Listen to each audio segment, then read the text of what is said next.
Good evening, everybody. This is the UFTA Sports NFL Draft 2021 live stream.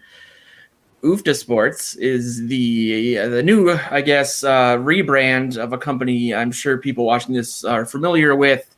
We have a tremendous and ever-growing amount of websites, such as VikingsTerritory.com, PurplePTSD.com, FranchiseTag.com, which follows the entire NFL, and the very apt TheDraftTeam.com, among others. But the draft team is the brainchild and the maybe love child of our very own Kirby O'Connor, who joins us tonight as one of our draft experts. How are you doing, man? I am excellent. I did not sleep like at all last night because I was so excited about today. Yeah, like a kid on Christmas, kind of. But for me, it was like a kid on Christmas. If there's a 50% chance that Santa will uppercut me while I'm sleeping. Mr. Josh Fry is here. How's it going? I didn't botch your name. I'm so proud of myself. How you doing, Yeah, man? that's 2 times in a row. I'm doing good. Really excited for tonight. I think it's going to be a pretty crazy night, so we'll see what happens here. Josh is a senior writer for VikingsTerritory.com, PurplePTSD.com. He also helps run the DraftTeam.com with Kirby, and very soon he will be running his own website, MiniHoops.com, covering everything NBA, WNBA, so on and so forth in the state of Minnesota. But we are very, very honored and excited to have a special guest on with us tonight, Mr. Rick Sosa, who a lot of you know. He's a monster on Twitter. He's a podcast king. We've worked together for actually kind of a long time. We've helped promote your podcast back in the days of Scold Vikings and Espanol, which I think you changed the name of that. But you actually are in Cleveland at the draft with a press credential. I don't know how you pulled that off, but thank you for coming on the show, man. It's an honor to have you and for you to spend a few minutes with us from behind the ropes and the drapes and all the cool stuff going on in Cleveland. What's up, man? Hey guys, how are you back there in Minneapolis? Kirby, Josh, Joe. We are all excited to be here in Cleveland, anticipating what is perhaps could be a crazy draft night. I mean, we're getting all kinds of news coming out a few hours ago with, what came out of Green Bay. I think we're up for a fun ride tonight. That's a good way to put it. If it feels like this draft is just a little bit more, crazy, or things are so up in the air right now. I don't think anyone outside of the first pick really knows what to expect. But before we get into a little bit of that, I'm always maybe projecting my jealousy a little bit or my saltiness. But Rick, could you explain kind of where you are in conjunction of the facility, like what your field of view is, what the process is going to be like? Like, will you have access to players at some point after they're picked by a team, or what's the process like for you? So I'll describe a little bit of what the scene looks like right now in Cleveland. First of all, the weather is not the best. It's not ideal. It's been raining all day. It's a little bit cold, and so. But nevertheless, a lot of fans came out to celebrate, being able to get together after, so many months with the pandemic. So the atmosphere is great, and the stage is set right next to the Cleveland Browns Stadium, First Energy Stadium. And then there is also a section for the fans, the fan experience, that it's similar to the Super Bowl experience that they set in that particular event. So this is the NFL Draft Experience, and we are at the media center, which is adjacent to those two locations. And basically, we have workrooms that we are all in here, but on this same building is where the players are going to be, interviewed by XM radio and ESPN and some of the different networks. And eventually they'll make it through a little hallway to an area where they're going to be given a press conference. And so I'll have access to all of that. This is the same building that Roger Goodell is at. I actually happened to be washing my hands in the bathroom, where he was a couple of sinks away from me. So I mean, yeah, I mean it's good to see the NFL back in business, and mostly the fans. Like I said, people very excited. I took the shuttle from the media hotel to the facility, and I seen a lot of fans with different jerseys. It's so good for the NFL and for everybody to be able to have this kind of a distraction. Yeah, man. Are you seeing any Vikings fans out there at all, or? I'd seen a couple, so not as many as I would hope. I was just not long ago. I was at the main stage, where I could see the main floor, and I did see the Vikings symbol, and I'd seen someone there with the Adam Thielen jersey, but could not quite see exactly. I mean, it was a little far away, but I think it is kind of a dreary day, but I know the Vikings fans are excited, and of course back in Minnesota and everywhere else, everybody wants to know what Rick Spielman's going to do, and it's going to be interesting. And we on our radio show, the Vikings Territory Breakdown on KDLM Radio in Detroit Lakes, Minnesota, have had Kirby and Josh on the show either as guests or hosts the last couple of weeks. And so we've talked a lot about, what each of us thinks the Vikings either could do, should do, would do at 14, assuming they stay at 14. And so, Mr. Sosa, I would be remiss if I didn't get your thoughts on, first, what you think they will do, and secondly, if you agree with what you think they will do or what you think they should do if not. Well, Joe, Josh, and Kirby, I've been trying to be a little bit of a connector between, what the general impression of the fan base is that the offensive line should be addressed, and what Rick Spielman and his scout team are really thinking.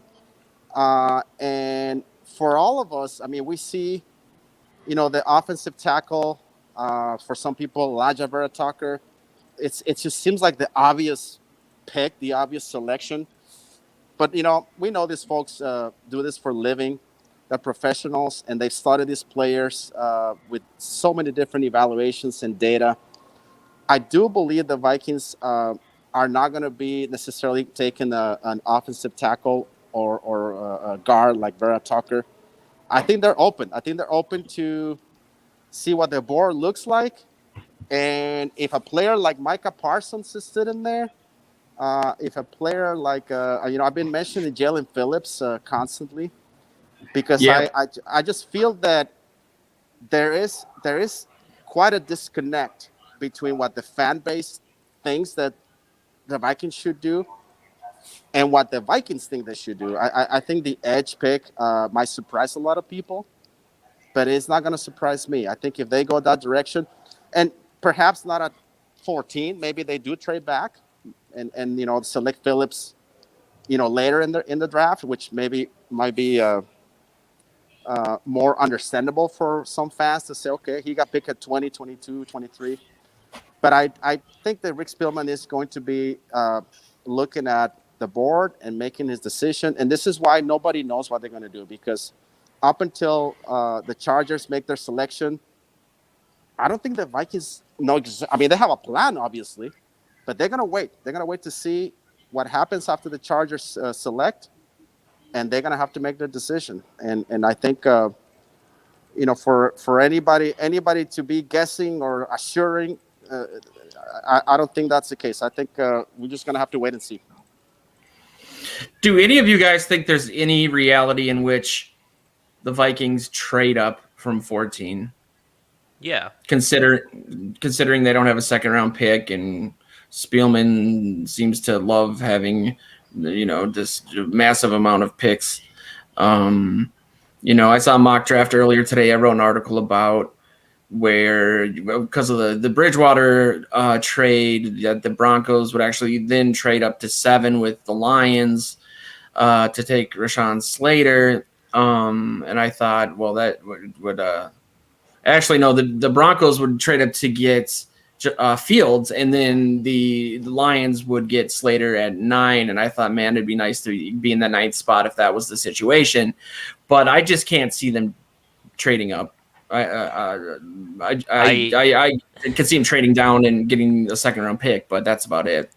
I think a trade down is much more likely, but I think a trade up is possible if me and Josh discussed it yesterday on the our special edition of the radio show, where we thought that since Darrisaw we were projecting right around 12 or 13, so it's very possible that they only have to move up a couple spots to grab an offensive tackle, if that is the way that they're going, looking at one of the top offensive tackles. So I think there's definitely players in this draft that could slide into that 9 to 12 range where they could absolutely move up and get them. I don't think it's very likely. I think things would have to go a very certain way, but it is possible. Much less likely than moving back.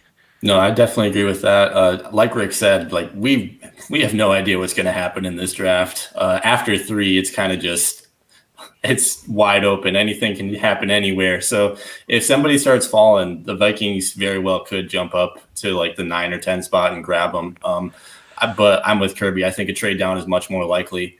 I think grabbing a second rounder would be really huge for this team, especially considering that they're not going to pick again till mid-3rd round. So yeah, I think it's possible, but not very likely. And considering the news that is, shaken NFL fans and the media in the state of Wisconsin to its core here in the last couple hours, do you think that will have any effect, the Aaron Rodgers situation, on what happens tonight? I think it's too early to make a rash decision like that. Like, the guy just won the MVP. You got to give it more than 3 hours before you decide you're going to trade him. But that's just what I think. Yeah, I think it's possible that it affects Green Bay's later rounds. Maybe they try to pick up another quarterback if they don't think that Jordan Love is, like, assuming that all this Rodgers stuff happens the way we think it will, and Rodgers is out of Green Bay. Like, if that's what happens, I think it's very possible that they go and attack a quarterback in the mid to late rounds, but I don't think it'll affect anything tonight. What do you think, Rick? Well, I tell you what, guys. I sent a tweet I think it was about a month ago. Somebody that I know on ESPN Deportes had mentioned to me that Rodgers was ready to walk. So the fact that the news were released today by Adam Schefter, once you get to work in the media circles, you will know that there's no coincidence with Schefter releasing the news, on draft day at 3-4 o'clock. This is just to get a little more ratings, more attention to the draft. So this has been going on. Yeah, this has been going on for a while. This might be news for some people. This has been going on for quite a while. Now, it's possible that there's been conversations that have taken place between the Packers and a team that maybe the San Francisco 49ers that we don't know. And all of a sudden there's a trade or something that happens on draft night. But it's not going to be a decision that was made 2 hours ago. It's a decision that has been talked about for quite a while. We don't know if San Francisco traded for number 3 because they have this other side plan with Rodgers. We have no idea. Yeah, I mean, I think that obviously the Jordan Love pick signaled something in Green Bay was not on the up and up, or they weren't getting along or something. I mean, everyone thought that they'd go out and get Rodgers another receiver or a tight end or just some semblance of help in the passing game beyond Devontae Adams, and then they just, without even telling him, the story of him sitting at home, learning the news the way we did, and then trying tequila for the first time and probably the last time, because I think he drank like an entire liter of it.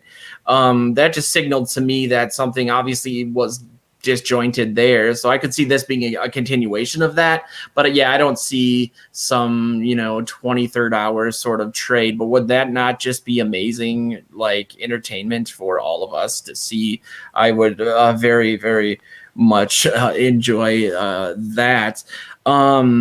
But the Vikings have been linked to, like you guys said, we don't know. Some people have said the first 4 picks will be quarterbacks. Some people say who knows.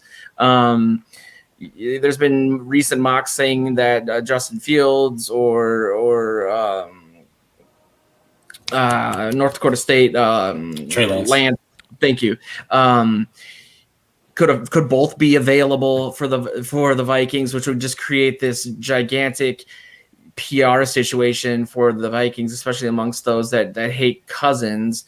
It would be my opinion that if that's the case, maybe they should trade down because they don't necessarily need a quarterback now or next season or the season after that, depending on how good they think Fields or Lance is. But Rick, what do you think in regards to a scenario in which 1 or 2 of those top 3 to 4 to 5 quarterbacks falls to 14? Do you think that it would make sense for the Vikings to take one of them or to invest in a position in shoring up the quarterback that they've given all this money to for the first time since he got here? As you guys know, in the NFL, when it comes down to players, they're going to be looking at, of course, quality, performance in the field, data, and all of that. But there's also the salary cap. So Minnesota has a salary cap situation to deal with, going into 2022 and beyond. Everybody expects the cap to go significantly upward, with the new agreements with the betting houses online and all that. But I mean, I think for the Vikings, if they do end up pulling the trigger with a quarterback in the first round, very unlikely, but let's say they did, it's probably going to be cap driven.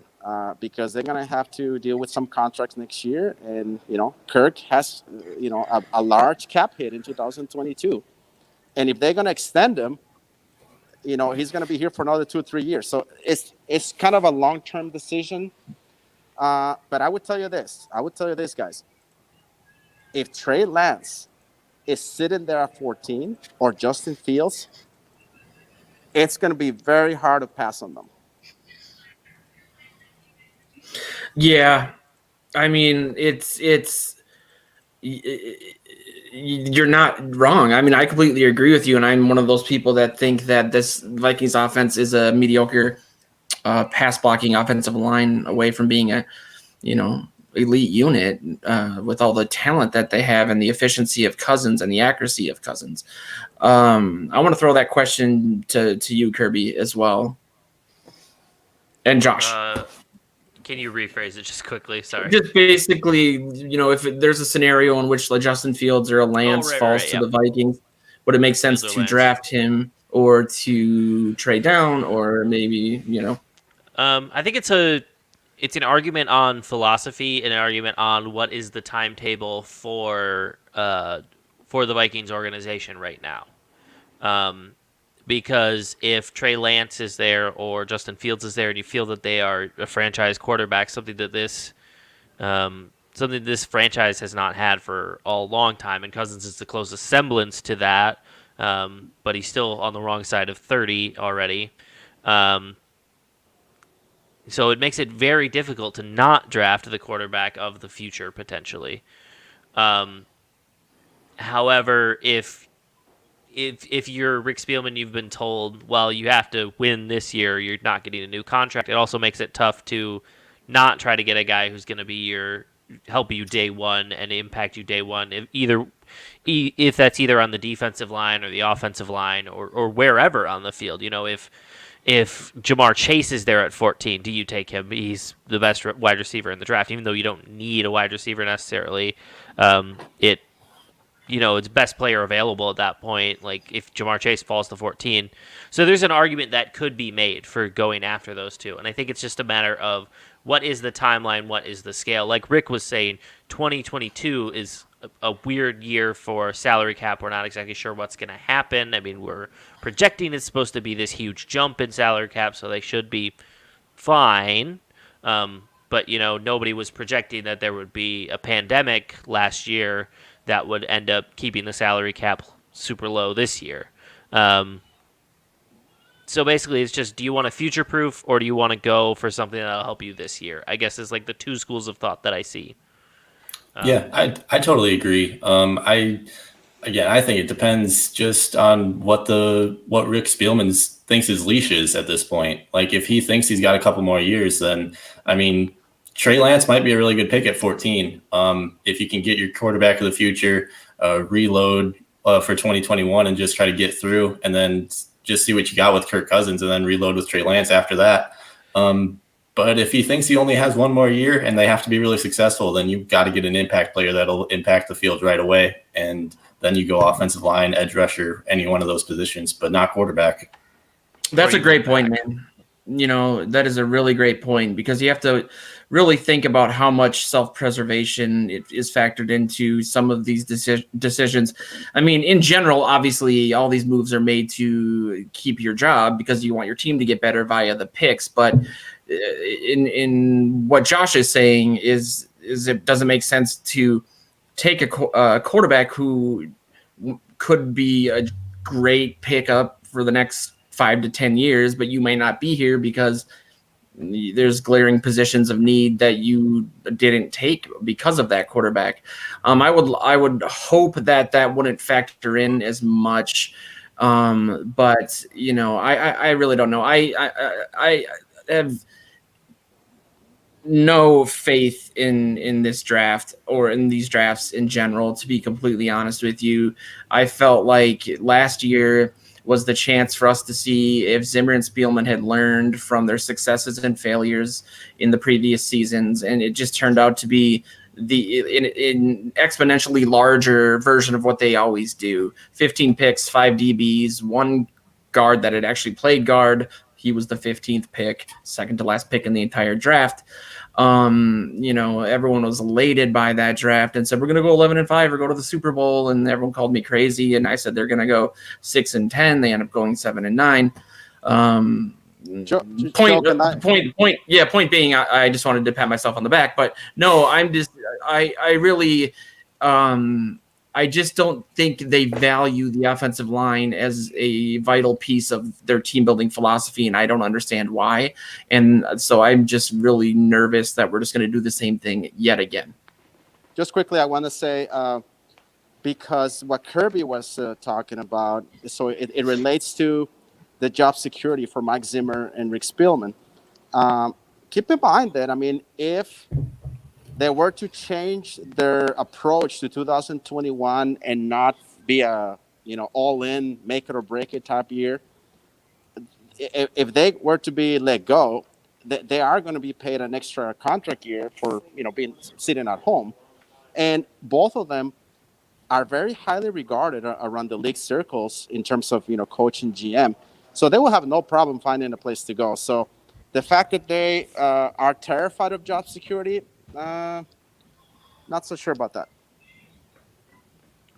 Good. That's really good insight of like what their professionalism and what their names around the league mean, because obviously we hear it every year that these guys are really big players in the NFL on the NFL stage, and I think it's a very interesting thing to think about that most casual fans and even us as analysts sometimes forget about. We get wrapped up in this whole rhetoric that's going around the internet. We get caught on Twitter and we get into these waves that we're like, this is what's going to happen. But no, Rick is right that these guys are highly regarded and they're highly sought after. So they would maybe their seat's not quite as hot as some of us would perceive. And I think that also has to do with the hunger in the Minnesota Vikings fan base to really win that championship. Well, I think there's two things there. I think that the NFL is sort of like the Academy Awards in that if you're nominated, then every year you get to vote on the Academy Awards for life. The NFL, there's very rarely a head coach who loses his job for performance reasons, not for some sort of scandal, that isn't for life going to have a job as a offensive coordinator, defensive coordinator. Like there's guys like Norv Turner who have been elevated, demoted. Wade Phillips. It's a very insular club of the same guys switching around all the time. Granted, there's this new age of these younger offensive-minded head coaches and analytics and so on and so forth, but their job security in Minnesota is separate from the fact that they may get hired elsewhere. I do think that the Wilf family is expecting massive improvement this season. I think that last season was kind of a wash because of the injuries, because of COVID. But when they after the 49ers game, it was when they fired George Edwards, which was essentially firing Zimmer without firing Zimmer because he didn't call those plays. He was Zimmer's sidekick. It was a sign that, we need improvements. We've invested every single thing that you've asked for. We need to make a legitimate run. And then the season kind of fell apart because of injuries and again, because of COVID. But I do think that this season is that for them. They do need to make that run. I hope they're aware of it. Because what frustrates me the most is that they are frustratingly close to being a legitimate contender. They could do it tonight, but they just seem to not believe in drafting guards that have played guard before, or spending money on depth on the offensive line and overinvesting in a defense that is great sometimes in the regular season, but otherwise mediocre and never shows up in big games. The model hasn't worked. So I hope they do something different, but I haven't seen anything to tell me that they will. Free agency was the same thing we were used to. Joe, I have to let you go, guys. But we're just gonna have to wait and see. I think anything is possible. The one thing I would say is, it's great to have the fan base back in this type of events and with so much expectation. So whatever happens, and hopefully the Vikings will end up with a great player tonight. I gotta let you go, guys. All right, man. And everybody, you can follow Rick on Twitter at Sosa Rick, his last name first name last. We'll be updating all of his tweets throughout the night and his live streams as well. So definitely check him out. Thanks again, Rick, for stopping by and for drying my wet blanket. And have a fun night, man. Thank you. Take care, guys. All right, that was great. I love He's Rick. good. He's great. Yeah, that was awesome. He's really good at what he does, man, and he's the nicest guy. I'm very, very honored to work with him, and he writes for us periodically. He's going to be writing for us more, maybe not after my misanthropic takes, but keep an eye out for that. He's a great dude, and he's on Twitter constantly just dropping truth bombs. I don't know. Maybe I just am trying to lower my expectations so I'm not disappointed. But I think I can't. It just feels like everybody's in agreement finally in Vikings media and national media. Like this offensive line is getting progressively worse. And this is a passing league, and we all know the stats of which teams make the playoffs, which have which ranked offensive lines.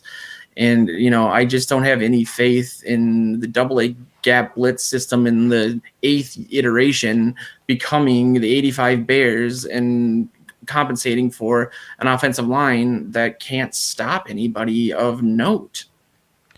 I think your concerns are totally legitimate. I want to first of all say that. I think if the offensive line isn't improved in some way, then obviously like there is such a big problem that has not been addressed to this point and needs to be addressed. I will say I don't know that tonight is going to be the end-all be-all for the offensive line.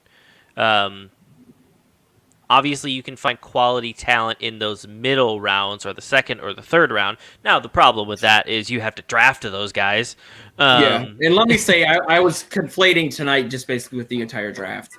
Yeah, I kind of figured that's what was happening because I remember last year we were having a very similar discussion, almost a broken record, which like if you know the Vikings, it's what it is. This has been a problem for years. I think Josh and I talked about it a few weeks ago where the Vikings haven't had a decent offensive line since 2012, 2011. No, not even 2011. 2011 was terrible. But 2012, when Matt Khalil had his one good year, was the last time the Vikings had a very competitive offensive line, and not just one that you got by with because of the talent behind them and around them. So obviously, I think your concerns are legitimate, and I would understand anybody. I would understand and respect anybody who gets upset if they don't go offensive lineman tonight or the next couple days, or the next like tomorrow, especially. Now, me trying to be an optimist, I think there's a chance that they'll be better, and I think there's a chance that Ezra Cleveland will have progressed a little bit. Outside of that, Oli Udoh maybe a little bit. I don't have much faith in Drew Samia or Garrett Bradbury at this point. But positive side. That's an elephant. That's a huge elephant in the room, though, to talk about. I mean, to be fair, because they're allergic to depth, and they saved no money by cutting Elflein when they did. They could have put him back at center at least as a stopgap because Bradbury is very much becoming a bust at this point. And so what do you even do there? But there's the argument that he's always had bad guards on either side of him too. So yeah, there's a lot of moving parts to it. I don't think having Elflein on this team would help at all. I think Elflein is terrible. There's just no word for it. He doesn't have the size, doesn't have the technique to make up for that size or the athleticism necessarily anymore. But I see your point that if they were to have focused more on actual usable depth, as opposed to picking last round guys. I mean Elflein as a center, not as a guard. That was a mistake. His rookie year was decent as a center. Then he was injured, and then they moved him. But what I'm saying is I don't think it would help right now. Like I said before, Matt Khalil had an excellent rookie year and then was dog's dinner the rest of the time. I don't think Elflein now would help them, even at center. You know who I don't understand doesn't get more time or love or anything is Brett Jones. Like, he's played not terribly. He's played okay when he's gotten time, and he gets rewarded with being cut more times than humanly possible each season and then re-signed. He played well. I think he had a 75 grade in the game that he played when Dozier got hurt. And then they put Dozier back in, who was, rocking a 25 average PFF score. I don't know. Yeah. No, I think it's totally legitimate to question every single move that the Vikings have made along the offensive line, because even Brian O'Neill was not a sure thing at all. He was a project tackle who happened to work out. And now you're one offensive lineman that you probably could have relied upon like at least to give you a mediocre performance every week, is gone because of contract issues. I will. It is very scary on paper. I'm just trying to prepare everybody for the possibility that tonight's pick will not be an offensive lineman, and that's okay. Unless now, it's do- unless it's a corner, then Oh, well- Unless it's a corner. I unless will it's a- sell every UFTA site to the lowest bidder. I guess I'm the lowest bidder then. I'm moving into the woods. Yeah, We're just I speak- mean, I don't know. Like we said, we don't know what's going to happen. If JC Horn ends up falling to 14, I would not be surprised at all if they end up taking him. Yeah, we will. Vikings land will explode. I will have to kick Joe from this call because of profanity. Yeah. It'd be like I just turn me into one of the adults from the Peanuts cartoons with the blah, blah, blah, blah, blah, blah. I straight up, like if it came down to a corner or a receiver, I would Sansevier, who we should just randomly, actually we can't call, he has to call in. He keeps bringing up the three top receivers and how the Vikings should get them because they're not going to go offensive line. So you might as well have a really great third receiver who can, get a bunch of yak and make the offense better by proxy. I mean, I don't know. I've always made the joke that I'm like Matt Millen, but somehow worse. Like I love wide receivers. I'm, a Randy Moss era guy. That move would not be the most sound or would make much sense, but I would take it over a corner. Because I do think if you had a third receiver that was an actual threat, and rolled Cousins out of the pocket, a la 2018, look out. Yeah, I mean, worst case scenario, that'd just be super exciting to watch. Like Jalen Waddle, Justin Jefferson, Adam Thielen, Irv Smith every single week. Like, yeah, there's not a secondary in the league that can cover that. Yeah, it would be a world I someday want to live in. But then, how do you hand off to Dalvin Cook 75% of the game? Also true. Yeah, you got that issue still. You do it like one of those 2-leg races where you tie guys right and left legs together. There you go. That would work. Let's see how this works. I'm going to send Sansevier a link. Mr. Bob Sansevier, Twin Cities sports journalism legend. He is somewhat adept at technology. So we will see. He is at a gun club, apparently, which is the last place I'd be during the draft. Not because I'm saying like I love football more than him, but because I would not trust myself watching the draft with a weapon in my hand. I would try to aim for the part of my prefrontal cortex that made me a Vikings fan. Just that part. Like, that almost got dark, and by almost, I mean almost definitely did. Definitely, yeah. Very, very much so. I'm having a good time. All right, we'll see if he joins, but Hey Joe, I wanted to rattle your cage a little bit before the draft starts. More than you already are. But I think it'll be helpful for you to put some things in perspective. Justin Jefferson got drafted last year, and you were absolutely pissed off by that pick, for lack of a better term. I was apoplectic. Okay, so first of all, and I'm not deflecting because I've actually linked to my articles about Jefferson probably once a week since. Because I do feel like, you know what? There's not a ton of accountability in our industry and nobody's right 100% of the time. And so it's fun to rip on myself from time to time.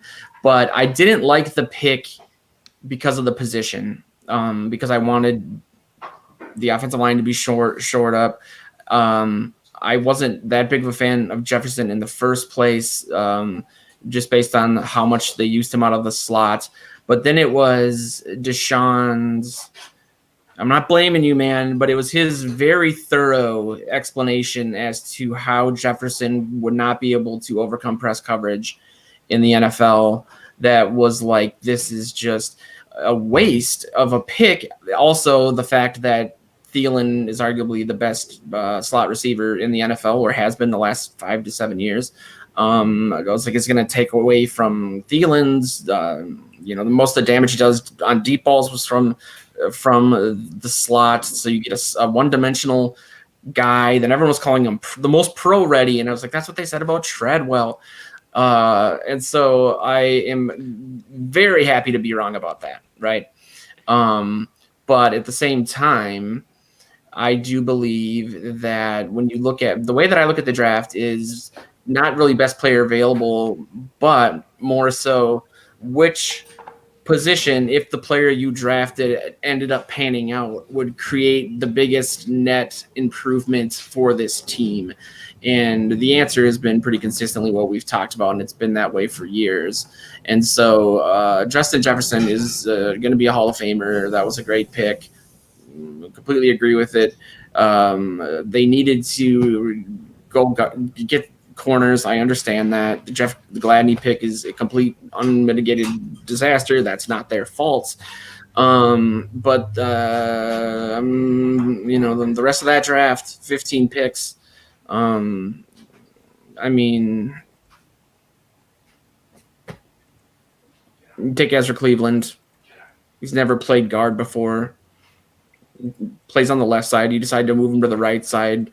I don't know why. Spielman's explanation was we really wanted him to play somewhere that he'd never done before. Get him a lot of reps there. He keeps trying to rely on muscle memory, and we're trying to break him of that, which is like, why would you break him of what that he's been trained his entire life to do? Everybody during the season, I think, saw the improvement from Samia to Cleveland and thought that, oh my God, the line's actually good. There's hope now. We have O'Neal and we have Cleveland, but Cleveland was like in the bottom 4. I think he was like 38th in regards to pressures allowed. It's just that entire draft minus Justin Jefferson is not aging well, in my opinion. But man, was I raked over the coals. For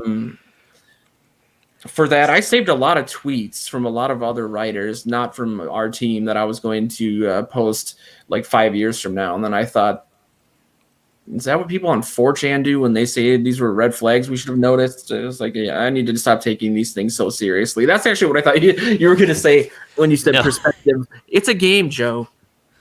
Well, no, I mean, a little bit. I just wanted to give you perspective that I remember a very adamant Joe Johnson hating Justin Jefferson's pick. Not Justin Jefferson as a person. I want to point out, he never questions Justin Jefferson's character. But I remember you so upset on draft night that we went 5 or 6 hours of just like straight up coverage, and the last like 2 or 3 was just Joe was upset about Justin Jefferson. So if I could crash the entire internet and like ruin the world economy for 12 hours to get that take permanently deleted, I would do it. And I've been trying. I keep going to the library and pouring water on the computers. It hasn't worked yet, but it will. It's amazing. I keep telling myself, like, after the Philly game, I remember talking to my dad and being like, this will be good for the sites, though, because now I can stop writing so emotionally and I can just be objective, because I don't care anymore. I'm done. Like, I can't keep doing this. I can't keep having my heart broken. And then Q around this time of year, and I was all excited again, man. I was going to say this when there was a professional differences in opinion when Rick was on earlier, and just say, this is what I think makes sports, football in particular, at least for me, so just amazing and engaging. And I mean, it's so multifaceted and complex, and you get into these amazing deep conversations about things, and you meet people, and the rivalries are fun and the memes are hilarious, and all of it. I mean, I love every bit of it, to be completely honest with you, minus the heartbreak aspect of it. You get insulted on Twitter by 12-year-olds constantly. Yeah, and that's what I remember when, like when you're in kindergarten and they have you fill out that thing, like what you want to be when you grow up. I remember specifically saying, I want to be emasculated by preteens. On a bird app that doesn't exist yet. The dream is coming alive. No, but I think you make a really good point. It's part of why, if we're being honest, it's part of why I have pushed so hard to start this NFL draft site, is to distance myself a little bit from having to write about the Vikings week in and week out, because after a terrible loss on Sunday, I go, well, now I gotta watch the film and I gotta relive all of the game, and then so now I can just say, well, the Vikings played bad, but at least I get to watch some decent college football. That's not a bad move for emotional self-preservation. I will be completely honest with you guys. My old routine before all of this, when the Vikings would win, I'd never happier. I would all night just watch like the 30 seconds ESPN would give us of highlights right before the commercial, and drive around and listen to like people call in and have these stupid takes on KFan. Yeah, I just loved it. But when they lost, I couldn't do any of that, and it sucked. And so I couldn't pay attention to football until Wednesday when they pivoted to the next week, because it would anger me or upset me, especially if it was a close game like against the Packers or something. And now it's like we have to do it. And so it adds another wrinkle to being a fan. But I mean, do you guys agree with me that like the Vikings I think they have this romanticism to them, because, I always wonder how Cleveland Browns fans can be fans, because they've been perpetually terrible. Like there's been nothing to root for so long, versus the Vikings are, they always fall ass backwards into these once in a generation talent, Justin Jefferson type players. They put together these amazing seasons. They get our hopes up, and then it's just always some Shakespearean tragedy, and it's very almost intoxicating, I would say. I mean, that's how they get the hook in people. It has to be. But I mean, they're one of the winningest franchises, especially by win percentage. Yeah, top 5. Regular season franchise, I think. And they are like the only team in the top 13 or 14 winning percentages wise to not have a Super Bowl. So if you're wondering why Vikings fans are still Vikings fans, it's because they have a good football team, just not, once the calendar rolls over to the next year. Here's a good question for Josh, who a while back I asked him what his dream gig would be in this industry, because I like Josh a lot, and he's a really hard worker and he's great at what he does. And I was like, I want to work with this guy for as long as he's willing to put up with me. And you told me that you love the NFL and the Vikings, but that the NBA was actually like your 1A sports, to like the NFL maybe being 1B. You didn't put it that way, but basically that the NBA was like your favorite. Which amazed me, because your knowledge of the NFL is amazing, and your passion and everything. And I just, I used to be a really big Timberwolves fan. I had season tickets and everything, so I get it. But I wanted to ask you first, before we talk about mini hoops for a second, what do you think will happen first? The Vikings winning a Super Bowl, or the T-Wolves winning a championship, or the world sun, is ending.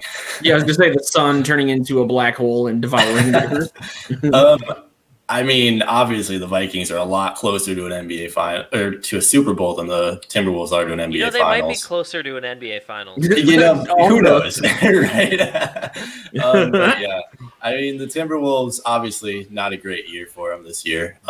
But who knows what's going to happen with this draft? If they do manage to keep that pick, it's going to be somebody that's really good and can help them immediately, like a Cade Cunningham or Elijah Mobley. But yeah, I definitely think the Vikings are a lot closer to a Super Bowl than the Timberwolves are to a finals right now. Do you think the ownership change will be a benefit? Because I've always felt that, Glenn Taylor, had his heart was in the right place. He spent a lot of money, but he also made the wrong decisions a lot. Was loyal to the wrong people for too long. I would argue something that people don't talk about enough is that Joe Smith situation should be considered one of the top 10 worst sports blunders of all time. I mean, they kneecapped KG in his prime for 5 years, right? Mm-hmm. No first round picks. It was awful. For Joe Smith too. Like, right, what? yeah. Why? So I think any change is a positive one. I'm a little surprised that KG his group wasn't selected. A little skeptical of A-Rod. I know that he's not going to move the team or anything, or at least he said he wouldn't. But are you more optimistic with him and his equity team coming in than you otherwise would have been? I mean, I guess what I'll say is basically at this point, any change is good change for this team. Yeah. Like, this franchise has pretty much gone nowhere for the last 20 years at this point, ever since KG left.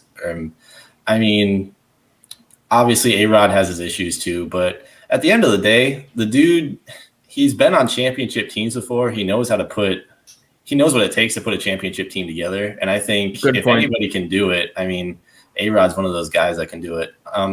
As far as the KG situation goes, I'm a little surprised that he wasn't picked, but a lot of this stuff, it's kind of arbitrary. Like, it's not all just because the hometown guy. Like, if it was about that, like, A-Rod wouldn't have been in the question to begin with. He would have just started the team in Seattle. But yeah, I definitely think this is a better situation than what they were in. So why not go for it? A-Rod's a competitor. I mean, KG might be the ultimate competitor. One of my favorite stories of all time is that he punched Rick Rickert in the face at practice. Mm-hmm. I don't know. I got in a bit of an argument with Rick Rickert at a club around that time, and I brought it up, and it made me very happy. But I'm excited to see what happens with the draft, and I just wanted to bring up the minihoops.com. It will be live, I'm guessing, by the end of May. We're doing a little bit of work on Vikings territory and purpleptsd.com. Then Mini Hoops is going to launch, and then our 5-year plan, the UFTA Sports app and website, is going to launch around mid to late June, depending on how long it takes for the app stores to approve it. I am so excited for people to check that out. It's surreal to me that it's coming. And I just wanted to, before we get into the nitty-gritty of the draft, thank all the support that we get from everyone that reads our articles and watches our shows and stuff, because without you guys, we wouldn't be doing this for a living, and we have a ton of fun doing it. So thank you, and stay tuned, because we got some cool stuff coming. Cool indeed. I'm going to share the link again and then make sure that Sansevier except for live. Donald. Anybody named Donald just got freaked out. Just randomly. Hey. Just like, hey. We have some called out. We have some comments. So can we comment back from here, or do we have to go onto that platform? No, so we can. This is a cool thing. We're learning the software as we use it. So you see on the right hand side, I don't know if when you guys mouse over them, if it says show, but I can click on one here. So here, Andy Benson. I assume they're friends with Joe. It'll say that is correct, sir. Z14. Oh, cool! And it'll slide us up, and it'll give us a bottom third right there. So that is really cool. And then we can put it away by clicking it again. And wow. It'll show up on all of the video streams, and it'll show what platform the person's on. Facebook, that one was John Matthews on. YouTube said, get a backup for Cousins. Kellen Mond in the middle rounds, please. Or Kyle Trask. I'm okay with either. One of the two. One of the two. But yeah, that's a really cool thing. Joe has never actively used StreamYard that Yeah, much. no, I did a couple like examples of it in showed someone else how to use it, but I haven't really delved into it this much. I mean, I can't wait till we get to the point where like I know we can like do like tickers on the bottom, like breaking news. Like so when like we should almost do that as we go along and like just have list each pick so people are caught up with it. I mean, I don't know if I have the ability to do that or if only you do, Kirby, but that would kind of be a cool idea. That I didn't realize. I completely forgot that was a capability. Just a thought, so people can jump in whenever. But we got 10 minutes to go. I am trying to Here, how about think positive thoughts. How about this? Let me see if this works. Just keep talking. This is gonna take me just a few seconds. Okay. Keep talking, you say. Talking. So the other day I was like, I'm gonna keep talking, and Dustin is currently watching Here we go. the Look at Kings of that. Leon. Wow. That's beautiful. I love it.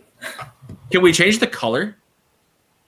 You can change brand, which I think changes the theme. I can change it to like that, or that. I Okay. think the black. Yeah, that one's. I like that one too. This is really neat. I mean, good on you, StreamYard. Jeez, this is gonna change my life. Somebody named Kirk just joined us for a second. Kirk That was Cousins? interesting. He did it. He's here. I'm gonna see if Mr.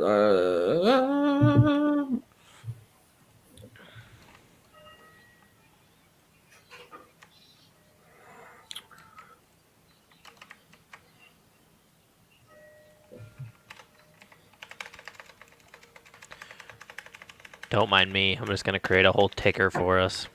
Awesome. Alright. I wonder if I can full screen this on my laptop. Actually, yeah. Wow.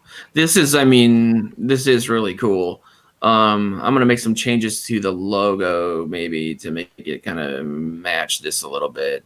Like a border, or maybe make it a transparent background, or maybe like depending on how I feel it during the draft, it'll either slowly be sinking or exploding, or I don't know, having a good time.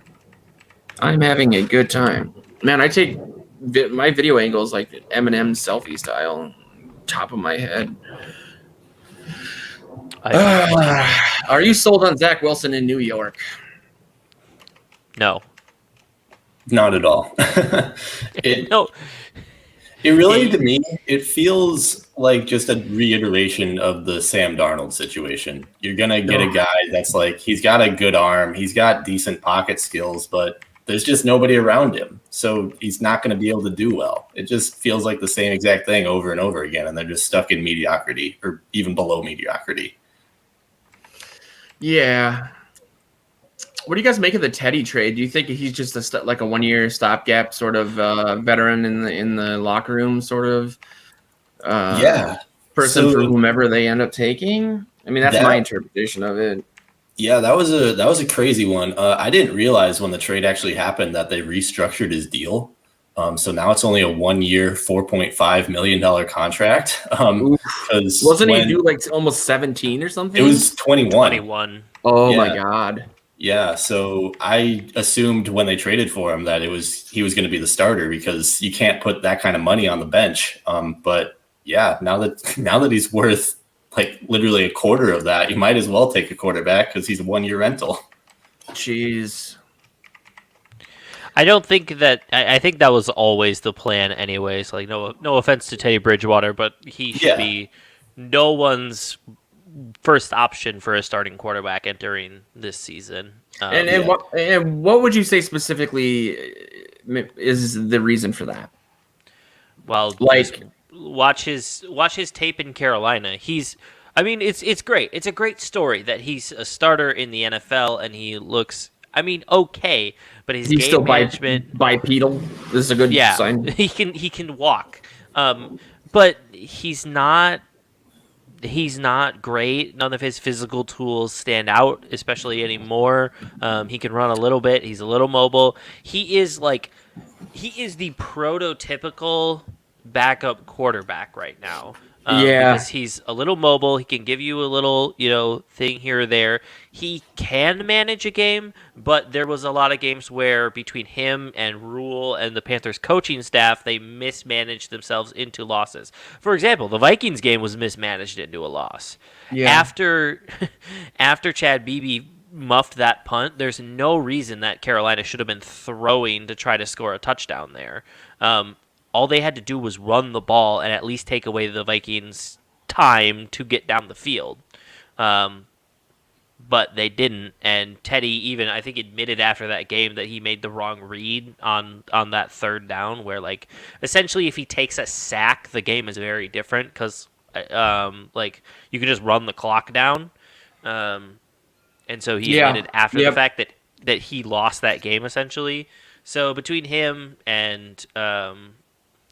who's Austin? Austin? Why can What's his people... last name? There isn't one. Why can people guess must authenticate, maybe? Oh, probably because I'm sharing the link that you sent me on social media as opposed to the public link. Oh. Yeah, that's probably why. Yeah, that'd be it. Well, I mean, if you see the link, hop on in. No, don't. Please don't. I also gave people access to your guys' bank accounts. It just All made right. sense. So how do I all right, I'll sorry. see you guys later. My mother's maiden name is... I grew up on this street. How do I find the... All right, this is because I'm trying to do... The problem is I'm using Hootsuite on my... Okay. So I'll just do share. Well, I run a website, for Christ's sake. Not share screen. I just want to... You should probably delete the post that people are jumping down onto. Mm-hmm. But Oh, yeah, you should be able to just find it on one of our things, either YouTube or Facebook or whatever, and then just copy that link, I would assume. But I don't know. Oh yeah, that's a good point. I just... Yeah. Sorry, I thought I figured it out, but I did not. Uh-oh. Alrighty, let me go through and... That was one. That was two. Professionals. The internet is hard. Hashtag. So professional over here. That's right. So seductive. All right, one more to go. I'll take you to the candy shop. All right. All right, not something I need to hear from my boss today, but What's You in guys- my bingo card? You guys know I have a mixtape coming. Oh yeah, Joe's mixtape is releasing shortly. So It's not releasing. Oof, the It's music. it's hitting the streets. Oofta music. Ugh. Boo. that'll work probably about as well as the first time we launched Vikings Territory Radio. Oh God. I did a show that actually had people that could just jump on and ask questions with a person that I would not slow down if they were jaywalking. Good news. Okay, so I'm trying to find the link because it should automatically post onto our accounts, right? But I forget. It should be on all our accounts right now, live on. It's just Facebook and YouTube right now. That's why. Because Twitter doesn't have a live platform anymore because Periscope is dead. Oh, I thought Twitter Live just ate it. Well, Yeah, I'm pretty sure it does. Yeah. If it does, then we don't have it activated for our StreamYard. Okay, I can fix that. I love showing like our viewers how the sausage is made. You know, like just the day-to-day minutia. Ooh, someone must be on the clock though. It's 7:01 where I'm at. Already, purple PTSD. I think Goodell's still got to come out and announce that they're on the clock, but yes. Going back to what Sosa was saying about running into the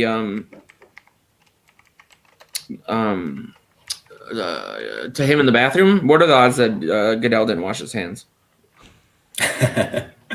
Oh man, I don't even want to think about it.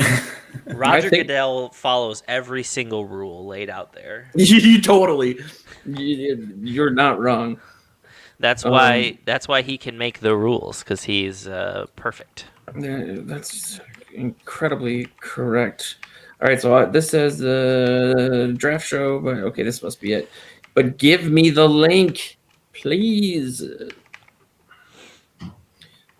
You know, I think watching Joe struggle with technology is more entertaining than us talking about the draft. I mean, honestly, yeah. It's like I could do this for hours. It's like giving a lemur a Rubik's Cube. What? That was not the analogy that I thought was going to happen, but that works. It got us where we needed to go. Join our live stream. Hopefully this does not look like garbage when I put it in the thing, because I'm putting a lot of work into typing out individually these teams. Yeah, there's a lot of pressure on you right now. It's tough. It's we got you, man. Don't worry. Just breathe. Remember the lemur. I was watching. I got sent a TikTok from my friend the other day. Hey, we're on TikTok, by the way. Everybody look up UFTA Sports on TikTok. But I got sent a link to a TikTok that was like some dad at a press conference, like having a press conference with his baby sitting on the table, and he has like a friend like ask him a question. Obviously in like a different like room. They obviously had their friend like film something, and he asks him a question, and the guy gives like a stereotypical like sports answer of like, we were just a little off today. We were very tired, and it's hilarious. You should go watch it. I only because of my age, only recently I was aware of TikTok, but I never went on it. It is very addictive. People are good at what they do on that thing. It's great. Yeah, there's a lot of very good content creators on it. I was not on it, and then my friend who's a 6th grade teacher in Chicago was like, hey, you should join TikTok because all my students are on it, so I have to be on it to like monitor them. Well, understand what they're talking about. Like, it's just the way that kids communicate now is like through weird social media trends. So I wonder. This is driving me crazy. I'm trying to get.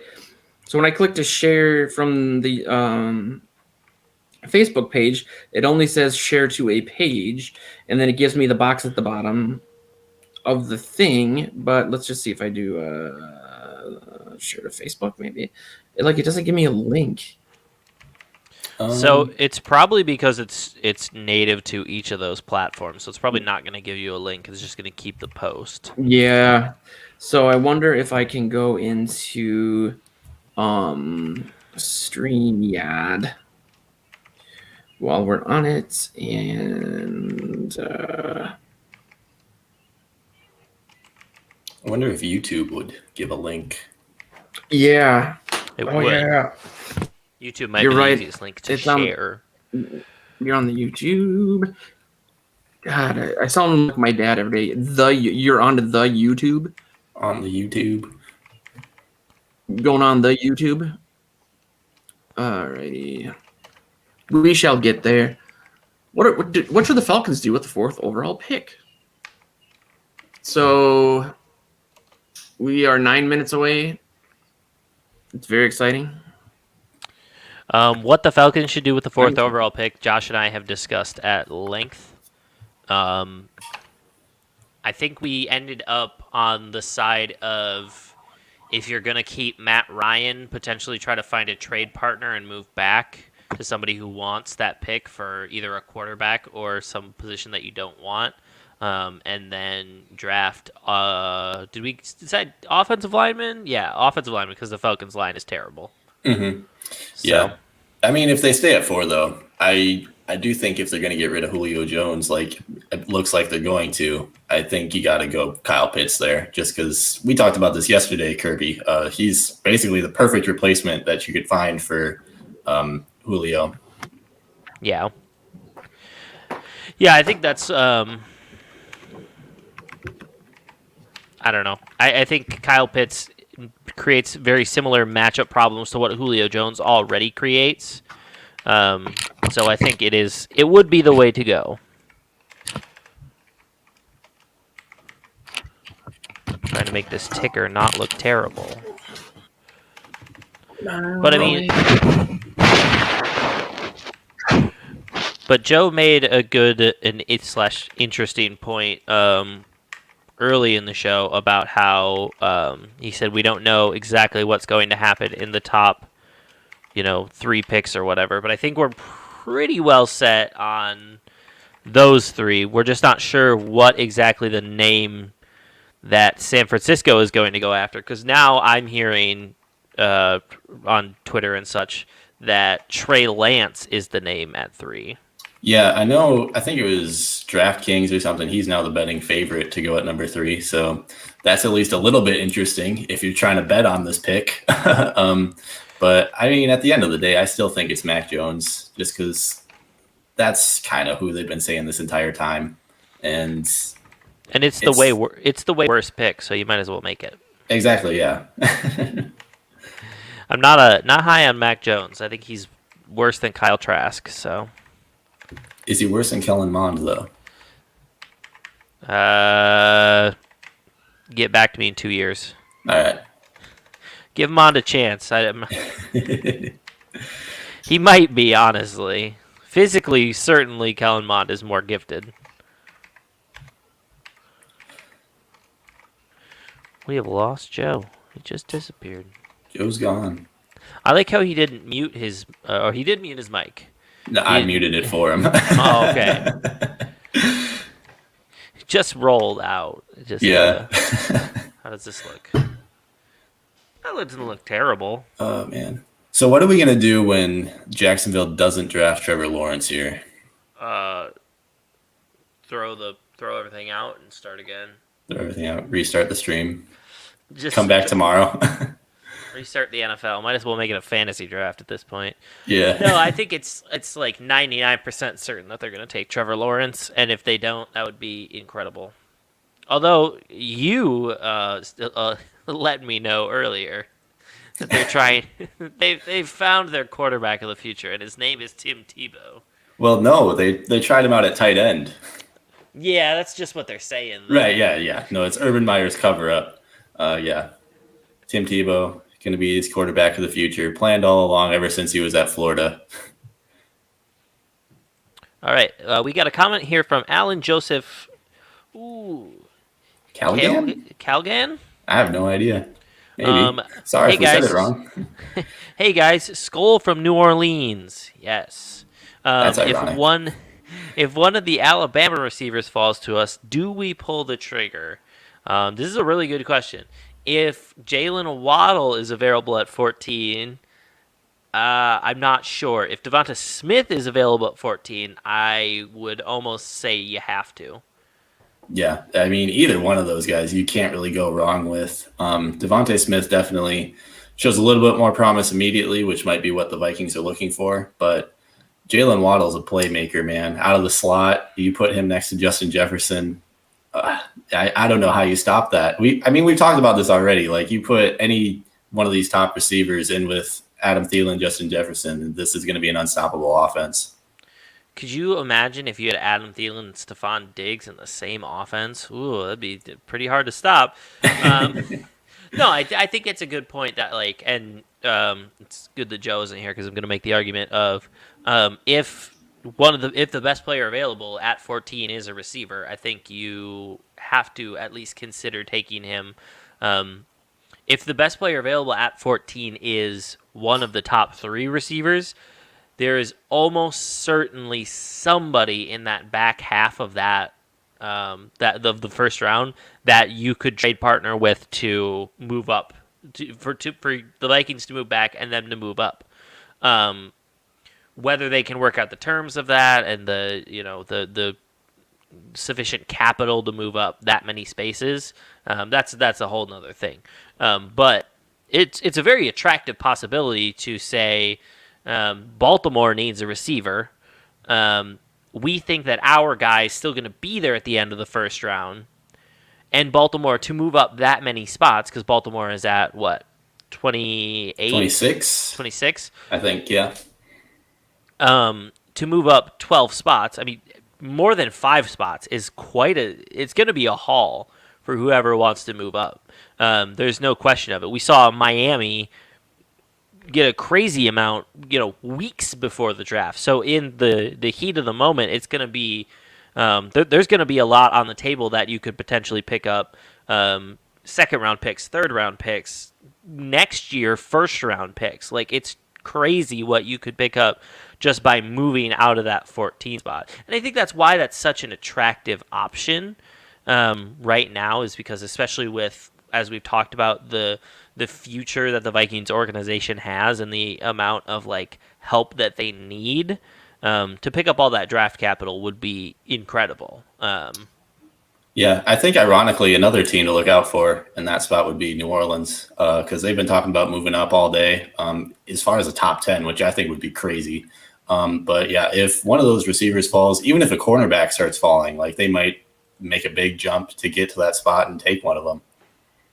Yeah, and I think that's it's just the nature of, we have no idea what's going to happen. You joke about Trevor Lawrence not going 1, but we don't actually know. It's a non-zero possibility that he doesn't go at 1, or that Jacksonville trades out of that spot, which would be absolute insanity in my mind. Unless they trade for Rodgers. That would be the move. The entire Packers draft pick plus draft this year plus Aaron Rodgers for the number one overall pick. And then they can draft their cornerback. Green Bay, your woes are solved. You get Trevor Lawrence. You just don't get any other players. Just him. It's fine. Go from an NFL MVP to an unproven guy. It's fine. But yeah, I think it's going to be interesting, to say the least. I would expect that we see at least 1, if not 2, trades in the top 10. More than likely in that back half. But Atlanta, Detroit, and now Denver, I assumedly, are somewhat decent candidates to move out of the top 10. Yeah, and I mean, as far as the Minnesota trade, you could even look at New England. They might be willing to move up a spot just to get somebody. There's that many teams that can move up, and Minnesota's honestly in a really good spot in this draft just because of the positioning and just the teams behind them that need so many things. I think it's also, I'm back. I think it's also important to remember that, despite the COVID pandemic and despite everything going on, this is an incredibly talented draft class. Mm-hmm. Last year we thought was loaded as well, and it turned out to be. Things worked out very well for a lot of people, but this year could be something really special. Now, of course, it could also be complete duds. We don't know exactly, but the assumption is that at least the first 10 picks, there should be 5 or 6 guys who are perennial Pro Bowl players. Mm-hmm. Yeah, I mean, the consensus is at the top 15 players, and then there's a drop-off. So, again, Minnesota's right there. They're right on the border there. So somebody's going to be looking for that spot. Should I add Bob Sansevier to the stream? Yeah.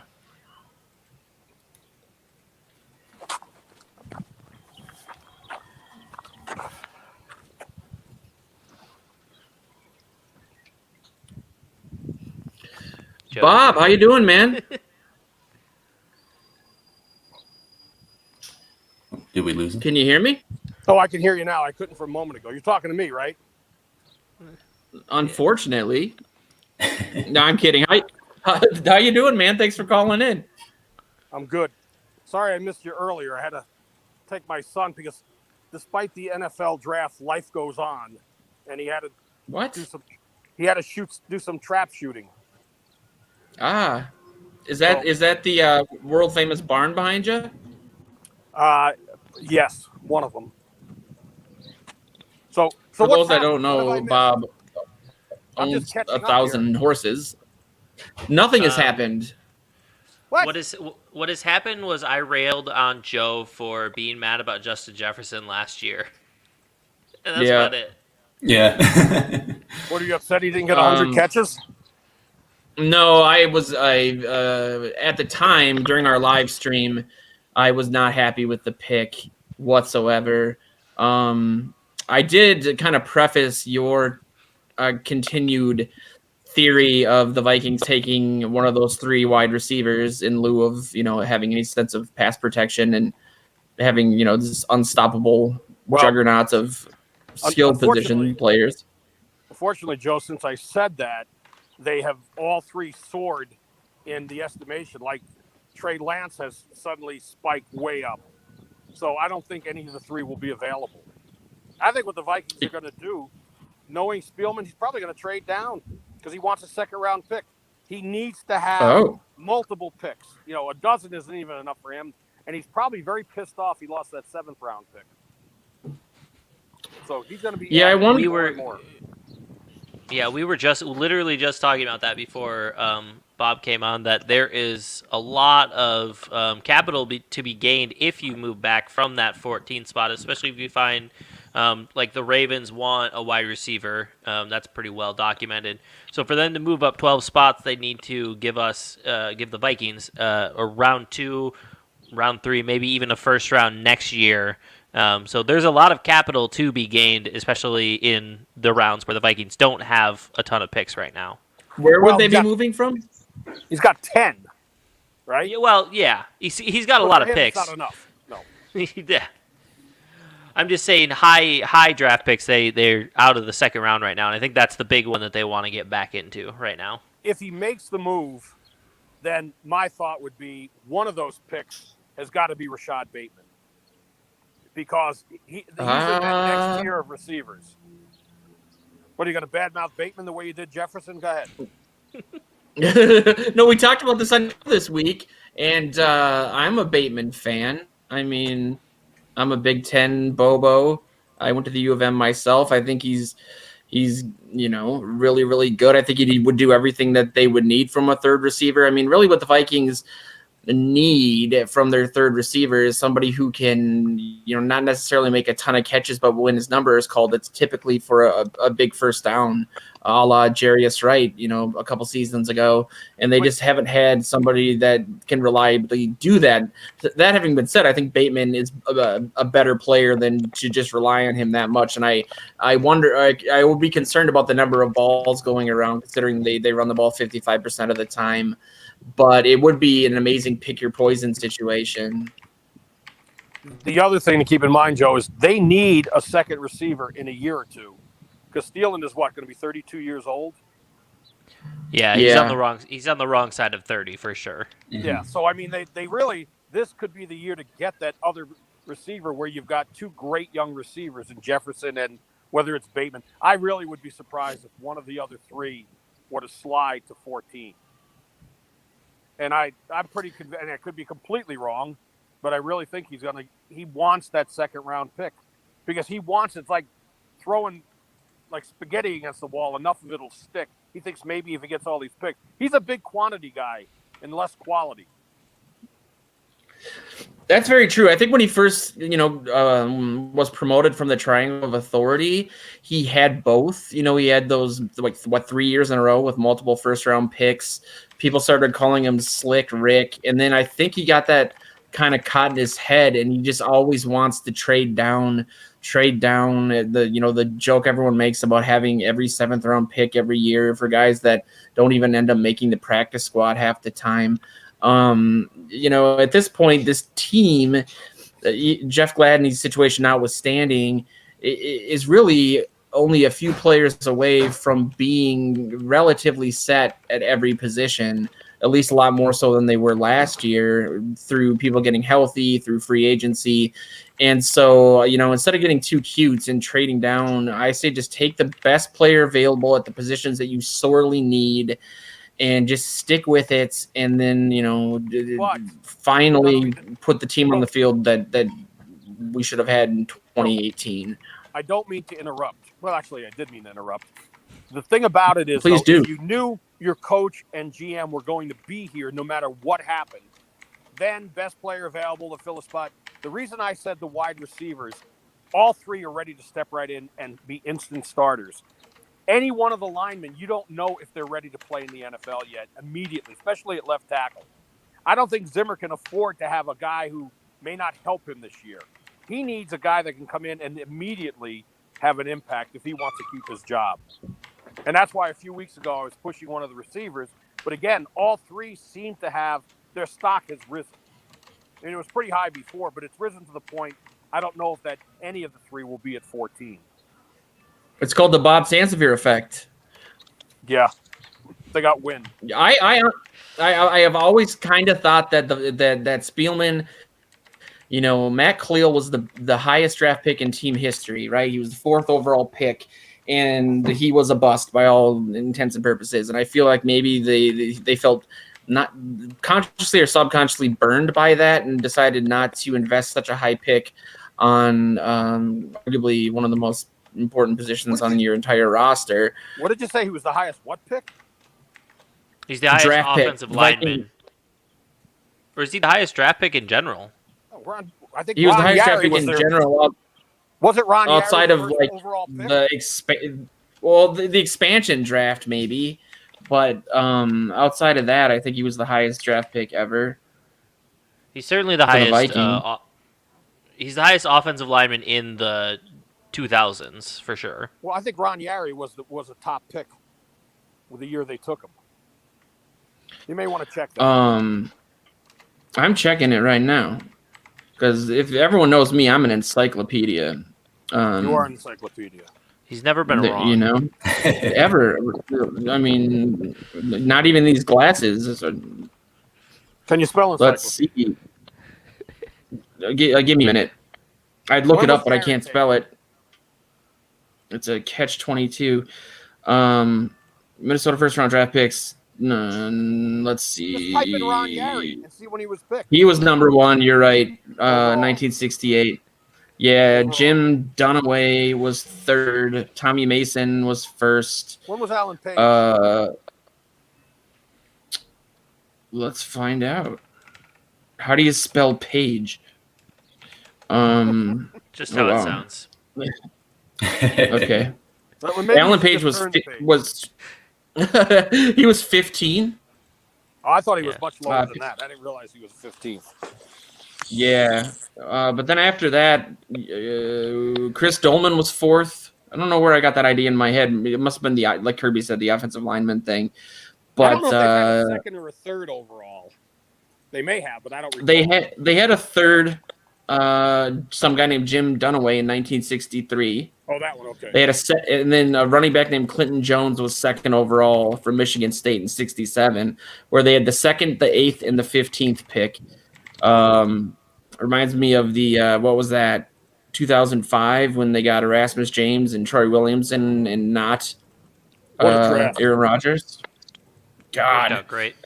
Let me ask the 3 of you.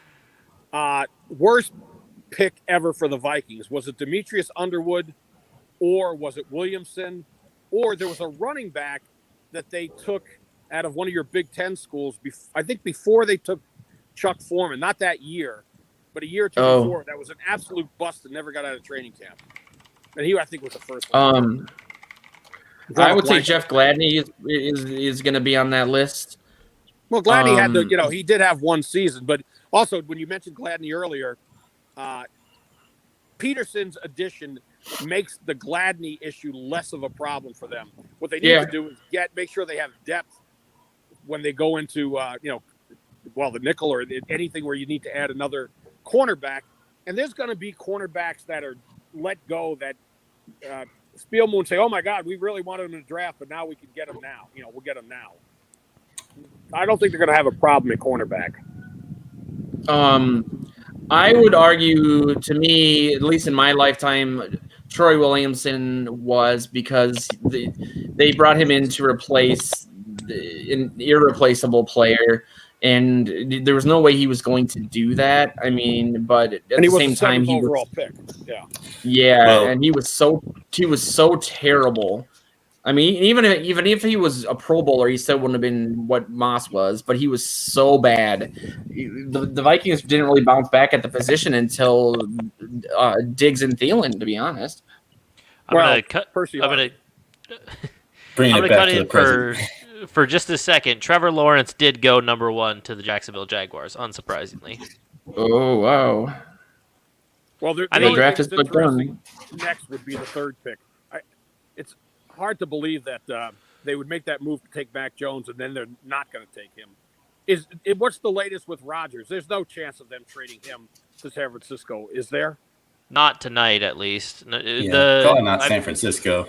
The Packers GM had a quote scroll across the bottom here. I've got the draft up that said there's no chance that they're going to trade him. But, I mean, I could see it happening. We've heard that before. Right. I could see it happening before the season, but I don't think it's going to happen tonight.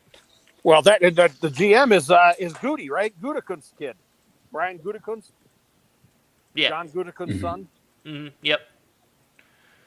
So, well, I don't want to keep you guys, and I'm going from trap practice to my daughter's on a drill team with horses, so I need to go watch that.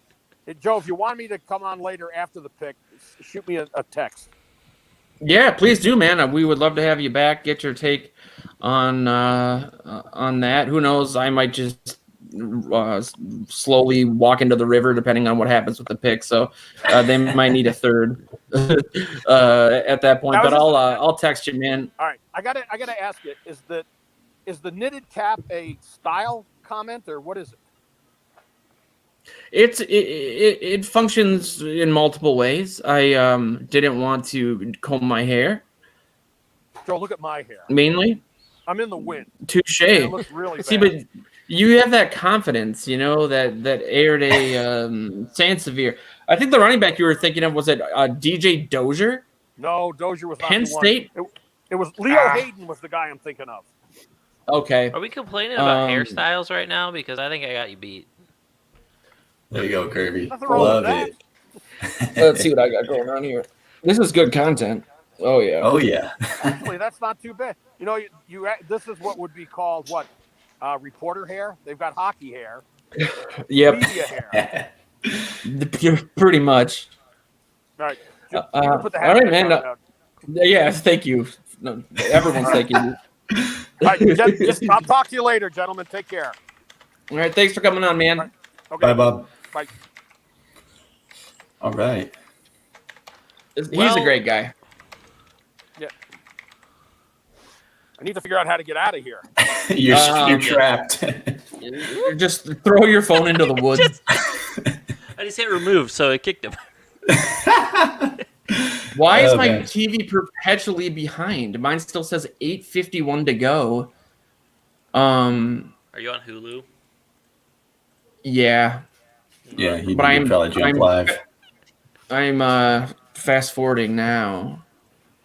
It's But, on, Trevor Lawrence, number 1. I mean, what is there to say? So here's a question. What is the expectation year 1? How many wins is Ooh. Jacksonville going to get? How many wins are they going to get, or how many do they need to get for Trevor Lawrence to not be immediately labeled as a bust? Both. In order for him to not be labeled as a bust, they need to win as many games as the Chargers won last year, and put up anywhere close to the numbers that Justin Herbert did. For me, at least. Okay. I know 6-10. I know they wouldn't have had this pick up in this instance, but can you imagine if they were able to add him, and he, obviously performed well a couple seasons ago before they basically unloaded everybody on that defense, especially. I mean, that team probably would have gone to the Super Bowl, honestly. They almost did anyway, right? Right, exactly. Yeah. We haven't seen him play in a single NFL game yet, so that might be a bit of an over prediction. But do you feel like he's probably got the most pressure on him of any quarterback coming into the league since maybe Andrew Luck, or who am I missing there? The dude has been hyped for so long. He definitely does have pressure on him, but it's not like he's going to like New York or something like that where he has to. He's got the biggest market in the entire country. He's going to Jacksonville. It's a fan base that's not really expecting all that much. Hasn't really expected all that much. They put up with Blaine Gabbert for like half a decade or more. So and then I think Blake Bortles. Oh my goodness! I forgot the mediocrity that is. So I think he's going to be fine. I have this weird thing that I know is not true, and it's a horrible thing to say out loud as somebody who writes and analyzes the NFL. But sometimes I visualize draft picks, and Blake Bortles is a great example. I just thought I'm not going to see a million teenagers walking around with a Bortles jersey on. Maybe it's just because my entire life the Jags have been awful, but I just can't imagine them becoming some semblance of a contender, even though again they were 2 years ago because of their defense, or this for whatever reason panning out, and that just might be imprinted again from years of just them being terrible. But I'll be very interested to see if he turns into this creates this dynasty down on this forgotten team. I will say that they've made a lot of moves this offseason that make sense. They've shored up that defense pretty well. Their Malcolm Brown signing was huge, and they've got some sneaky talent at wide receiver, and they still got James Robinson too. He was one of the top running backs in the entire league. So it's not like this team is devoid of talent at all. But I think if they can shore up the offensive line through the rest of days 1 and 2 of this draft, I think they're going to be set pretty well moving forward. Yeah, I honestly think they won't. They aren't going to turn the corner this year. But I think having Trevor Lawrence gives you an opportunity in the next 3 to 4 years, especially, to build up that team to be a contender. Now, whether that team contends for any sort of maintained success is a whole different ballgame. But Lawrence at least gives them a chance to carry them in a quarterback-centric league. Right. And the Jets, Jets take Zach Wilson. So chalk so far. Nothing crazy yet. It is what we expected. They Yeah, are. now is where the draft starts. Embarrassing question. How do you skip ahead to live on Hulu with this stupid thing? Do you guys know how? There should be next to your play pause button. There's a skip forward button that should bring you forward.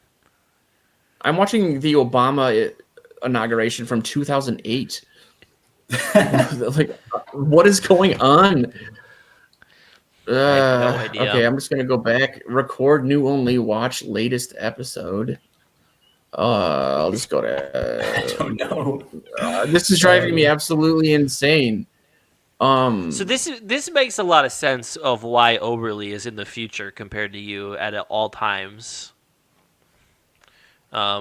during Vikings games. Yeah, because he watches over the air. Because nobody does except him. There's this app called Hot Mic where you essentially you do game commentary of different sports, and you have to mute the TV, but then people would listen to me and Oberly react to a Vikings game. And it was the Monday Night Football game against the Seahawks 2 years ago. And the biggest issue that they had as an app was finding a way to sync everybody's different source of watching it. So the time was right for everybody, because Hulu is 2 minutes behind regular TV versus other, and it's just I've always noticed that Hulu is, even without my embarrassing inability to just find the live show, is like the one that is always really behind there. I finally found it. Wow. And Dustin may randomly call in at some points. He tried to earlier, but I guess was being overpowered by Kings of Leon, which I think he did us all a gigantic favor by not making us deal with that. Yes, thank you very much for not having that happen. So we touched on Zach Wilson earlier, though, and he's actually did an interview with Jack Day of our site like 6 weeks ago, and a lot of Vikings fans became enamored with him even before his pro day. What do you guys think of him? Going number 2, going to the Jets? I know what you said earlier, Josh, about or was that Kirby? I mean, it's the Jets, and who's he gonna throw to and all that? Yeah, that was Josh. But I think, interestingly enough, Joe, can you mute your TV or put down closed caption or something? Sorry. I think him going to New York is a much worse situation than Trevor Lawrence going to Jacksonville, because the fans and the media there are going to expect him to be their day one starter, which understandably so if he's going number 2 overall. But I think Zach Wilson is not ready to be that starter just yet. I think he's going to fall prey to what a lot of young quarterbacks in today's NFL fall into, which is he's going to have to, and he has the talent and ability to, but he's going to have to play on the run and play with his athleticism first, and then learn how to run an NFL offense, which is backwards from how the traditional NFL quarterback model works. Yeah, I totally agree. And just to go back to that Jack Day interview, I mean, it's crazy how much his stock has risen since then. Like back then we were talking about if the Vikings could take him at 14, and now he's the 2nd overall pick. Like, it's just ridiculous how fast this stuff happens. What do you attribute that to? I think it's his pro day. Pro day? Yeah. I mean, the Jets loved his pro day, but I mean, the actual ball we saw on the field, like, it was good, but it wasn't against great competition. It was a little bit shaky at times, and I said this on the radio show yesterday. I think the pro day was probably the most impressive bit of football that we saw out of Zach Wilson. So, also interesting to note the anti-Bridgewater pro day. To throw it before I throw it back to you, Joe. He did play behind what is widely regarded as the best line in college football at BYU. Also, like Josh said, against mediocre competition most of the time, and the one game that they played a good team or like a ranked team, they I believe they lost that game, didn't they, to Coastal Carolina? They at least got close. And Wilson didn't play that well in that game either. Yeah. So, who would you guys have taken in lieu of him? I still think Justin Fields is the 2nd best quarterback in this draft. So if you're going to take a quarterback, and if it's a guy that you're going to need to rely on athleticism a lot, I think Fields is at least better in that category than Wilson is. I wholeheartedly agree with you. I don't know that I agree, only because I think Fields has a tendency to make mistakes and not make the best decisions on the move. That is one thing that I will say about Zach Wilson, is he is an excellent off schedule thrower of the football, and it seems like that is his honestly preferred play style. So maybe this fit in New York is better for him than Fields, who I think is in general a better quarterback and better at running an offense and better from the pocket and better arm talent and better et cetera, et cetera, et cetera. Better everything else.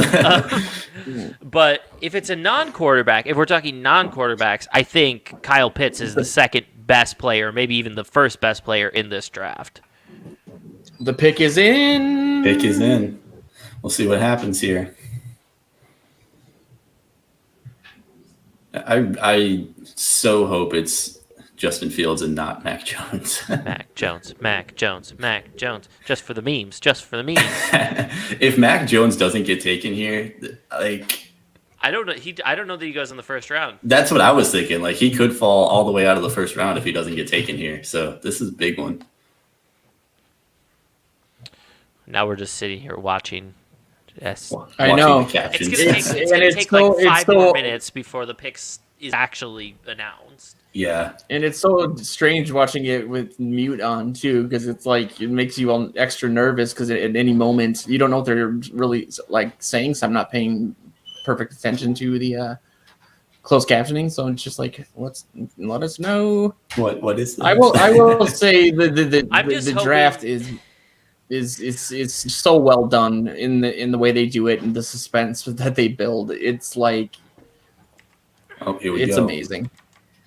I'm just hoping that Oh. like Paul McCartney doesn't like die tonight and we don't realize it because we're not reading the closed captioning. Yeah. I just hope the Vikings don't draft Paul McCartney and then he dies. That would be. Our new left tackle. Trey So- Lance. Really? Trey Lance. That's Really? all right. That's better than Mac Okay. Jones. I mean, yeah, Okay. it's better for San Francisco than Mac Jones. I think Josh and I are both agreed on that because Kyle Trask is better than Mac Jones. How would you feel if the Vikings snagged him? I Oh man. do you want me to continue to work with you on a Vikings website? Because probably not. I don't know that I would keep the Smith jersey. Even I think I might just sell it all. Just get rid of it. I often think about what it would have been like if we had the sights back when Tavares Jackson was the quarterback. I Like feel there was like- no hope. He did have that dope Yeah, it jump was pass, just- though. He was hey, we just didn't give him enough opportunities, right? No, he just needed like 7 or 8 more years. He would have figured it out eventually. No, this is exactly what like This is the prevailing- longest walk up to the stage. This is Sorry, Insane. it's a it's bit like much. 2 miles long. You should run this. This is another workout. They're not sure if they're Yeah, actually exactly. picking him yet. Goodell's going to do a medical examination to make sure that they made it. He had a 4.6 walk up to the podium. Wow. Did anybody else North Dakota. see? I feel like we should be making a bigger deal about the fact that Trey Lance played at North Dakota State, and that's kind of our Yeah. viewership and readership region. Yeah, But our radio show plays there. I mean, I think Trey Lance is going to be excellent. I think he's got at least got a chance to be excellent. I think he's going to a great situation in San Francisco, where they essentially tanked this year. Yeah, But they've still got essentially the same team that went to a Super Bowl like the year before. So Yeah. I think it's an absolutely excellent situation for him, and if he plays halfway decent, he's better than Jimmy Garoppolo already. So I think this is actually a really good pick. I just am kind of disappointed that it wasn't Mac Jones. That would have been so funny. And I mean, the quarterback guru that Kyle Shanahan is like, this kid's still so raw. He's only played 17 collegiate games, and his ceiling is just so much higher than what he actually is right now, and that's really exciting for San Francisco. To go yeah. I mean, the at 3, 49ers though, just that got was- massively. to go. Is my mic cutting out? No, we can hear you. I just am interrupting you. Okay. No, yeah, 'cause it's cutting. Sometimes cutting out the audio. So I was just wondering. Oh yeah, no, I mean, occasionally you'll like fall off the end of a word or as you start a sentence, but it's not unlistenable. I don't think. Although we should get you a different mic at some point, but we'll talk This is the about third that. one I bought like in 2 weeks. Help me. Oh, but yeah. What were you saying? I'm gonna tether you to a desk because you're gonna get a stand mic.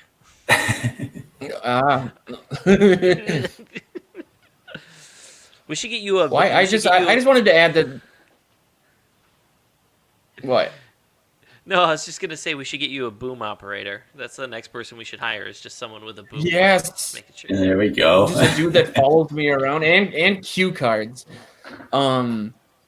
It's the 49ers, like they got hit with like the worst injury bug of all time last season, and it just feels like the Vikings never are bad at the right times, and I think that's been the story of all of our lives watching this team. It's like there's been certain years where if they just lost a couple more games or hadn't fought so hard to be mediocre, maybe they could have landed, the quarterback that we all want them to draft and develop, which we've never seen before.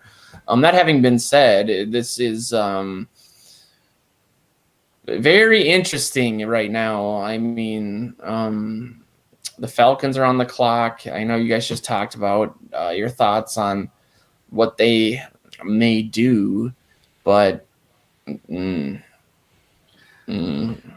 Yo, I love the free. Just quick shout out to the free Josh Gordon sign on the NFL Network broadcast. No, I think this is exactly the situation that Atlanta had prepared for here. And I wouldn't be entirely surprised if they were still fielding calls like right now, like 3 minutes from running out of time, especially with Trey Lance gone in front of them. Because I think Trey Lance might have been their plan. But this is a very good spot that Justin Fields could go in if they want to go quarterback. Because I think my assumption was that Fields was going to be either here. Oh, pick is in. Yes, sir. So I will continue to talk until Josh tells us because I think he's slightly ahead of me even. But yeah, I think it's interesting to see where they'll go. I think hopefully for Falcons fans' sakes, I hope they go offensive line. Think about that though. If the Falcons do take Fields, the Bengals will have at the 5th pick their pick of the best player available, right? Because they obviously aren't going quarterback. That's a pretty good position for them to be in. Yeah, to stay at 5 and get whatever guy you want because you already have your quarterback of the future. Yeah. Josh would say it's that they need to go. Great scenario. They need to go offensive line as well here, but because of the picture of Joe Burrow with the 10-inch scar. Yeah. No, I mean, yeah, it's going to be really – it definitely depends on what happens here with Atlanta, though, because they could equally take Penei Sewell. They have an equal need for him, so – now we're all just sitting here watching again. All just watching, yeah. It's seriously like they announce the pick is in and then it's 10 minutes. Until the actual. And why does he have to go? All right, here we go. First of all, why is there a recliner, and why does Goodell have to walk back to get the envelope? Is the post office broken? I have no idea what is happening. Kyle Pitts. Everyone's eyes are on Josh. For real, or are you just guessing? Kyle Pitts, yeah. Kyle Pitts is the pick. That is... that's a big one. Interesting. I mean, like I said, I think he's potentially the best player in the draft, so to get him at 4 is incredible, but not what I saw coming at all. Yeah. I'm telling you, this team still has faith in Matt Ryan. They have too much faith in Matt Ryan to move off of him right now. So, yeah. Kyle Pitts, he's probably a Hall of Fame tight end, honestly. Like, he's just got that much talent. And like I said earlier, with them probably moving off of Julio Jones, he's 32 years old. He's taking a step back. Kyle Pitts is a really good replacement for him. So we had a question of exactly 40 minutes ago from Alan Joseph Callaghan. We talked about it. Oh, you did? No, when I was gone? Yeah. I would like your take on it, though. No. So would the team do it? No. I said this like 20 minutes ago, but if it came down to that or like a corner or something, of course I would want them to do that. But everyone knows at this point what I want them to do. Give me a press pass. Give me a I'll stop ripping on you. I promise. That's what you said. Yeah. That's what you said before, and you just haven't yet. No, I'm kidding. I'm getting there. Kyle Pitts is such a great pick. I'm sorry. I think he's gonna be It's gonna be so good. So good. I'm honestly really surprised that they didn't find a trade package that they liked out of that spot. I was going to say that right before then, or I thought maybe if the Falcons had gone Fields, that Cincinnati might find a trade partner, since they have basically the best fifth overall, in that instance, the best fifth pick of all time. But this is it's an interesting move. And how old is Matt Ryan? Like 36 now? 37? I think he he's just 30. turned 36, or he's going to turn 36 before the season. Okay. I mean, Today's his birthday. If today's Matt Ryan's birthday, happy birthday, Matt Ryan. we got you a present. We mentioned got you you on a the present. stream. It's a new tight end / wide Yeah. receiver. Can you imagine Pitts on the Vikings? Goober. It was something that was potentially like Floated out there sometimes. well, it was a possibility at maybe not at 14, but at like 7 or 8 earlier in the process when I was talking about it. This was, of course, before Riley Reif was moved, so the offensive line wasn't as much of a travesty. It was still a travesty, don't get me wrong, but it was the possibility of them like being able to maneuver to find a like Josh said, a possibly Hall of Fame level tight end. Highest picked tight end since 1960? Yeesh. Mm-hmm. Yeah. I think there's only been one other tight end that's gone in the top 5. Ever. Jermaine Yeah, Wiggins. Yep, there you go. I was blanking on the name. Sorry, Jermaine Wiggins? I was joking. You remember Jermaine Wiggins? I was about to say, I was like, there's no way. Yeah. He looked like Krusty the Clown, kind of.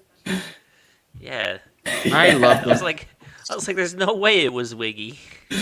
So, Rick Sosa is on Twitter claiming that he's 3 for 3 and 4 for 4 on his mock draft for these picks. So when he comes back on, I'm gonna demand proof. Proof on it. Well, dang, he's got me beat. This is I think Josh had Jones at 3 and then Sewell here at 4, didn't you? No, I had New England trading up at 4 Oh, right, and right. taking Fields. You're right. Well, they might not have to move up very far to get Fields. Exactly, yeah. Because I don't know who's taking a quarterback in the next. Denver. That might be it. Yeah, Denver is the next spot that a quarterback could land. So if Fields lands there, then who's the next one after that? Then it would be New England. Minnesota. Ooh-wee. Ooh-wee. What if Roger Goodell was just like, hey, Minnesota picks Christian Ponder? What? Not again. Not again. So if you guys know how I feel about Cousins, right? If love him. Fields fell to 14 and Cousins' dead cap money wasn't so atrocious this season, and maybe free agency happened after the draft, I would be all for it. Because I do think Rick raised a cogent point in the salary cap situation with Cousins. I do like Fields a lot, and I do still think that, because of the COVID cap, there's probably going to be some good veterans released during camp or before then. It'll be very interesting to see if he falls that far. That having been said, I'm also interested to see what's happening with these tackles. I think we're going to find out very soon because Cincinnati's pick is in. They have not moved. So I assume this is going to be Sewell, especially with picks off the board. It could be a defensive player, though. I don't know. Ooh. Cincinnati's. I mean, they're knows? in play for defenders for sure. Like their defense is not stacked by any means. Hey, Adam so- Thielen. What? This is where What? there's a commercial. It's a commercial about Adam Thielen, and it showed him in high school, and it said, "Where else can you go from undrafted to all pro?" Other kind major of a sports. yeah. Yeah. I know. It kind of happens a lot, actually. Pretty decently common. Yeah, but I mean, back to Cincinnati, I wouldn't be totally shocked if they went Jamar Chase here either, just because Joe Burrow connection. Yeah. They do need another Yeah. wide receiver, probably. I don't know if I'd address it this high in the draft, just because there are a lot of really good ones that they can get later on. If they do go wide receiver, it helps the Vikings incredibly. It definitely does. Right here. Because Miami's not picking an offensive lineman. Detroit could pick an offensive lineman, but I think they need to find playmakers first.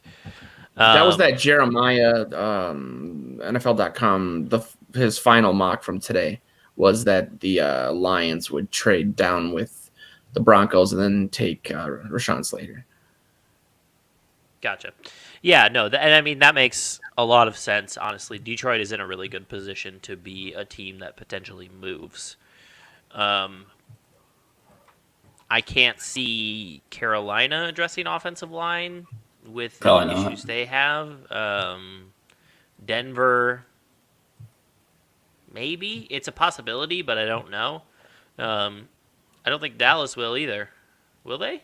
They shouldn't. They should go defense, I think. But Yeah. what Yeah. do I know? Jerry Jones is the expert.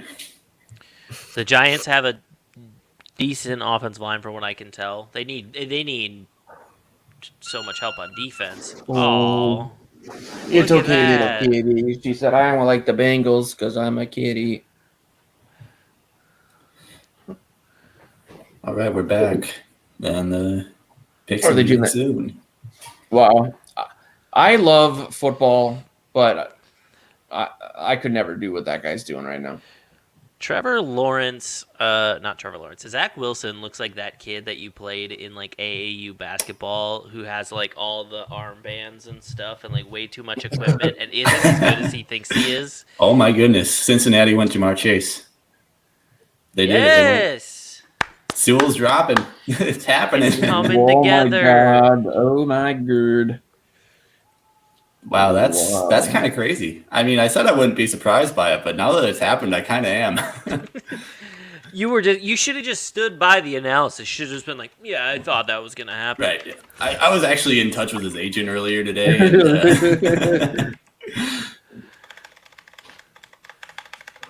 And, Man, they make this look so easy on television to do all this stuff. I mean, you nailed it though, Josh. I mean, the connection they have is worth its weight in gold. You would have to think.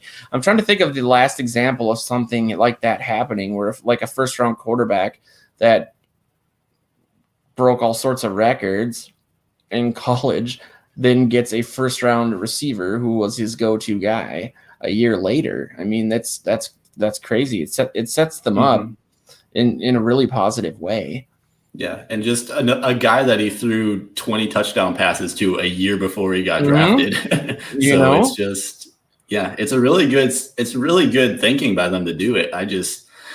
I'm not sure how he's going to be able to get the ball out with the kind of protection he's got right now. Like, obviously, their wide receiver core is not great. Like T. Higgins they drafted last year, he wasn't anything spectacular in his rookie season. Tyler Boyd is kind of just what he is at this point. Yep. But Jamar Chase definitely has the potential to take them to the next level. But I think Who it was knows? just too tempting to pass up because of that.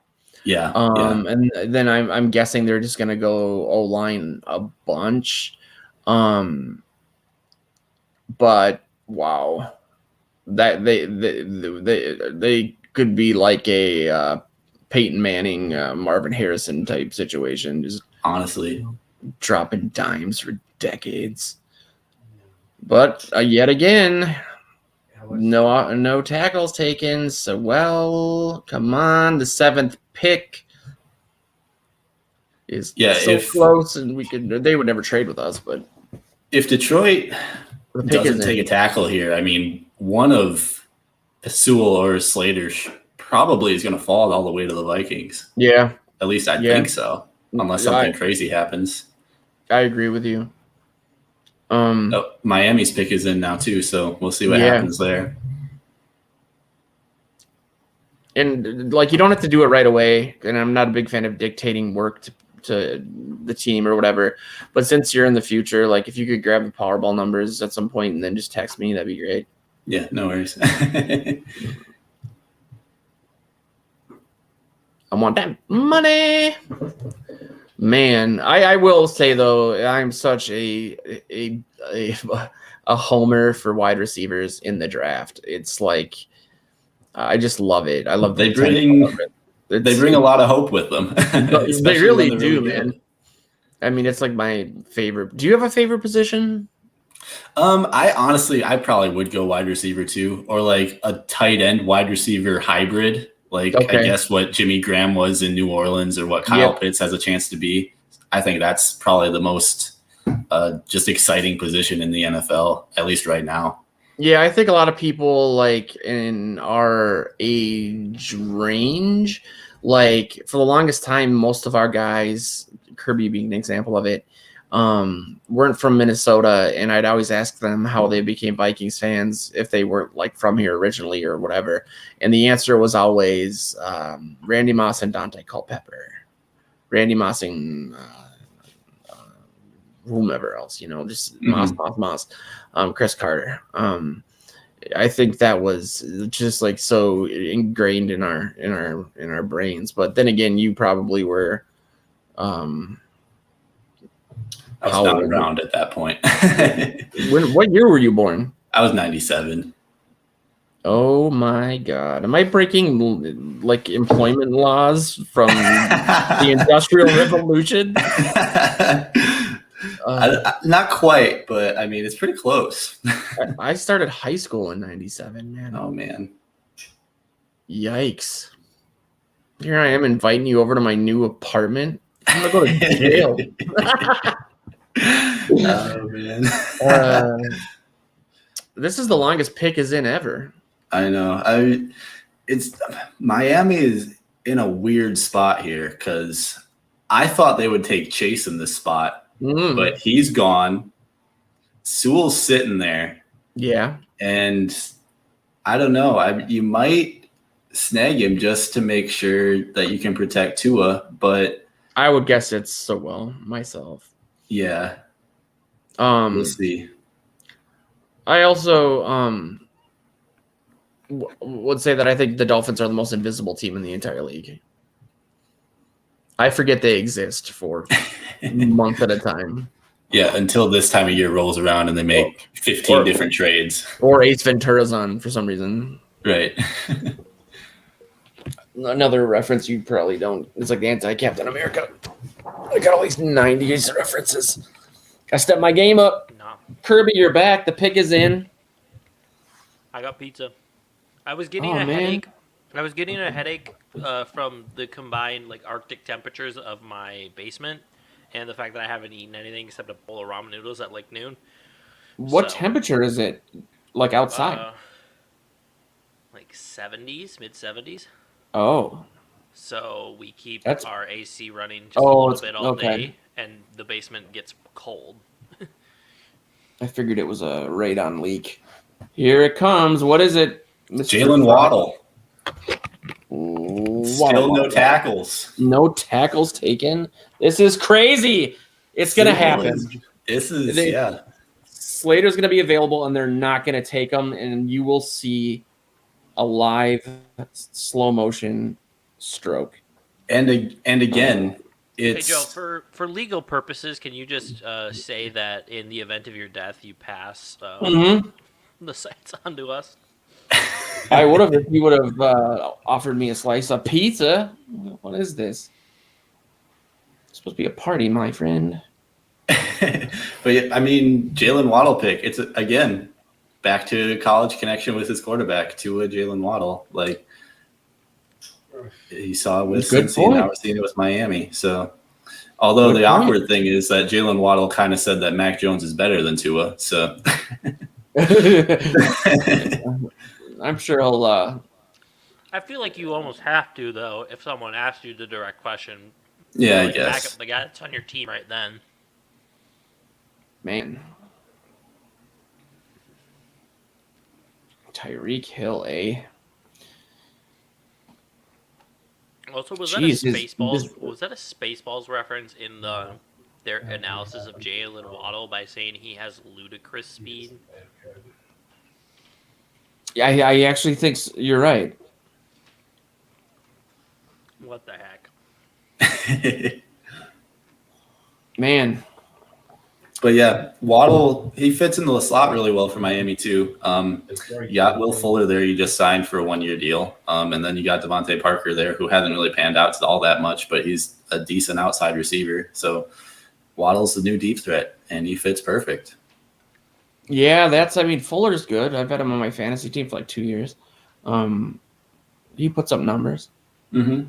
He's good, better in a group or as a second receiver, so that's gonna work out well for him. The pick I mean, is I don't know. already in for Detroit. Yeah, They knew. They knew. I What bet they wanted. You I bet they know go who it is. Surtain. I hope they go Nah. Surtain. they're gonna go Mr. Oregon.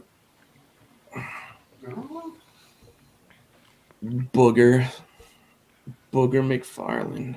I think Detroit likes the Northwestern guy. Or yeah, that could be. Man, I thought This that is Joe crazy. took his TV off mute, and then I realized it's his dad. Yeah, I was thinking the same thing. 5'9". they're making fun of you on the air. Quiet down over there. Hey, I did not say I was making fun of him. If Nah. anything, I was making fun of you for unmuting your TV. Kirby said you sound funny and are a bad person. This is all because I didn't give him pizza. No, I just lash you've him done. out, man. Man, he's got some separation though. College. Yikes. And what if Detroit just big brains this entire draft and takes Justin Fields here? Talked Oh, about it. oh. Right?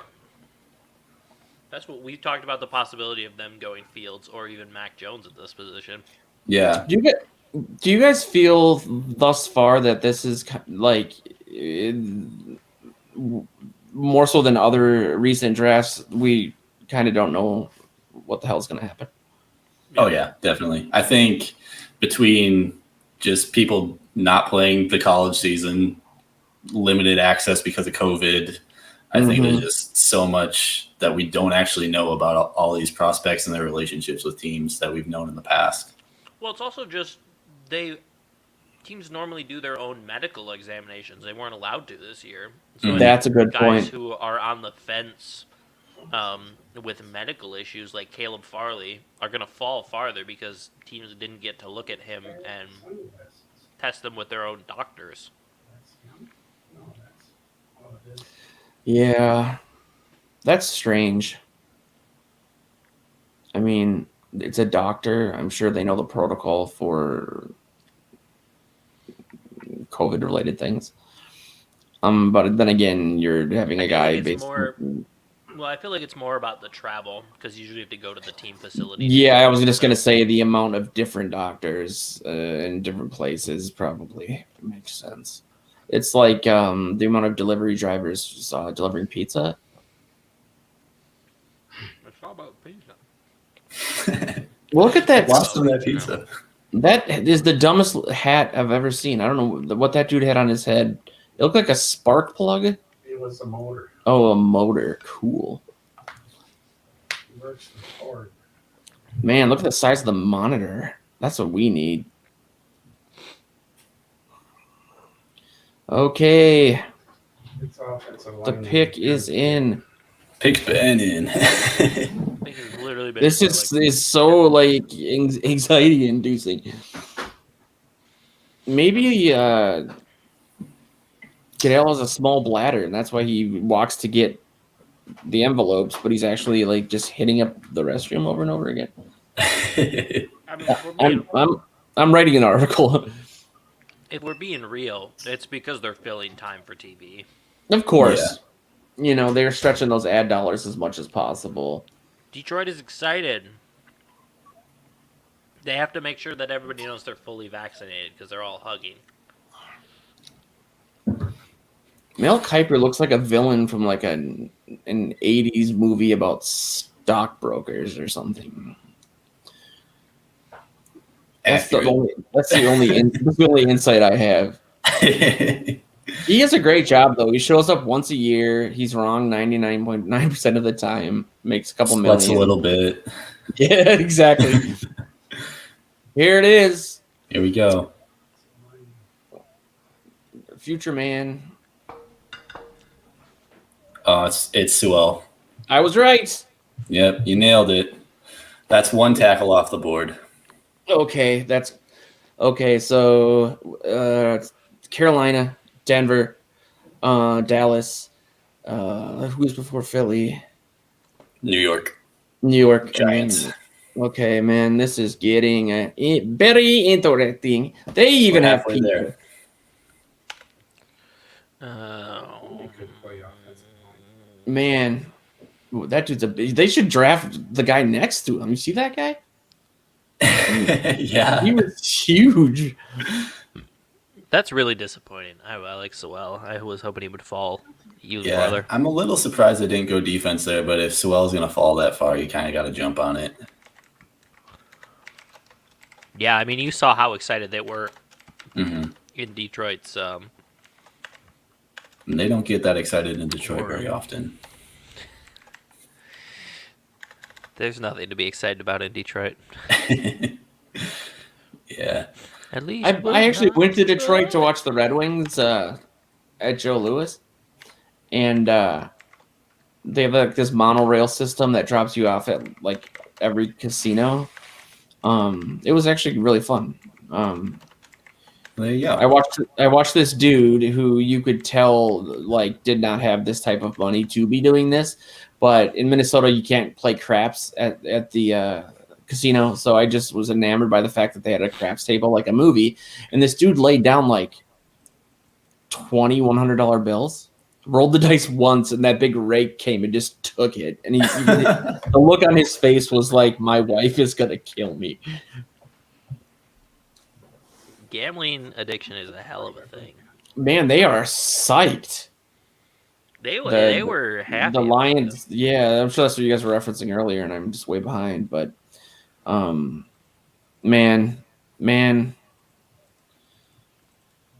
come on, it. So you think come on, Carolina goes guys. defense here? You used all 7 picks on defense in 2020, and they're going to pick a defender right off the bat. I mean, Surtain's on the board still, so they might. And with 2 receivers going already, I mean, they could go Devontae Smith, but I don't really know how well he fits alongside. I think it would be extremely interesting for Smith to go right now. Yeah, for sure. Or who knows? Maybe they pick a quarterback. I mean, Would be something. Has an edge been taken yet? no. Okay, We kind of expected that though. Yeah, I think the Paid players that have or- gone are kind of what we expected, just not in the exact order. Mm. Yeah. I'm getting He a is letting strong it go. feeling that the Vikings are going to go with an edge, and the only one that would not make me irate would be the one you're referencing, Kirby. Quiddy Pay. Winnipeg. It's because he plays in the Big Ten. That is Yeah. correct, sir.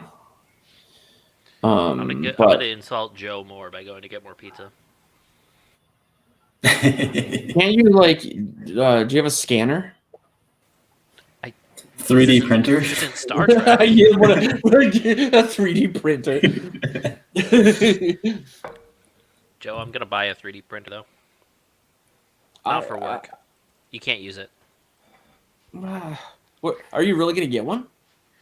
Thinking about it, there's the like 155 is like is kind of like sweet spot for like base model right now. So we They're have pretty to talk. I mean, what do you put, like, what materials do you put in it? Like little beads of There's- plastic, or does it depend on the project? it's a big spool. They all come in big spools, but there's different types. There's like resin.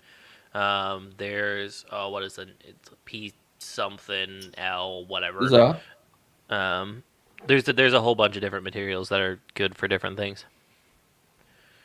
what are you gonna make with it? Probably D&D miniatures. Hey, I'd make Marvel stuff probably, or like a Vikings Super Bowl trophy. Since I'll never. There are some very specific like holders and like organizers that I would like to make for like custom things for my desk that I could like screw into the bottom of my, or like attach the bottom of my desktop. Like I have a switch for like a USB hub that I would Yep. like to be able to like have held underneath my desk, that there isn't like a perfect solution for, but if I had a 3D printer I could just print a little bracket, stick it to the desk, and it'd be right there. That's so cool. It is cool. I'm gonna go get more pizza Okay. and hope this isn't an offensive lineman. Come on, man. How's life down in Mankato, dude? Oh, it's great. Chilling at the apartment, man. Living it up. You have the Talking tone about- that I did earlier when I first joined, and we couldn't tell if I was being sarcastic or not. Wait, what? Remember when I first got on the stream and I had that weird tone that sounded sarcastic but not at the same time? Oh, yeah. I was saying you kind of had that going. I like Mankato. Yeah, no, it's definitely it's a great place. Yeah. It's a little different in COVID, I'm assuming, but I haven't really experienced it not in COVID. So looking forward to that. I suppose I didn't really think about that. Yeah, because I just moved here in January. So I remember you telling me that during the interview. Where did you move from? Idaho. Okay. Yeah. What part? By Boise, like half an hour west of Boise. Oh, Okay. Carolina Here it went J.C. Horn. What? They didn't go Certain. That's interesting. That is a bit of a surprise. And now here comes the 9th pick, the one that everyone says the Vikings would draft or trade to, and they could get my guy, and I would forget all about pizza. Did you grow up then in Idaho? Oh man, so that's a Are you- long story. Are you an Army baby? No, so I was born by Milwaukee, Wisconsin, and then I moved from Findlay, Ohio to New Orleans. That's how I became a Saints fan. And then I moved back to Wisconsin, out to Idaho, and now to Minnesota. So I've been Man. all over the place. Yeah, that's half of that story was not good for your future here. Wisconsin, New Orleans. I've been to New Orleans when I was young, and I remember only bits and pieces of it, but a lot That's what I've heard. of crawfish. Yeah, I was like 6, just getting loaded on whatever Lombard Street or whatever it's called. Bourbon, what do you guys? Bourbon Street? Yeah, I don't know where Lombard Street is. San Francisco. It's the one that curves a bunch. What do you guys think of this pick? Zimmer must be just fuming. It's a reach. Yeah, it's definitely a reach. With Certain on the board, I mean, I wouldn't have been surprised if they went Slater there either. Just because I think that offensive line does need a little bit of help. But yeah, the fact that they went Horn over Certain is kind of shocking. It's not the worst reach that we've seen, especially not since the Raiders reacquired John Gruden. But it's definitely a reach. Ooh, a Marvel commercial. We've lost Joe for like a minute now. Yeah, he's gone. He's gone. There's it gets to the point because I wear glasses where The headset is pushing against the part of my ear that is also got my glasses behind it, and it hurts to the point that it feels like I'm developing cauliflower ear. So I'm trying to let my ear heal for a minute. I know the struggle. It is a struggle. I normally wear glasses. I knew I was going to be wearing a headset for multiple hours, so I put my contacts in tonight. I can't touch my eyes, man. You could give me $1 million or a good offensive line, and I just can't do it. It's like a For an weird. offensive line, I would shove your own finger into your eye. I would make it happen. That might be the quote of the night. I'm putting that as the subtitle of whatever the article is for the draft pick. I just want to see the bottom left of the screen pop up like trade. Trade. Kirby Yeah, has traded 2 slices of pizza to the Denver Broncos. Rashawn Slater. for Teddy Bridgewater. Yeah. I'd acquire Teddy Bridgewater for 2 pieces of pizza. Man, that's a reach. I mean, Read. this is probably a good time to talk about the potential for a Drew Lock trade, I guess. Oh my god. How you guys feeling about that? Can we get someone who is like more opposite than Kirk Cousins? Honestly, though, yeah. I mean, I don't hate it just because, I mean, he's not making any money and he's going to be the backup and he's at least got starting experience. So I don't feel like that would be the worst thing in the world, depending on what they had to give up.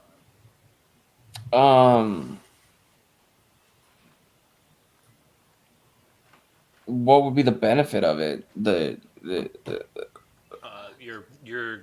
You don't have Sean Mannion as your backup quarterback. Your backup is not named Sean Mannion anymore. Oh, I'm sorry. I was there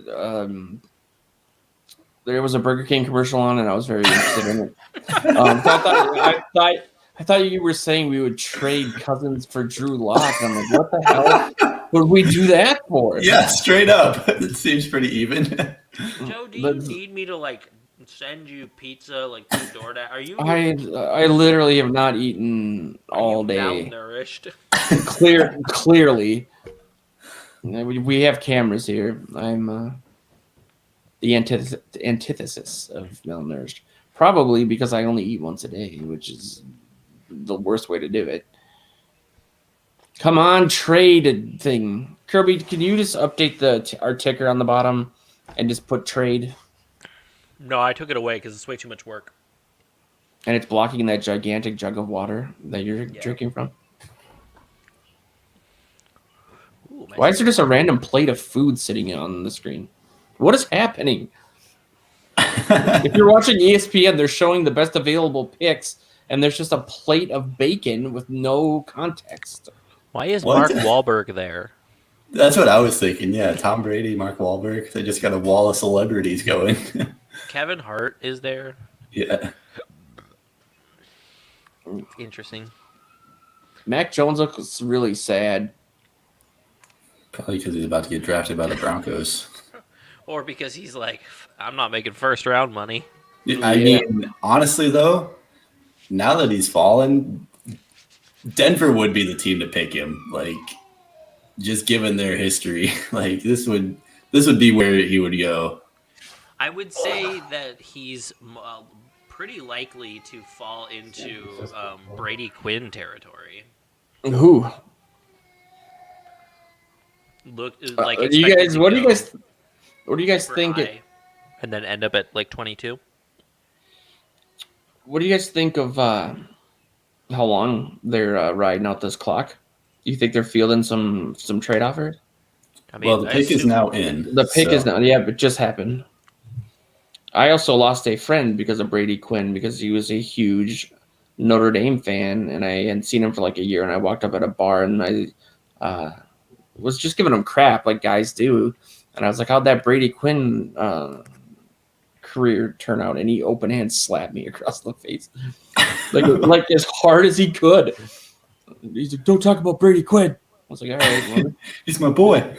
this guy sucks."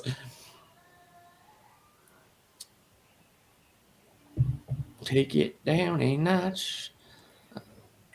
All right, we're getting there. It's gonna be Fields. Fields, Surtain here would be just make that defense ridiculous. Yeah. I Come could on. also see Smith, just because I feel like a lot of their wide receivers at this point are kind of just unproven guys that don't really know what they have yet. We're only 5 away from Minnesota. Hoorah! We're only 5 away from disappointment. Getting there. Unless they pull off that Drew Lock for Cousins trade everyone's talking about. It's coming up. They gotta throw. Ooh. They gotta throw 14 in to sweeten the deal. Stop just casually moseying out there, Goodell. Come Pick up on. the speed. I assume Josh Why is are- gonna tell me now what the. Why thing are they is. just having assorted criminals on the stage? That guy looks like he is in a biker's gang. Oh, Patrick what is this? Surtain. they went Surtain. Wow. Best Justin player Fields to the available. Vikings. Oh my God, you guys! This Justin is actually Fields to Dallas. this is Oh my gosh. This Can is you lining imagine? up very strange. Like, oof. This is lining up very un-Vikings like. Yeah, I mean, wow. I'm not gonna lie. I want to know, Joe, what your reaction would be if the Vikings picked Micah Parsons at 14. Micah Parsons. oof. He's a Big Ten guy. Come on. So the way I really feel deep down is that saying Justin Fields would be available, that this team is never going to win a Super Bowl with Zimmer. Period. So, I do think that shoring up the offensive line would give them the best chance to do so. I think that Cousins is good. I don't think there's any guarantee that Fields will be good, or he could be a bust. That's just how it works. But if they did take him, I would be happy, ecstatic, because I do feel like he'd be the closest thing to actually drafting and developing a franchise quarterback this team has pretty much had since Culpepper. And I again wouldn't help in the short term, but it would help the salary cap a year from now. And You misunderstood my question. I'm just saying, I was asking about the linebacker Micah Parsons. I'm just saying my frame of mind is that, right? If he's available, therefore, if he's available, and not only did they not take him, and then not only did they not show up the offensive line, but they took any defender, I would go and get some pizza, and then I would probably drive to Wisconsin and buy some of that stock in the Packers everyone's talking about. And switch Become an affiliations owner. You become an owner. and order the team. That's what they The are. owner. They make decisions. Yep. That was Aren't they technically communists? Hey now. That's my next article. Why are the Packers so communist? Can we not besmirch the name of communism by You're giving Karl Marx a bad name. Oh my god, how had they not moved on to the next pick yet? I don't understand. I wonder if they're fielding calls then. Oh, look how Matt Dallas. Jones keeps touching his phone to make sure that it's on, and he didn't miss a call. But then he realizes there wasn't one, and then he gets even sadder. This is like just enthralling television. Oh man. Yeah, I don't know where Dallas goes now that Horn and Surtain are off the board here. All right, they absolutely missed an opportunity when they showed the NFL comparison for Patrick Surtain the second to just put Patrick Surtain as his NFL comp. Oh yeah, I totally missed that. That would have been I mean, stupid, but also funny. It would have been, yeah, meme worthy at least. Are you certain about that? No? All right. Mel's best available. I don't. Justin Fields was one. Slater. No, he wasn't one. He was 3. I didn't see who was one. Dallas traded. Philly is at 10 Dallas now. traded. There we go. That's why it was Philly taking traded so up. long. Oh. Does Philly think? Why would? Does Philly think that New York was gonna take like a linebacker? Are they taking Justin Fields? They must be because he's crying. He's crying because he has to play in Philadelphia. Oh wait, no that. Oh man, the only thing that makes sense would be Devonta Smith, right? Because Especially there's no after way they that New York was drafting a quarterback. Especially after they whiffed on Rager, unless they think Big time. defensive player that they want. I guess. But after Horn and Surtain just went, I don't know who that would be other than like Micah Parsons or Kwity Paye. But I feel like they don't need those guys. Yeah. I mean, think they need a linebacker, but not Parsons at 10. They're not going to move up to get Parsons. Right. Yeah. Exactly. The question is, yes, why move up? What was the impetus? What was the motivation? What did they think the Giants would have done otherwise? Are they that still just butthurt, I guess, for lack of a better term, about the Jefferson thing, which was a season-long argument internally by all of reports coming out of there. So Dallas got a third rounder, and moved back 2 spots. Okay, So because the ESPN hasn't updated it yet, so it says 10 Philly, 11 New York, 12 Philly. I was like, what? Yeah. So just keep that in mind, Vikings fans. Moving back 2 spots nets you a third rounder. I mean, it's not cut and dry, but just it'll be about that. It'll be something like that. If they just trade back a couple spots, it'll probably be a third rounder, unless somebody really wants that pick. I think the lack of trading so far has made it so the trades are going to be a little weaker unless you're moving back a significant amount right now. Hi, Waffle Chap 2. Thanks for tuning in. Ooh, what are they saying? Hello, Waffle Chap.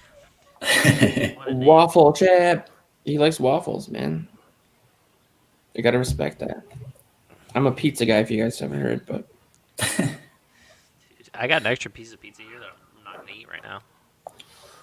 Just because I'll be right there. Just because I don't have. Oh, I has a crayon. Ooh, We're hiring this guy. our first we have an opening in our graphic design department. You bring a crayon. You've already got more skill than all of us. I know, Kirby, you asked if we had our first troll, but I think technically I've been trolling the show the entire time. Inadvertently, of course. Professionalism, passionate professionalism. I don't think any of this has been serious. Top I notch. literally cannot tell what is a joke and what is not anymore. In just everyday life. We live in a simulation. Oof. You're onto something. You should make a movie about it. I bet it'll sell real well, especially the sequels. Yeah, Keanu Reeves could be in it. Well, the pick is He's in. so hot right now. So now we gotta wait another 10 minutes.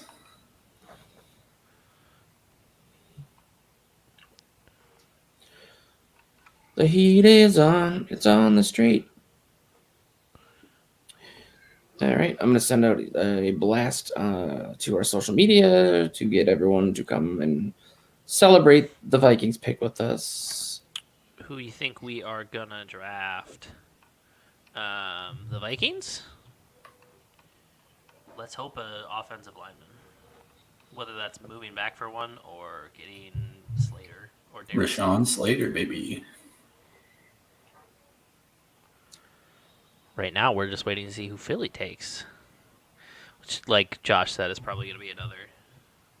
Oh, D's. Dude, I think he's setting us up for a D's nuts. Who's D's?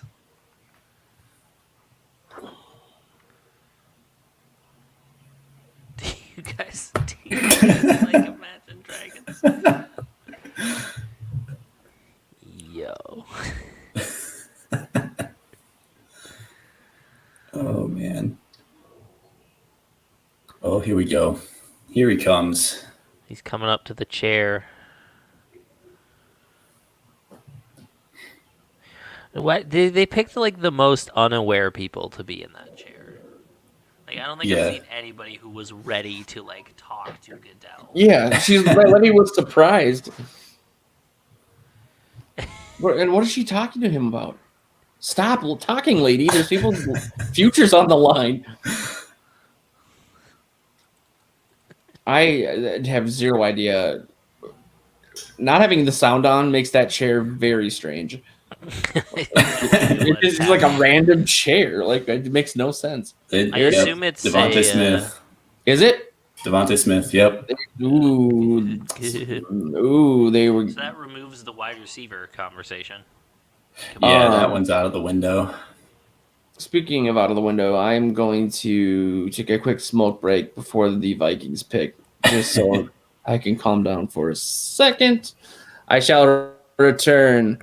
And then I might have to go a little early because I have tickets to an Imagine Dragons concert. But I'll let you guys know. Alrighty. I just blocked Waffle Chat. Yeah, I mean, Smith is a decent fit, and Jeez, I mean, show. come on, man.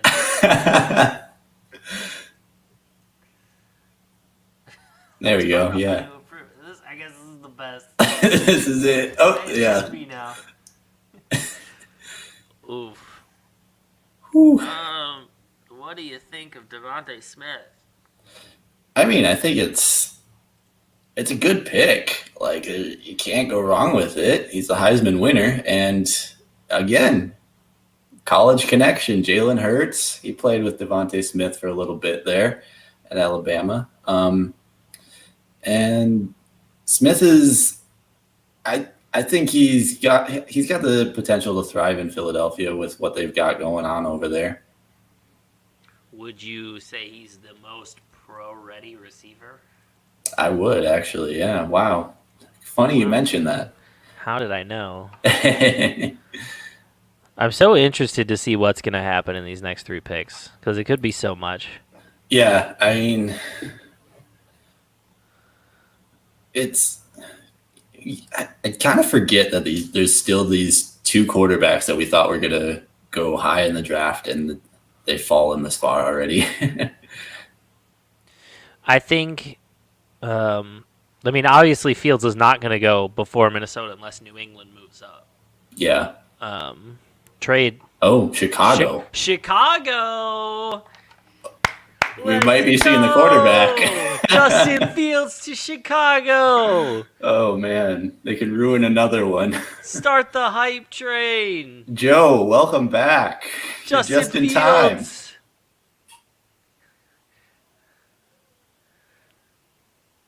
Please. Justin Fields to Chicago. Justin Fields to Chicago. For the memes. Mac Jones to Chicago. Mac Jones to Chicago.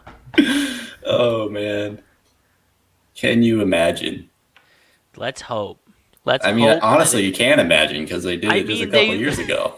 They thought they were going to get Russell Wilson and then didn't get him. So if they traded up and then didn't take a quarterback, imagine how upset Khalil Mack would be. I was dreaming of bigger things and want to leave my old life behind. Not a year That's right. the gods with the mold Hey. have a feed in the I muted you. I was lightning before the thunder. Wow. I'd like to see. I want to know what the deal was because that's a high. They moved up far. Yeah, it was, what, Imagine 7, Dragons? 8 picks? No, Chicago traded up. Oh, Chicago's taking Mac Jones. Hopefully. I really and that feels like a very Bears thing to do. If they don't Oh, take man. Justin Fields here, I don't know what's gonna happen because that doesn't make any sense to move up that far and not take Yeah. It'd be one of so these strange. quarterbacks, and especially not taking Fields because Mac Jones is not good.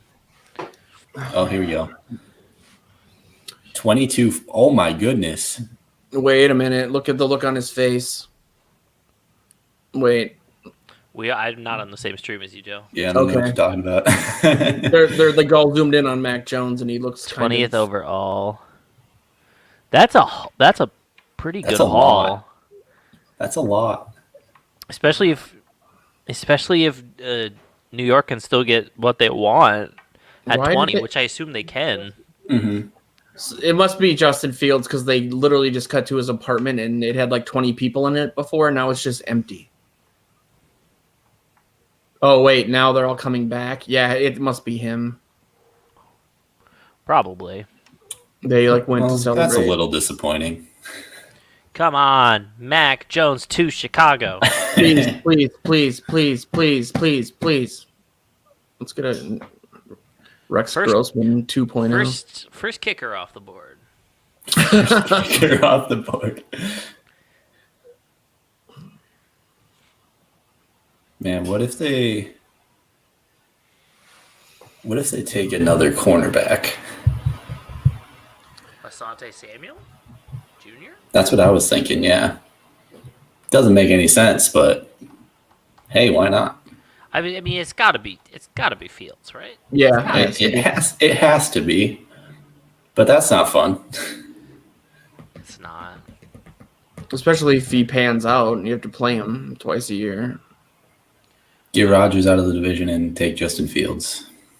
I mean, I'm never worried about the Bears quarterbacks, even if they're. And Trubisky's like 6-0 against us. Well, that's less about him still though. Than the, Well, it's partially because he's mobile and Zimmer can't seem to figure that out. yeah, but they played him one pass play a couple of years ago, and they still lost to Chase Daniel. Oh God, I forgot about that. It's like the catalyst for all the Diggs crap. That dude has the best COVID mask ever. Which was the guy- He's in a Bears uniform, and the mask is one of the Bears guys from He's the SNL. first one who has not looked awkward in that chair. Yeah. Whose we go. idea was the chair? I did. Who knows? Man. I assume it's a season ticket holder thing that they've been doing because they've been kind of doing that for a few years. Yeah. Man.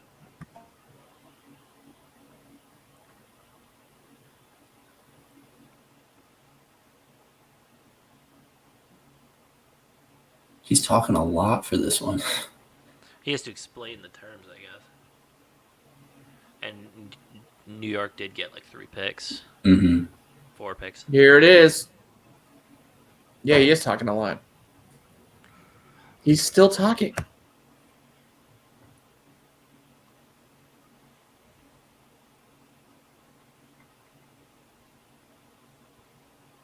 Come on, Mac Jones, Mac Jones. Mac Jones. Oh, it's because they've got somebody else. They're talking about Yeah. Carlos Nelson. Which they could have done all of this in the like 5 minutes that it took. Wikipedia defines football as It's like the a longest thing ever. It's like a 6th grader's essay. Book report. Here we go.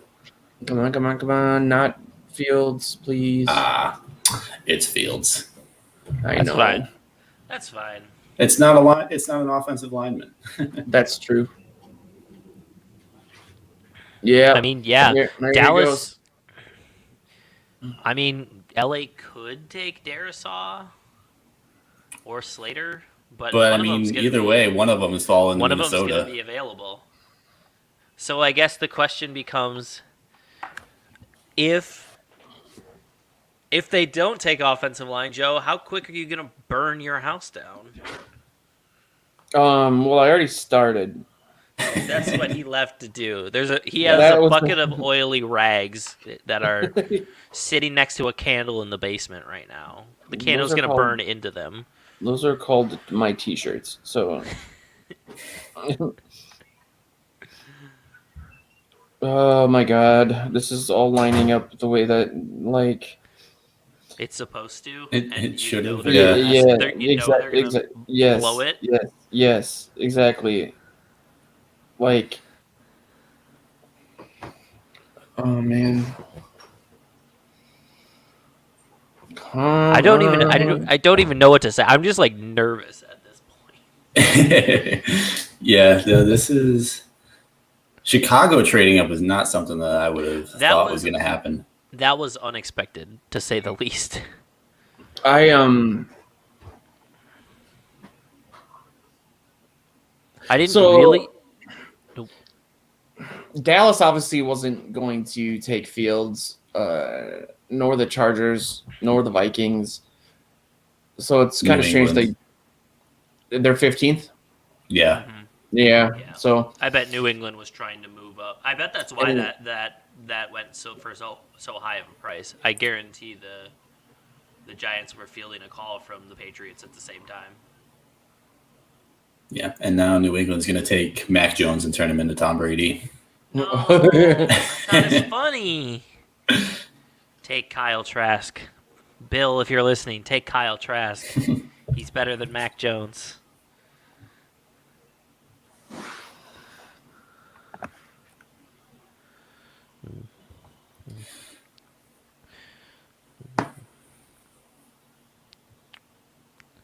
That was illegal hands to the face. Nah, it's fine. Just straight arm into a face mask. Not a penalty.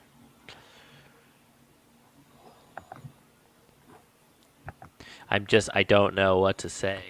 I mean, I guess at this point, would you rather have Slater or Darisaw? Slater, please. Yeah. Yeah, probably. I mean, Darisaw is. I would be I happy. mean, but with you Darisaw, can't be but- mad at either of them. Yeah, exactly. Right. And that the fact that is the kind of dichotomy there explains why it's 100% not going to happen. So, interesting question. We're sitting Minnesota City at 14, right after the Chargers. Assuming Dallas does not take an offensive lineman, assuming Los Angeles does not take an offensive lineman, are you fielding calls from Las Vegas to potentially move up? Because I know Las Vegas says they're committed to Derek Carr, but there's no way that John Gruden and Mike Mayock aren't thinking about another quarterback. Yeah, guess I mean, it's John Gruden. He's gonna field those calls. So Yeah. I mean, honestly, if they weren't going to take one of the two guys we just talked about, I'm actually sullen, and it hasn't even happened yet. Trading down would, what did the Bears give up? I mean, granted, that was a gigantic jump, but They gave up 4 picks.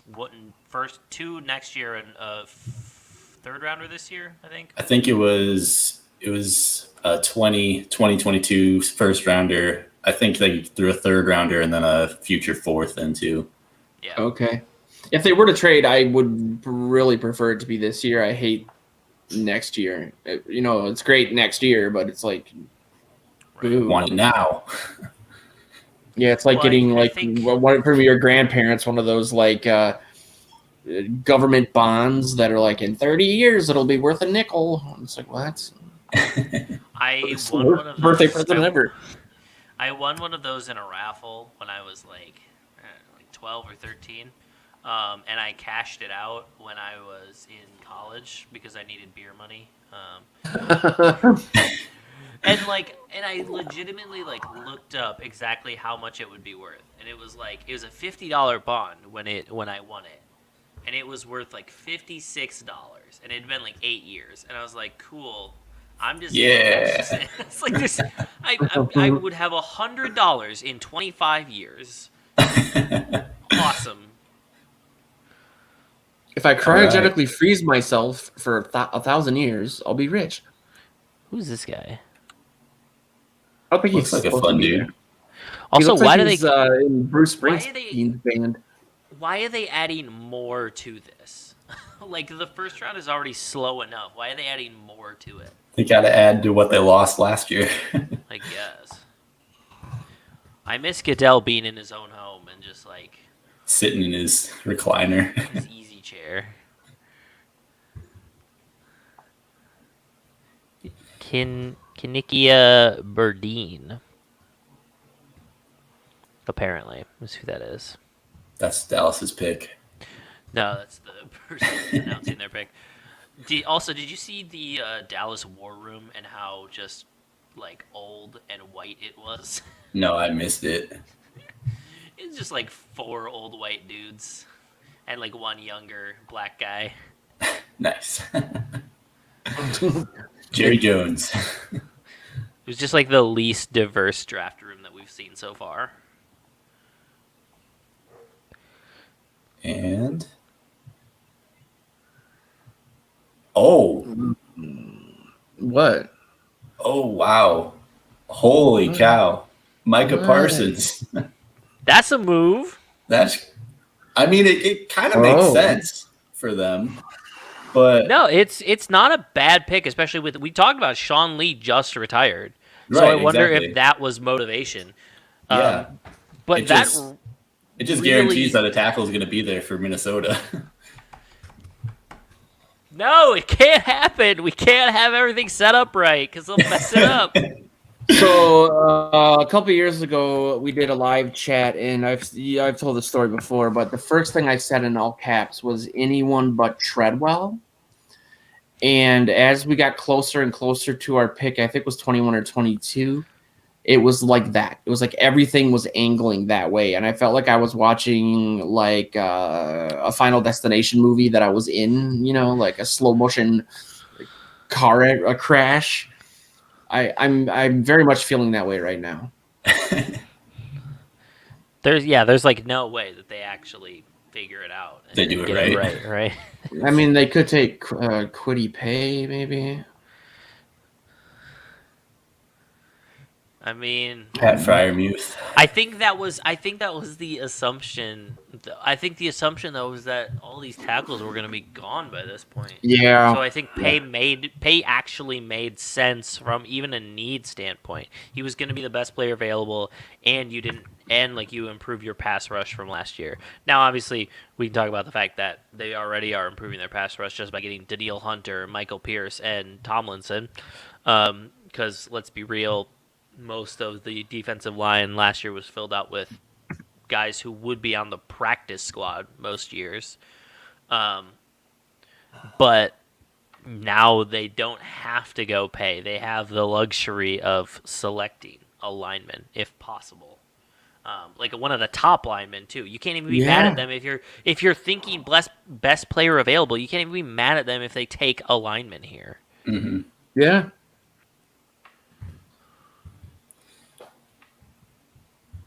I'm kind of writing the article right now. It'll be pretty cut. You're gonna be disappointed when they take a kicker. Guess who's back? It's Blair Walsh.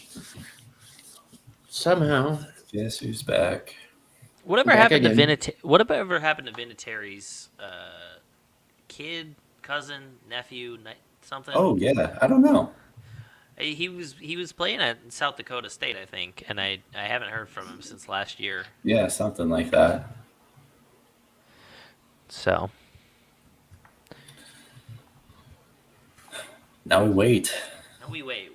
We can't even. I'm gonna request that nobody calls the pick until Joe sees it. Okay. Okay. Both Josh and I have to be silent until Joe sees the pick. No reaction. No, do your best not to react. All right. I mean, we obviously have to wait for LA, who hasn't even gotten on the clock yet. Yeah, come on. It's- NFL Network. I mean, it's also Dallas, so they have to spend like 100 hours talking about them. So America's team. I would not I be hate surprised. I would not be surprised if Micah Parsons is talked about for the next like 20 minutes, while LA and Minnesota's picks just get glossed over. Yeah. That would be Oh. on brand. LA is taking surprisingly long with this one. Maybe they're fielding calls. Yeah. I would have to assume. But I mean, it's like I said on the rough draft earlier this week, was that if you're in that like 12 to 18 range, you're fielding calls constantly. Like there's any of those teams could move, Mhm. and we've already seen, not at 12 but at 10, a move, and 11. And 11, yeah. I'm a little surprised we didn't see any moves in the top 10, but I think it also shook out, exactly how the teams that were in the top 10 wanted, or the top 9, I guess. Right, yeah.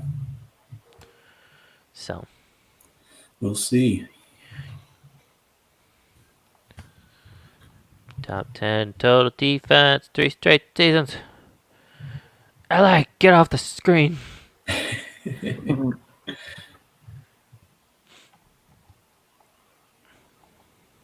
I'm going to be extremely shocked if LA doesn't go offensive line here.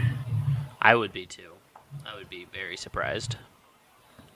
I would be surprised, especially considering that there's no defensive backs. Like, none of the top defensive backs are left. Yeah. They're not at the point where they should be drafting Asante Samuel or Mo Riggs or Farley at this point. Right. The pick Well, is in. Pick is in.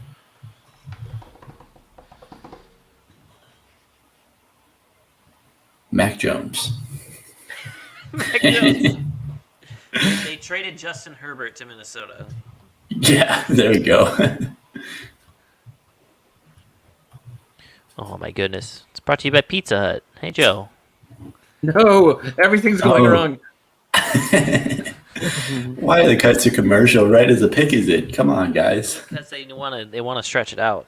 They Yeah. want to make Vikings fans suffer as much as possible. Well, and LA fans, I guess, too. Those don't exist. So Yeah, I actually know an LA Chargers fan, so I can confirm they do exist. I bet you also have a girlfriend from Canada, right? Exactly, yeah. You wouldn't know her. She goes to a different school.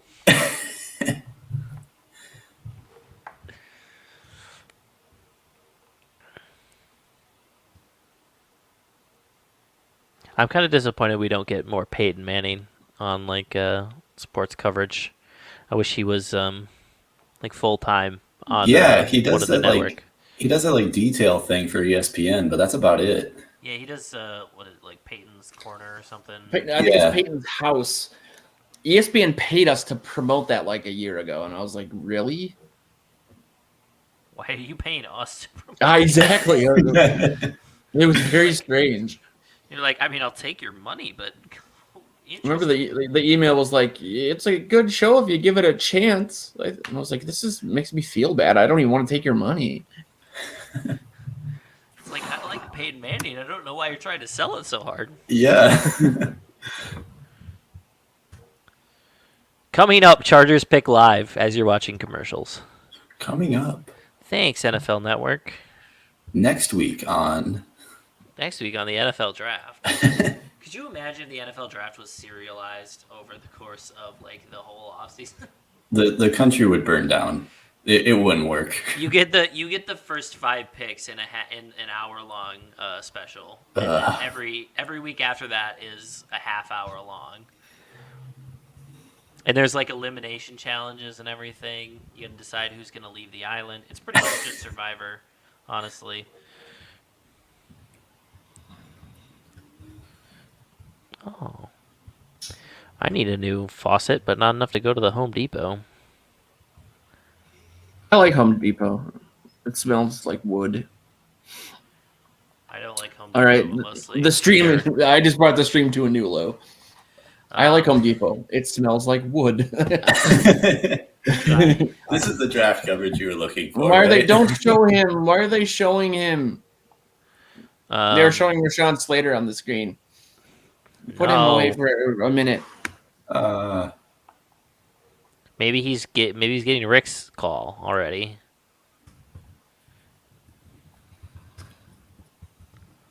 Also, I was wondering if I should start calling you Ben Shapiro, Joe. Whoa. Buying wood at the Home Depot, 7 pieces. That man. Why is he buying wood? Oh, to burn for crosses to burn.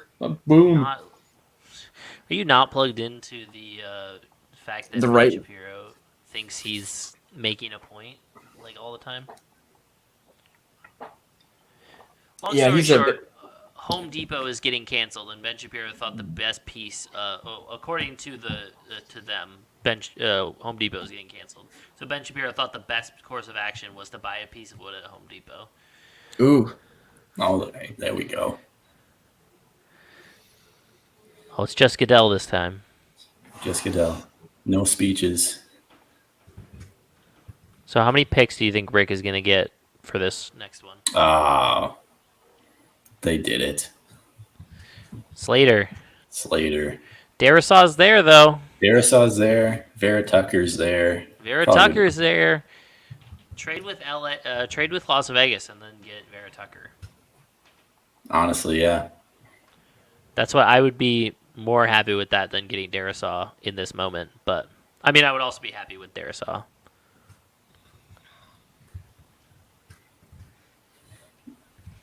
Jeremiah Owusu-Koramoah.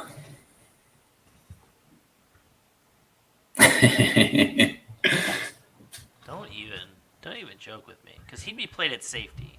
You can draft a safety at 14. Trayvon Merrick, he's a pretty good player.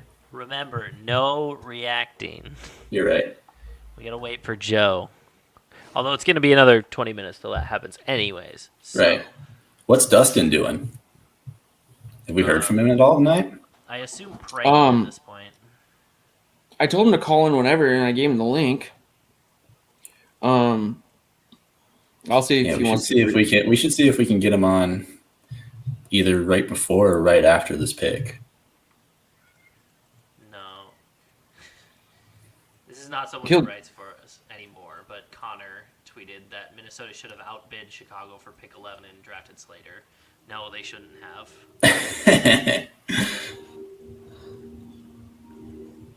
Kirk Cousins for Slater. Why do you have them crazy eyes, Joe? me. You Yeah, know when you- why? When you go to like actually like use your laptop and you like tip it, it's like exactly like in line with your where your eyes are like pointing, so you just like look like I've been told multiple times that I have one of the biggest resting bitch faces of anyone.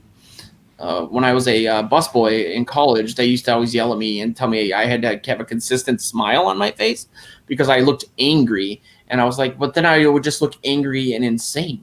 Like no busboys like walking around smiling all enamored. why do you like this is the thing that I don't understand about the service injury. Why does the bus boy have to pretend like he enjoys his job? Exactly. Yeah. Excuse me, madam. Can I pick up your half-chewed food? I'm having a great time. I made great life choices. I think it's my eyebrows. They're kind of pointy, and it's also the fact that I'm very, very nervous right now. I mean, I'm sure I don't look great either. Don't say that, man. You're a stud. I'm like physically feeling ill because of this. But there's a small percentage of me is almost wants them to, because I've written most of the article and I don't want to start over. Is that bad? Yes. Okay, I just wanted to clarify. No, I'm kidding. No, well, I am too. Yeah, that means trade pick to the Jets. To the Jets? What? Yeah. What the? What? No, you're way beyond. Oh my god. I mean, That's a pretty low trade. Derisaw's gone. Derisaw's going to New York. Yeah. That he's got to be. Oof. What the? What did they get? That's the question. That's got to be a good amount for this. Yeah, because that's 11 spots. That's That's got to be big. Come on. If they don't get a 2 and a 3 this year out of this one, I feel like. Well, they traded back. Exactly. We expected them to trade back, but this, like, This when is there's big. unless they think Vera Tucker is gonna make it there, then it's debatable. Well, yeah, we'll see. But I mean, he absolutely could. There's He nobody could. in there other than maybe Arizona or Washington I who don't could think really use a Arizona. guard. Yeah. Neither one of those teams would be great fits. I mean, there's not a great fit for any of those teams. Luckily, Yeah. So, now yeah. I'm still not sure that this was the move, unless this was a crazy haul. Zach Wilson. Zach Wilson, straight up. Yeah, straight up. Zach Wilson for the 14th pick. Yeah, what is? When are we gonna find out what they gave up? Because This is when it was. of course they immediately cut to commercial. Yeah. And the pick is in. Well, now we have to delay this even more. Yeah, Of course, yeah. Joe and I were literally just talking about how we feel physically sick about the fact that they're gonna make the wrong decision, and then they trade Yeah. back. So now we have to sit here longer. And actually, I feel a little better because now they've just messed it up for more draft picks. So 7th rounders. Dustin said he can't call in because the service is awful, and for some reason it's just like wherever he is like a concert. I think he's in. I'm pretty sure he got scammed and is at an Imagine Dragons concert and like a completely different part Waffle of town. chap. Oh man, why do I watch this team? They could have just what did I say before? Don't get too cute, just do it. I mean, well, yeah, yes, they gotta be. There's somebody's gonna move up. We're in a position now where like somebody could easily move up and snag that. Vera Tucker is the only one left who I would say is a first round offensive lineman, no question. There's some guys that you could reach for at the end of that first, but Vera Tucker is the only one that is like now like for sure off first round talent. And if Rick Spielman, I'm gonna be annoyed. I normally give Rick Spielman a lot of benefit, a lot of credit. But if Rick Spielman comes on and talks about how, well, we just didn't have the right guy at the slot. okay, so Had the Darisaw was perfect guy. there. okay, the Jets selected Elijah Vera Tucker. They gave the Vikings 23, 66, 86. Yeah, the Vikings gave them 14 and 143, and we got 23, 66, and 86. Okay, not bad, especially if they're going Vera Tucker there. Yeah, what? I mean, I guess it pretty much precludes them getting a because there's no way Darisaw falls. If Darisaw falls all the way, that would be crazy. I am very confused about what the logic on these moves are. I mean, these are good. Like, these are good 2 third-round picks. That means they probably have the ammo to be able to move up into the second round if they want. Oh, absolutely, yeah. I'm just worried that Spielman's gonna miss out on Darisaw and then go, well, crap, we got to move back again, and they're gonna fall out of the first round, not even have a pick this year. I'm frustrated. I'm frustrated to say the least. Yeah, everything fell into place and then just moved away. You could have had either Vera Tucker or Darisaw at that position. Jason from Over the Cap says not a big fan of, and he's talking about the Jets, not a big fan of moving the entire third round to jump up a few spots. Too many needs to invest all in one player for the Jets. that's a good trade for the Vikings. Those two Except- things don't. Those two things are that's like saying apples are on sale at the grocery store. They used to be 50 cents, but now they're $1.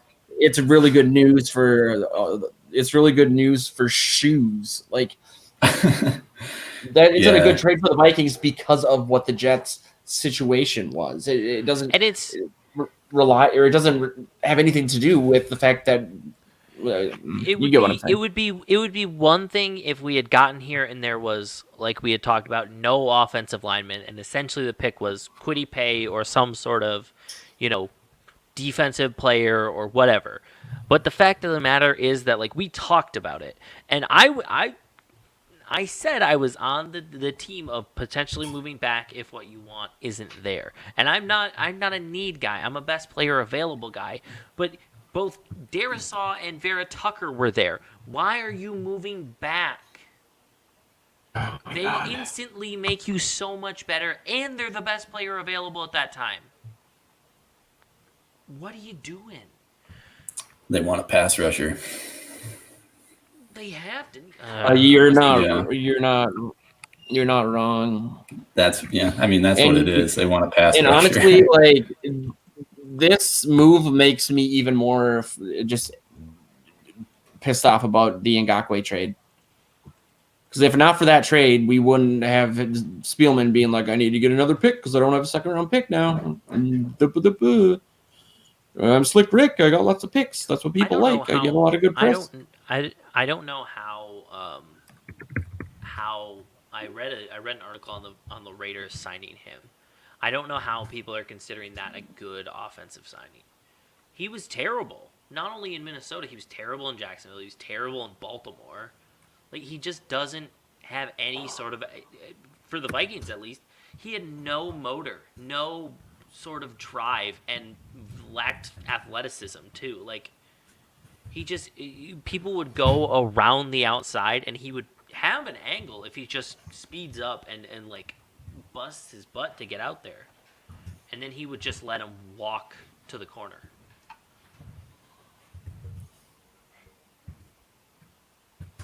I don't get it. Yeah.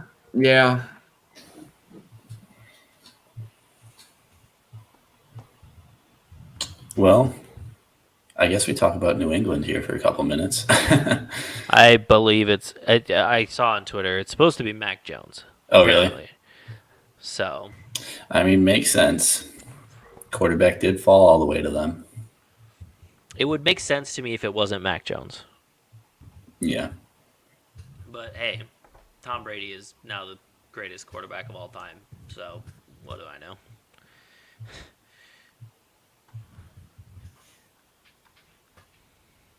One combined Pro Bowl appearance. And it's a punter. Jeez. Yeah, that's not a great record, Bill. It's fine. It's fine.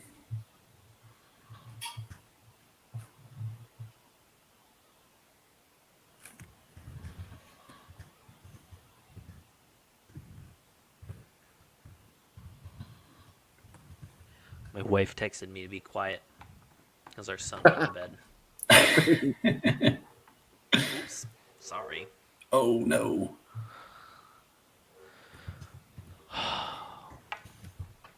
So if it's not Mac Jones here, he's definitely out of the first round, right? Yes. Well, unless it's John Gruden being out of left field. That's true. Yeah. But I think it's going to be Jones. They got to go through this whole thing. Oh, I didn't even notice that. Yeah.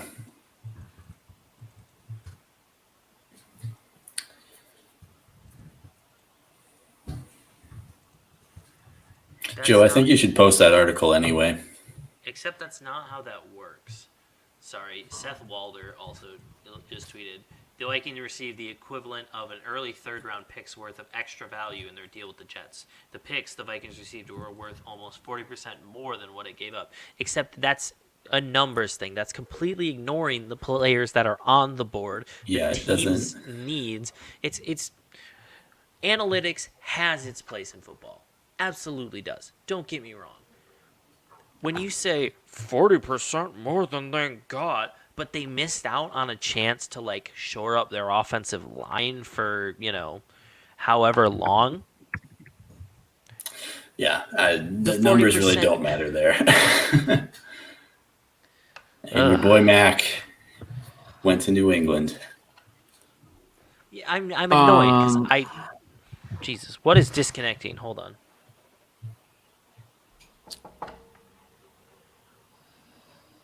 Game capture. Okay.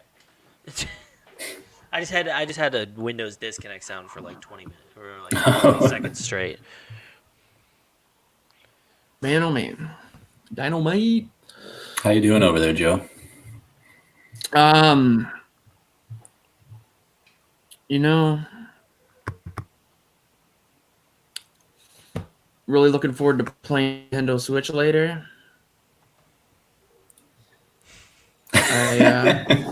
You're thinking of doing stuff after this? Look, Joe, if you want, we can just turn it off now, and I'll play MLB The Show. I'm not afraid.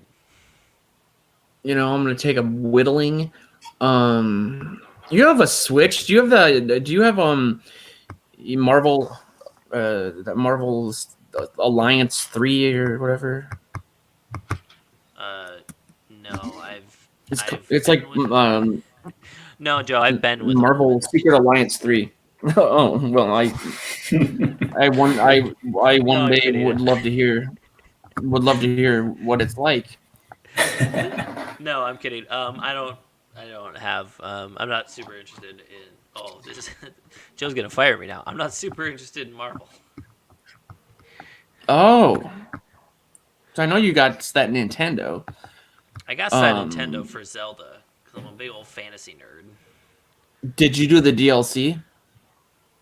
No, because I'm also one of these people who has to 100% a game before I finish, and I have to restart because my Switch broke my Joy-Con broke because my son threw my Switch on the ground. Yeah, so your I son haven't did it. played. No, he did actually. I would totally. You were playing Marvel 3 and you couldn't handle it and you broke it, and now you're bad mouthing it. No, I would absolutely own it. This is the first Xbox controller I've ever had long enough that I actually wore the grip down enough because I didn't break it. Which is why I have this stupid thing to play MLB The Show because otherwise my finger just slides. The show. So basically, Wait what a I'm saying minute. is I didn't know you I could have play the show on. You could play the show on Switch. Not on Switch, on Xbox. Oh, sorry. But I'm saying, my point is that I have no problem admitting that, at least in the past, I have had anger issues and broken a lot of video game equipment. However, this time it was my son. So I had to restart Breath of the Wild, and I have not gotten anywhere close to finishing it enough to justify buying the DLC. I can't get this damn thing back on. Well, Arizona's pick is in. That's cool.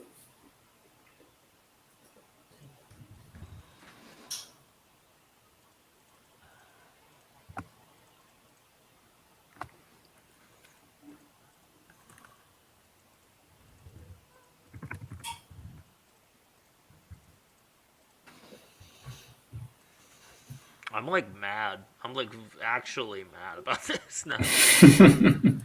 especially if Arizona goes Darisaw right here. I will be extremely upset. Because I could see him slipping through the rest of the teams that are left here, but I think Arizona is like the most likely to select him. Mm-hmm. Select an offensive lineman.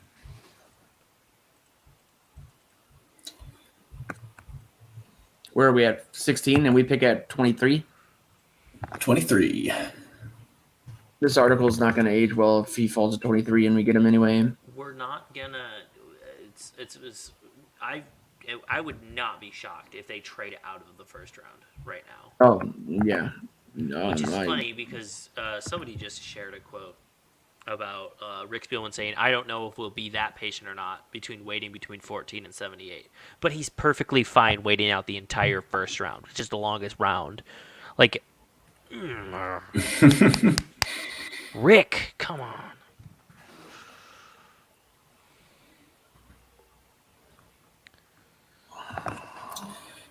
Arizona. Here we go. Select the 5th Watt brother to play with JJ. Oh, Zaven Collins. That's interesting. That's very interesting.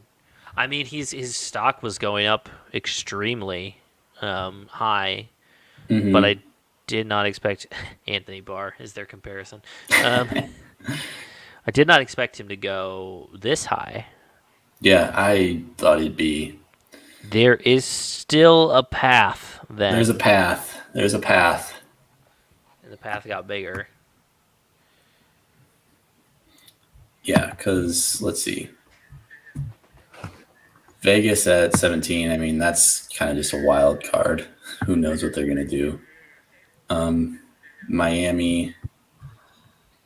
Doubtful that they. Miami. Bienvenido a Miami. So I'm going to hold off on posting this article, I guess, because it would be just my luck that it would completely backfire in 2 seconds. But, Well, yeah. if that's the case, then maybe you should post it. I was honestly thinking the same thing. Like, do I ruin what's left of my credibility to jinx the situation for our benefit?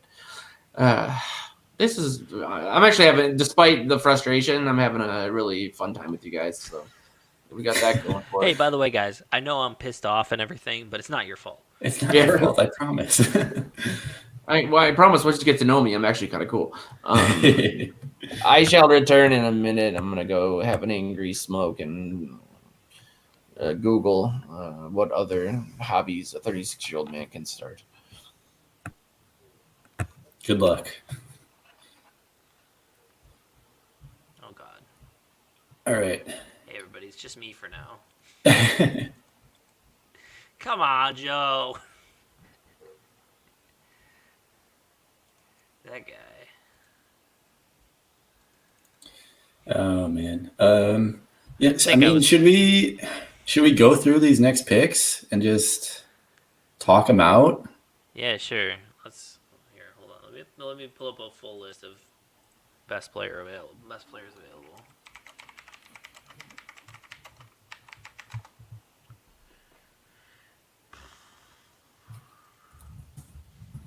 All right. Let's see if the NFL site loads.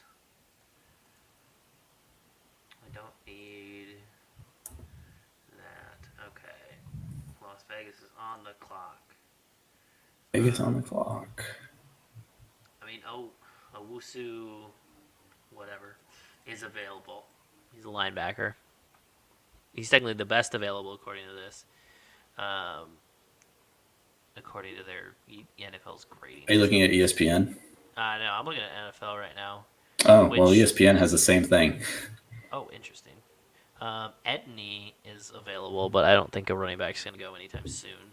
I think, yeah, not before Minnesota picks or does whatever they're going to do. Ooh, comment. Yeah. I mean, it's pretty much the sentiment that we've been saying with some more flavor added to it. I don't disagree. Don't disagree, man. It's. I mean, I'm obviously have hope. Like as a fan, like I'm hoping for the best here, but dang, that was rough to watch. Yeah, I mean, it's so Vikings though. Like to get to that position, to be like, oh my gosh, we could have one of the best offensive linemen in this draft at 14 without moving.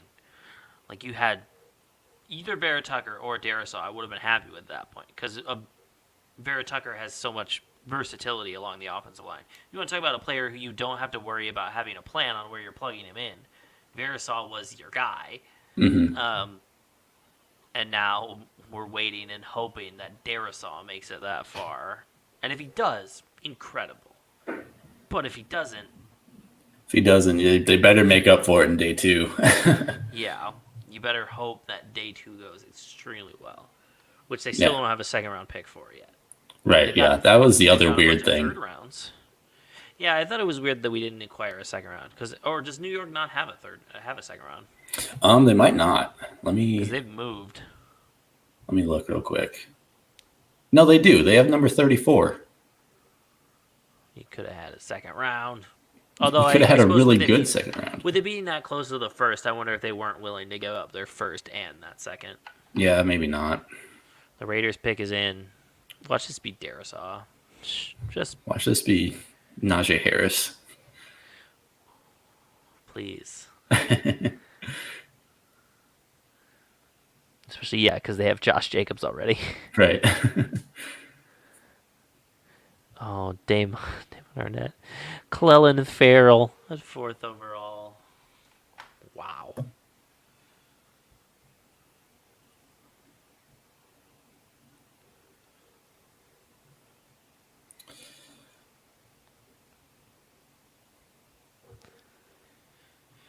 Oh my I goodness. wonder if they would they go wide receiver here maybe too?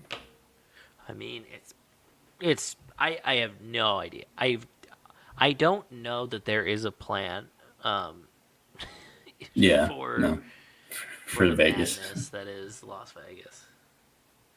So they could go with a receiver. Rashad Bateman at 17. Elijah Moore. Somebody. Moore. Running Najee back. Harris. Najee Harris. Pat Freiermuth. Yeah. All right, here we go. Boom, boom, boom. Why you texting me then, Dad? Come on. We were just talking about it. Oh. Alex Leatherwood? What? What? Hold on now. I mean, what? Hold on. What the hell's going on here? I didn't. First of all, didn't expect offensive linemen. Fully did not expect it. Expected them to go a skill position, either on defense or offense, Yeah. and to not take Darisaw, but to take Leatherwood. I mean, I guess maybe they think he's more pro ready because he has more experience, but I mean, his stock was rising, but I didn't think he was going to be this far. Like this well, is he was last year, early on in just after the draft last year. He was like projected to be him and Sewell were like 1 and 2, pretty close Yeah. too. But then he fell during the season, and then it was just starting to creep back up. I mean, that was like the only chance that Leatherwood goes in the first round, unless KC had stayed in it and taken him late in the first. So Right. that's great for him. Like to go at 17 instead of at the end of the first, he's stoked. And he's excited. Joe, we have good news. Oh, I'm just censoring just in case, yeah. because Joe decided not to wear pants to our draft. You got to give the public what they want, man. I've been We have good news. trying to hide it as best as possible. The Raiders selected an offensive tackle, but not Darisaw. What? They took Leatherwood. That's what we thought. Who'd they take? Alex Leatherwood, who is who's a solid prospect. I don't think he's better than Darisaw because they both played on the same team, but it's a very Las Vegas Raiders move. Yeah. Chucky seems to make some head scratchers from time to time. Oh, Miami was very fast. I feel like Miami's been on the clock every other pick. 60% chance of being available at 46. Yikes. That's not always good. That's an always great graphic for the screen. ESPN says Alex Leatherwood, ESPN draft predictor, 60% chance of being available at pick 46. Yikes. Yeah, not a great look. I mean, who knows? It might pan out for him. He was projected really high, at least last year. But this Miami one is interesting. Has Miami taken Najee Harris yet? Not yet. What if they did go running back? I feel like it's possible. It's not. I don't know if I'd do it this high in the first round, but it's definitely something that they need.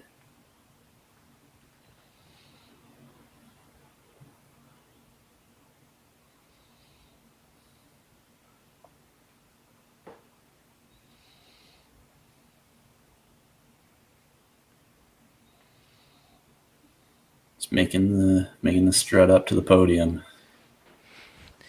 It's like the only time that he feels like everybody is looking at him. So he's got to Yeah, and he gets booed. soak it in. Yeah.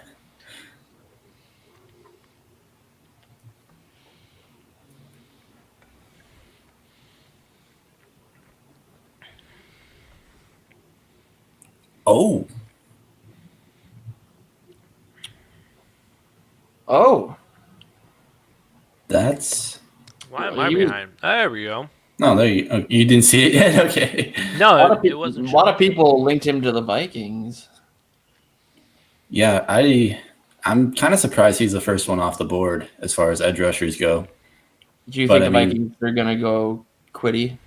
Well, I just thought anybody would have gone Quiddy if they were going to take one, because Phillips, I mean, he's got good talent, but that injury history is kind of rough. Especially, I thought it would go either. It would either be Pay or Rousseau, Yeah, but Phillips is interesting. That he was the one that went. Man, well, Never- Darisaul's never- falling still.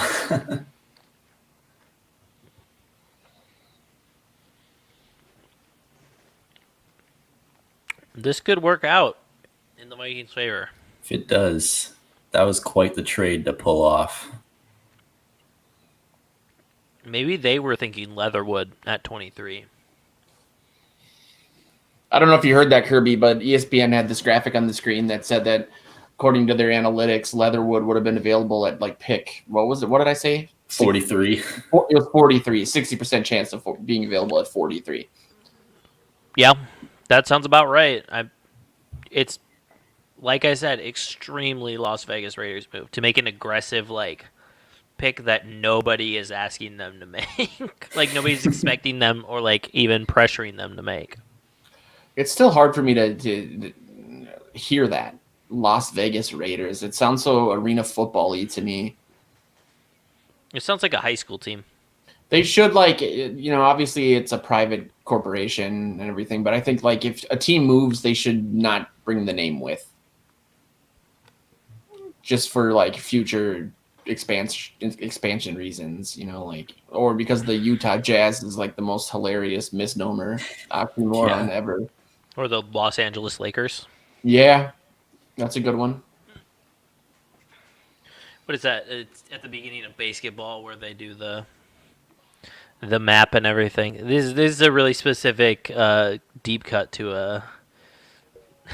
I've seen basketball. I've seen basketball too. The beginning. I used to watch it. I used to watch it all the time. The beginning, they have that map where they explain why, teams moving around and keeping their names and everything. And basically, they have the Los Angeles Lakers move from Minneapolis, or the Minneapolis Lakers move to Los Angeles where there are no lakes. The Utah Jazz move, or the New Orleans Jazz moved to Utah where they don't allow dancing. And then and then it's the Los Angeles Raiders moved from, or the Oakland Raiders moved to Los Angeles and back to Oakland. No one seemed to notice.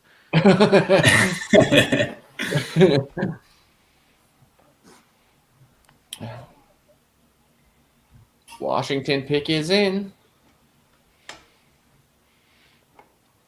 And they picked Alex Smith somehow. Weird. Oh man, we're getting there, fellas. We're starting the anxiety all over again. Yeah. I know. That's We're why I too- said it, because I just got this rush of.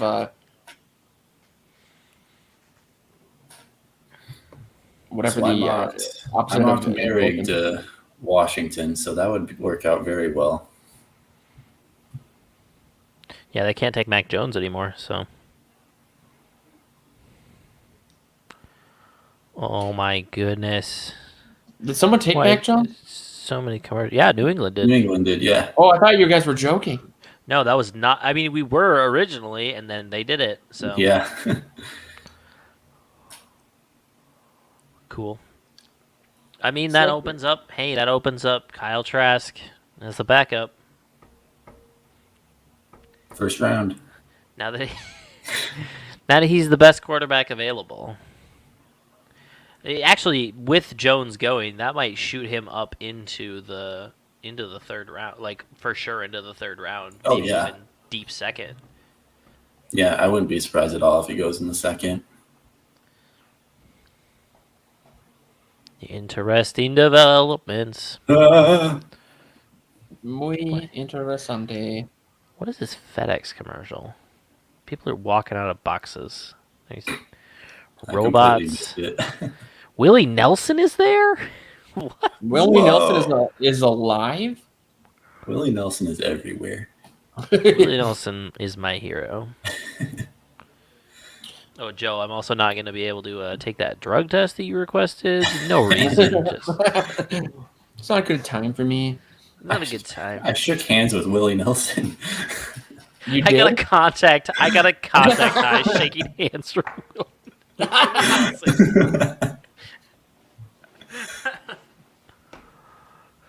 Oh my goodness. His fingernails that's- are just like roaches. They're literally like talking about something about like a draft tracker on, which is what Yeah, have open I keep here. seeing. And they decided to use the screenshot of the Vikings on the clock at 14. You should screenshot that. Just I making fun of us. would use that weekly as a featured image. Here we go. Here we go. No, Here we go. no. D line in first round in 4 straight drafts. Wow. I mean, I'm not surprised, but Oh my goodness. don't say it. Jamin Davis. That seems high.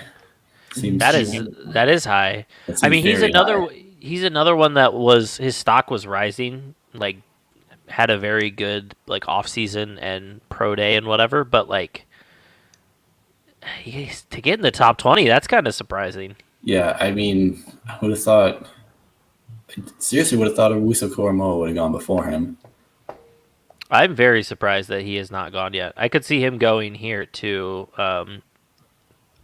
either New York or Indy, Yeah, I mean, maybe even Tennessee. But Do you guys think that Tennessee.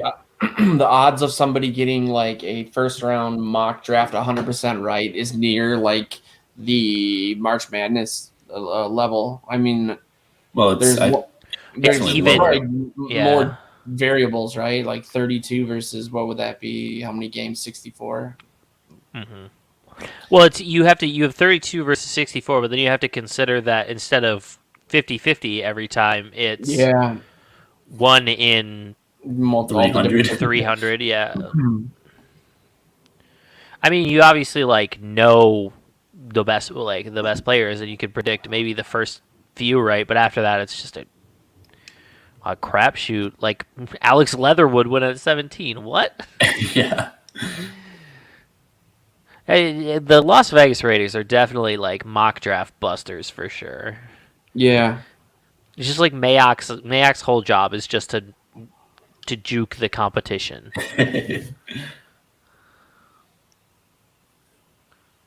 When he inevitably gets fired by the Raiders, do you think that's going to be like how they sell him as an analyst on shows like former GM of the Well, of they the already Las did Vegas that. Raiders?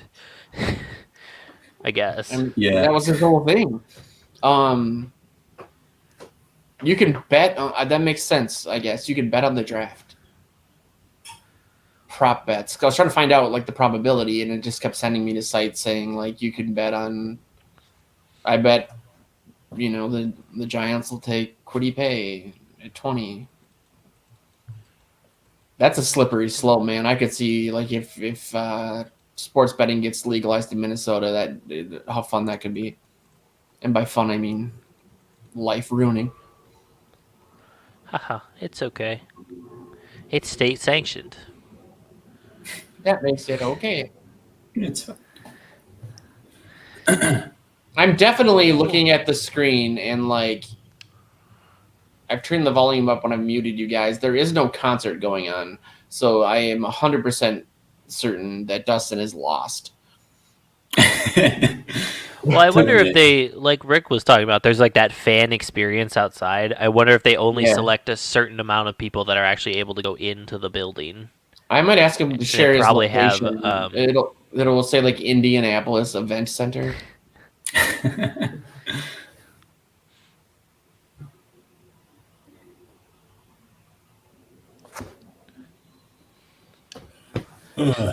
The Giants the Giants war room just looked like the most like weird, like disorganized, like just a bunch of dudes walking around like random tables.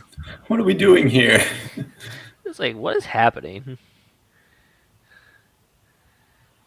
I said this before, but I do think everything, these kind of events, they should like do a rehearsal and then watch the rehearsal sans audio to see just how strange it looks. That chair is messing with me. Why is it there? What is the point of it? Like they might as well have a food truck up there or something. Goodell grabs a taco on his way to the podium. It's got the envelope in it. Goodell's got to eat his way through a cheesesteak before he can announce everything. Kwity Paye in the very dimly lit room. He looks angry. He's like the NFL version of me. He's probably very upset. Is he wearing pants though? Again, you guys know pants are optional. Oh man, if I would have known that. They're so restrictive. Do I look like I'm not wearing pants? You're not. You're wearing boxers. No, these are shorts. They absolutely do. When you go to stand up, they absolutely look like boxers. Yeah, they do actually. Now that you mention it, but no, I would show them to you, but it would reinforce your "I've been with a woman" comment way too aptly. It's literally a like. Jeez. I'm starting to understand why my fiance's not here anymore.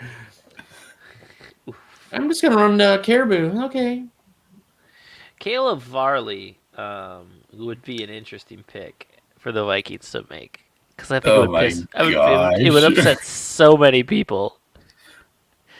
He's not even a safety. Like at least Morig is like could be somewhat logical. Yeah. Or Owusu, whatever, could be somewhat logical because they could play the safety. Farley would make zero sense. I hope they do it. Just for I have a feeling that Rodgers leaked that information before the draft just for attention. I mean, yeah, probably. I mean, He's such a brat. Well, like Rick was saying, even if it wasn't Rodgers who leaked it right now, like they want the most eyes on it, the most attention on it, so it would make sense to do it hours before the draft started. Yep. Like if his agent wants leverage, so they make a statement that then goes and makes all the Packers fans who are owners, take to media and probably real life and protest. Like I would not be surprised if there are people outside of the Green Bay offices. Just I need to look into picketing. that whole ownership thing, like where it came from. Like we're gonna buy stakes and just sabotage the entire organization. We should like a hostile takeover. What percentage of ownership do we need to get to before we can make a draft pick? What? All right, Yeah, New what- York. You can look. That guy's not happy. Kadarius Tony. That's a good Tony. pick. That's a very good pick. I was hoping he'd fall to the Saints, but That New Yorkers are never happy. That dude was so bitchy about it. I mean, I could see the argument against Tony because he's a little undersized. He's a slot guy. He's gonna play the slot at the next level. But I mean, just if they're showing film of him, just watch him. He's just crazy good once he gets the ball. Like, yeah, that was. Oh yeah, I'm he's watching. very compact. He's very much. He doesn't have the polish of the route, but like when he gets the ball underneath, he's very much like Diggs Okay. a few years ago when he. I was gonna say gets the Percy, ball but I'm underneath. probably just looking at the size. Percy and would be. the jersey. I mean, that would actually be a really fair comparison too. He just like it doesn't go down. Hopefully, he doesn't have migraines. Exactly. yeah. I was all excited when he made his little comeback. I was like, I'll take him. I don't care. Third receiver, huge headache. Locker room, both literally and in terms of the locker room. I feel like Percy Harvin would have to play in Denver. Wow, this dude, man, the cuts are just sick. What? What? Cool. They're showing all these highlights of him that you guys probably aren't seeing, and he's just like, Oh well, I've seen them, but yeah, I know what you're talking about. It's incredible. He's very fun to watch. yeah, it was like someone on Madden just like doosh, doosh, doosh. It was really cool. Yeah, And just he's. think, the Bears could have had him. I think it's very likely that he is up for.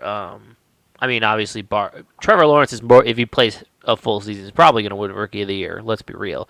Mhm. But if he doesn't, and no quarterbacks really step up, there's a good chance that Tony wins Rookie of the Year. Just like because I think he's got a very good chance to have the best rookie season statistically compared to the other receivers taken.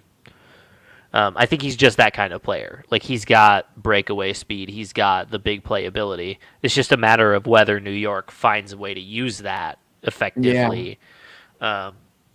He seems like the Compared- type of guy that you really have to create a section of the playbook for specifically, like the way the Vikings could have maybe used Patterson but never did. I never really understood that because they brought him in to replace Harvin, and they he was like his rookie season averaging like 14 yards a carry, and then they just abruptly stopped giving him the ball. Like, Well, the whole offensive philosophy changed. Didn't help that like the team collapsed around him.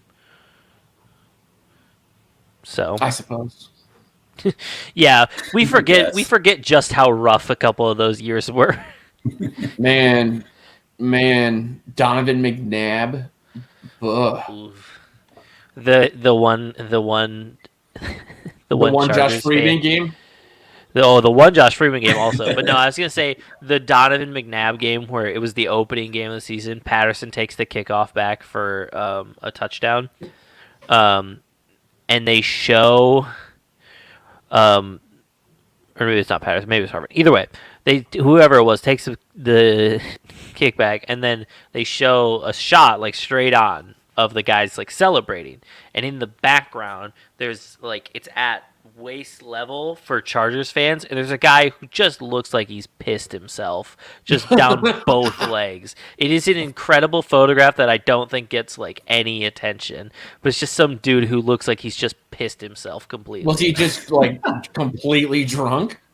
I mean, you can only see from like here to like just under his, just like far enough, like a shorts to like mid torso. Like that's all you can see. It's incredible. I assume he probably spilled or somebody spilled on him, Okay. but like it's very possible that he was super drunk. I know people get drunk outside the stadium and then come in and then are belligerent by the, start of the first quarter. Do you remember the game where Bernard Berrien had a 99-yard touchdown from Gus Frerotte? Sure do.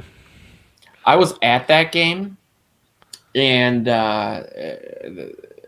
my routine back then, for some reason, was I would get just plastered, and then at halftime, when me and my friends would go to the bathroom, I would hand them my glasses, my phone, and my wallet, and say, "I'll be right back," and then just leave. And then I would like come to hours later, like that game after that 99-yard touchdown. All I remember is all of a sudden it was 3 a.m.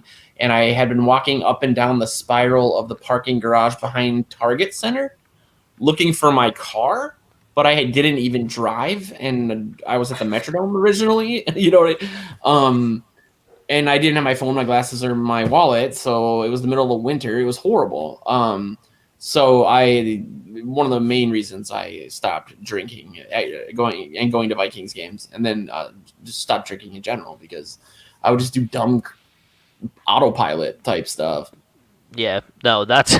I'm glad you're not drinking anymore, because that sounds horrendous, especially for the livelihood of the sites that we put together. You know, yeah, it was a fun time, or so I've been told. Oh, nice! Indianapolis has gone all analog on their boards. I'm kidding, but they do have a lot on those walls. That is That is a Why are they war talking to room. Russell Wilson? He's talking about the Walter Payton Man of the Year. Okay. Like how he has his nameplate behind him in case we forget who he is. He's We like, haven't talked about him in a while. The pick is in. The heat is on. Watch him take Darisaw. I feel like that doesn't make sense, though. It doesn't. It really does not. Yeah, but it would be what happens. Musa Koromoa is the guy. It's got to be Najee Harris. Najee Harris with Jonathan Taylor. And what's his name? Marlon Mack. Yeah, I forgot about him. Holy cow. Not even Marlon Mack, the other one. Isn't there another guy who was like crazy? He's a crazy good receiving back. Oh, man. That isn't named Marlon Mack. We're Jermaine 4 Wiggins. hours into this thing. Oh yeah, we are nearly at 4 hours, and the Vikings have yet to pick. Oh man, yeah. If they trade again, I We would should say just that clip the reaction if they trade again. It'll go viral. If they trade completely out of the first round, I'm just gonna end the broadcast, because the profanity between me and Joe, I feel like, would shut us off to all advertisers forever. yeah, yep.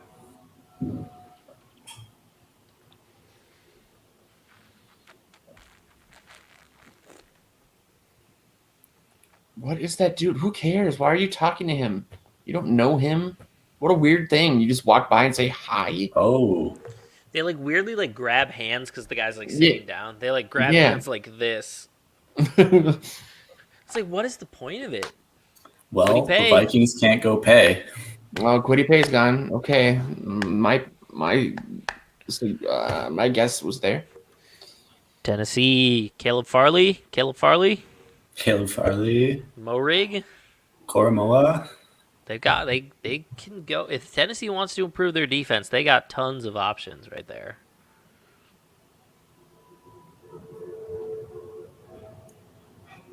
Even Rousseau, like, that wouldn't be a bad pick either. God. Kwity Paye is so much taller than that woman who I assume is his mom.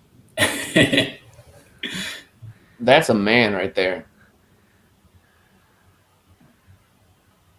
Yeah, I want one of those hats. If Paye had been there and not Darisaw, like none of the offensive linemen, if we had moved back and Paye had still been there if we had moved back to this spot and gotten Paye, I would not have been upset. Yeah, that would have been a great pick. But I'm tempering expectations because there's still a possibility that we get Darisaw somehow. But thanks to the Las Vegas Raiders being the Las Vegas Raiders. Yeah. Leatherwood at 17. Gosh, that's got to be... That's crazy. I don't understand.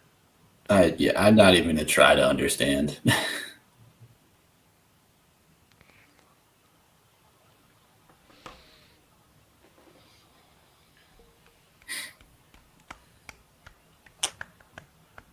We're not doing a live show tomorrow, are we? Or are we just covering it No, live? we can just cover it live. Cool. I mean, yeah, and we could maybe even like hop on and do like a TikTok or something. Build up that empire. Yeah. But depending on how this goes, my soul. If this is not if the Vikings don't get Darisaw at this point, Joe's just gonna walk. He's gonna give his. I'll just turn the site. I can turn the sites into like really big fan sites about that History Channel show about the Vikings. Ooh, yeah. Can you guys believe what Floki did? He's gonna hand his dad his keys, his wallet, and his glasses, and he's just gonna walk. Somehow again, I end up at the Target Center. I don't even own a car. Yo, that was cool watching Tanner Morgan panic as he's getting rushed by Michigan. Always a great time. This is a good highlight video of Tanner Morgan just getting wrecked by Kwity Paye. Oh man. Well, come on. One more until they trade again. I can almost feel it in my loins, but that could be the airflow because I'm not wearing any pants.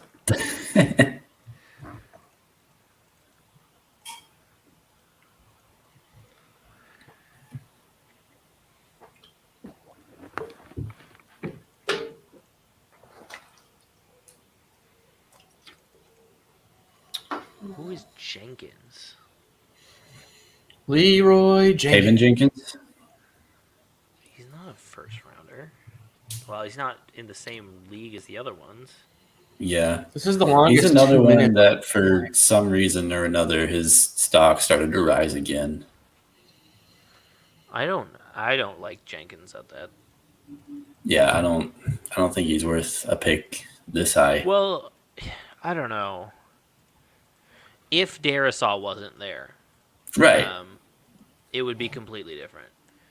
I think if Jenkins was the best available and they had moved back to this position and just like not had anybody that they wanted at 14, I think this would be a completely different conversation because they had moved back to 23, still gotten Jenkins. I think I would be extremely happy. So maybe that's how I stay positive. WWGD. What would Gruden do? Probably take Kyle Trask. They've been showing Rashad Bateman a lot on ESPN. Oh my goodness! If we move back to 23 to draft Rashad Bateman, first of all, I'd be happy as a Gophers fan. But Yep. if Tennessee takes Rashad Bateman, though, Yeah, that's what I was thinking. Yeah, I figured that'd be a good fit. He didn't look too happy. maybe he didn't want to go to Tennessee. But they have, Nashville's great. yeah, banjos and stuff. Hot chicken. Ba-da-doo-doo-doo-doo-doo-doo.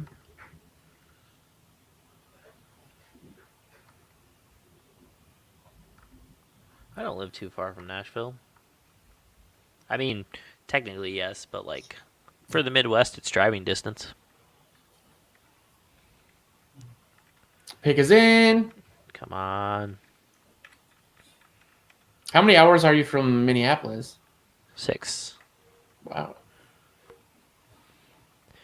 I'm actually coming up to Minnesota in June for a wedding. What? Whoa. Yeah. My army buddy, shout out to Abram, who is actually the one that I was talking to you about that needs a job. Oh yeah. But he just got home today. He just got to Minnesota today from he was deployed. So that's pretty exciting. Unfortunately, he's a Packers fan, but you know. Oh man. Oh, Vikings fans. Oh my Come god. on. Seriously. Who is the Sunrise Joneses? Why are you celebrating? Be sad. You're Vikings fans. You're supposed to be sad. Come on, get in character. I would almost prefer more commercials. Like this just seems like they're wasting time. They're just like panning They around this are. weird. They're not selling ads here. They're like have a drone flying around. Like, come on. I like how they have all the fans from different teams cordoned off, like they're gonna kill each other otherwise. There he is. Get ready for the most awkward exchange in television history.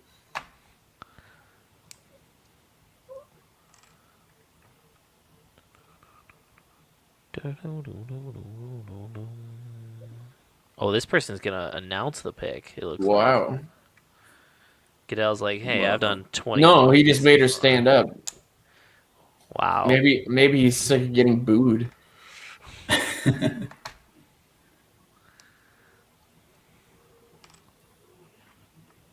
There's nothing dumber in sports, and I'm not just saying this because of the ingrained bias, than cheese head thing, those foam things. No, they're bad even if they're not cheese. It's just like, hey, our primary export is dairy, so we wear it on our head. I think they're just dumb in general. Huh? That's that's what I mean, but it's dumb on another level because it's cheese. Well, Like they've diversified their economy since. Caleb Farley. Have they? Good question. Caleb Farley, yes. Darisaw. Come on. Did you actually pull this off? Like, holy cow. That would be masterful. I would say that if they somehow foresaw the fact that the guy they wanted it would fall this far. I don't know though, because I feel like I'm just waiting 6 minutes to get a. They're gonna trade. I mean, I'm waiting for the trade The to trade. show up.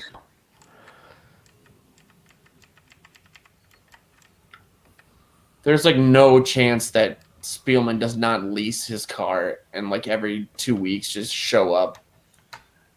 I want a brown one. Brown one. No, I want one with AM and FM radio. I want one with a phonograph. A phonograph? Just like that he has to crank. Yeah. It's got those little like Edison tubes made of wax. We're cool. Josh, you picked this one, didn't you? No, I don't think so. Didn't you say Farley to the Titans? No, I had Micah Parsons here. Ooh. Yeah, I had Farley going higher than this, actually. I had him going 15. Oh. But that was before more of the injury stuff came out, where like he didn't have feeling in his toes or something. Oh, yeah. 5 minutes and 25 seconds on my screen. Yep, me Okay, too. nobody calls it. Nobody does until we've all anything. seen it. Why is I he think all I'm- alone? I think I'm technically behind. Yeah, Well, when you said- I'm under 5 minutes now, so When I'm you gonna have to said wait a that- bit. Kirby, when you said the time, it was exactly the same as mine. Okay, so we should be the same. So Josh is still ahead All of right, us. I'll just turn off my camera for like 20 seconds. We just all turned off. Just everybody stop. Pajama time. I'm glad they're doing the camera while the clock is running though, so it will be not quite as long to wait for this pick. Yeah. I have to imagine that they're fielding calls right now, Absolutely, yeah. because I feel like they wouldn't be waiting if they knew exactly what they were gonna do. Yeah, but now see, on my thing, it just restarted at 10. Which means the what? pick is in. Yeah, the pick is in. The clock went to 10 minutes again, and that it's been doing that, which always tells me that the pick is about to say the pick is in. So we didn't trade. NFL Network is on commercial, so we can't really see the clock. Yeah, Oh. it disappeared now, so I wonder if NFL Network just shuts it off. Maybe. If commercials are running when it comes in. or when they, yeah. Oh my God. Well, they didn't trade. I'm so nervous. Because Darrisaw's still there. Somehow he's still here. We were talking about how it's very possible that he falls, but like not like this. Yeah, Vegas was the team to take him, but they screwed that up. Yeah. NFL Network now says pick is in. Oh, and then it went to a full screen ad, so now all the things are gone.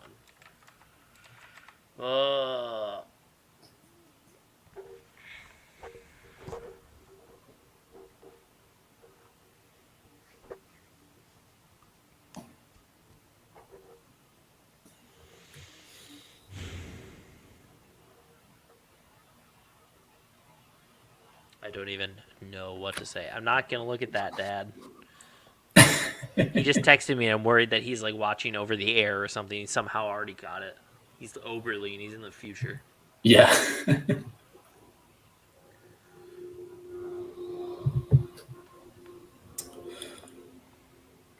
Whew.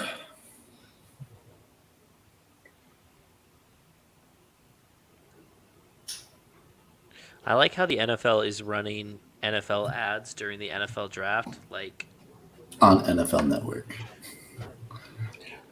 Oh my God. Do we want to know? I'm just gonna turn my headset volume off for a second so I can't hear you.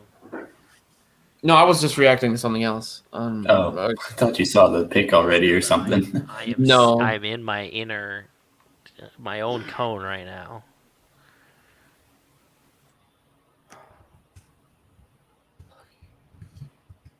Here, I'm going to mute myself.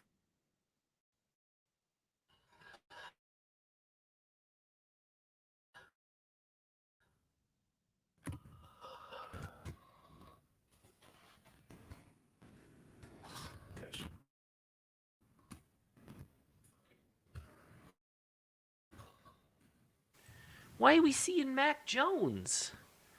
We gotta wait for Twitter updates about Mac Jones. Why is this happening now? Come on. Mac Jones is the best. What are you talking about? I feel like this happens every year where the Vikings come up to pick, and it's just like, let's give a bunch of media coverage to the Patriots or the Cowboys. All right, I'm going off. Here he comes.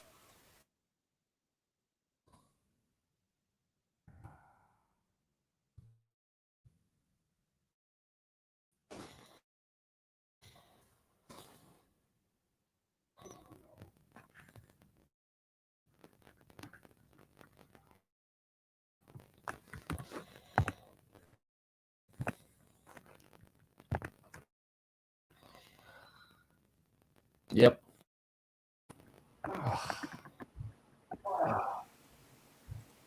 They did it. There we go. Spielman's a genius. That's insane that Yes, worked out. It's. Oh my God, that was such a play. Yeah, because now what? They have 4 third-rounders to work with tomorrow now? Yeah. They absolutely could. They could get into the second easily too. Mm-hmm. Like, oh Heck, my they God. could get back into the first if they really wanted to. They really wanted to, yeah, they probably could. That was quite the ride.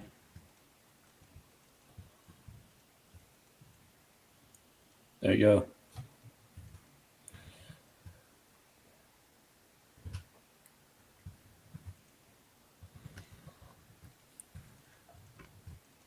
Well, we have our left tackle of the future, more than likely. Yeah, they finally did it. Joe, how do you feel? Do you feel better? Yeah, I do. Okay. I really do. Oh, unless I hear from Spielman that they're going to try him at long snapper instead or something. He's the new center. Yeah, I was going to say that too. Please tell me Pittsburgh is selecting Najee Harris. I honestly hope so. That'd be really cool.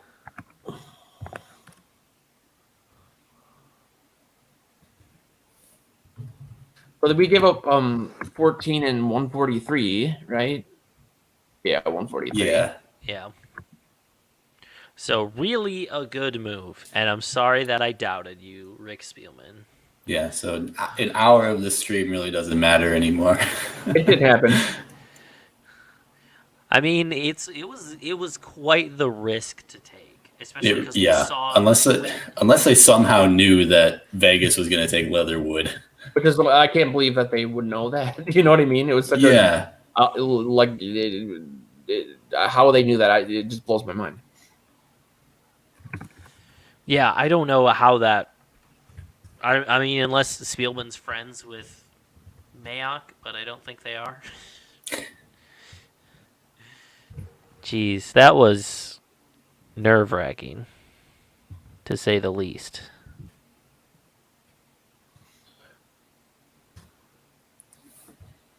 I'm now just like, I don't know what to talk about. I feel like I was ready to be upset. I know.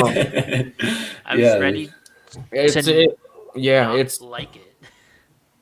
I'm almost like disappointed that I'm not mad anymore. I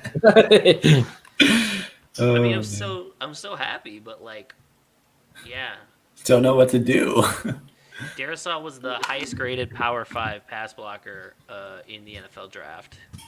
So, best, according to PFF, the best, essentially, college pass blocker. Oh, Pittsburgh did it. Did they take Najee? They did. I love it. I love the pick. Najee Harris is gone. Who says running backs can't go in the first round?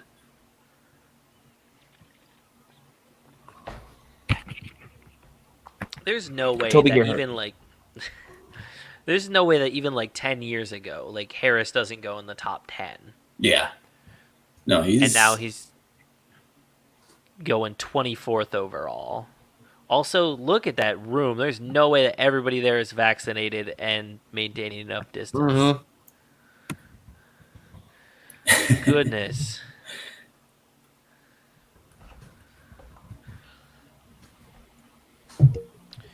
Wow, I don't even know. I don't even know how to.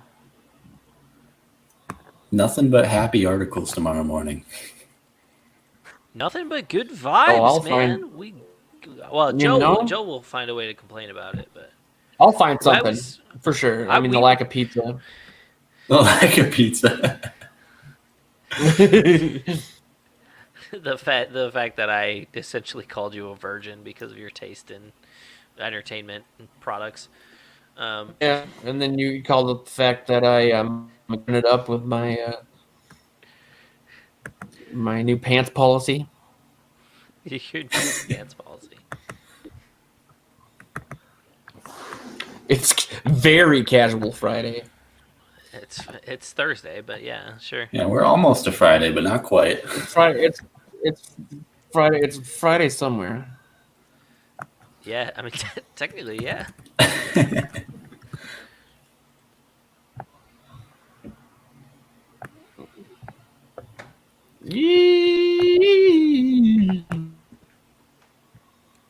I don't even need to watch the I'm rest. very happy they didn't post my article.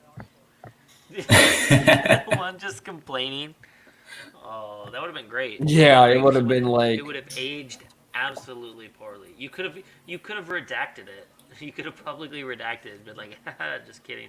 I would have been like, LOL, April Fool's. Franco Harris is their comparison. I mean, I feel like they're just doing that because he went to Pittsburgh. Mm-hmm.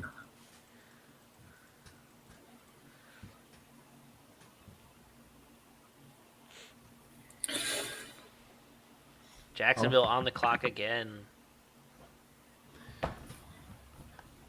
Let's see who is best available. Owusu-Koramoah. Owusu-Koramoah.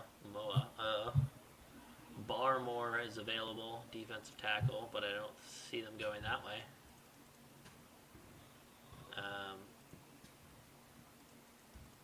I don't like their grade thing here. Jenkins is left. Elijah Moore. They could give Lawrence a target. Yeah. That'd be. I know you already said this, Kirby. But this adds a little bit to it. And sorry, I'm writing, so maybe I zoned it out a little bit. But Darisaw, according to PFF, earned the highest grade of any Power 5 offensive tackle. There wasn't a single blip on his radar from start to finish. He's such a powerful 350-pounder and allowed all of 6 pressures over the entire 2020 season. More importantly, he didn't allow a single sack or hit. I think even if he has a rookie like learning curve, there's no way that with that athleticism and those like physical skills that he doesn't at least give you what Riley Reif gave you. Yeah. And should stand up a lot better against Khalil Mack, the guy who has just throwing a name out there. has worked Riley Reif over for a few years now. So yeah, I did not expect to be this happy tonight. Honestly, I was expecting to be ready for just a few more months of hardship until they inevitably disappointed us on the field. At least now I get to be happy about it for a bit before I get disappointed when they go back on the field. I always say the best time of year, the pretendies.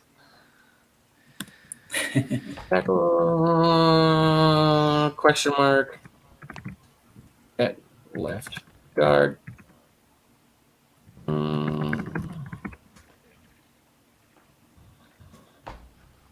Zimmer said he fits well into their zone scheme.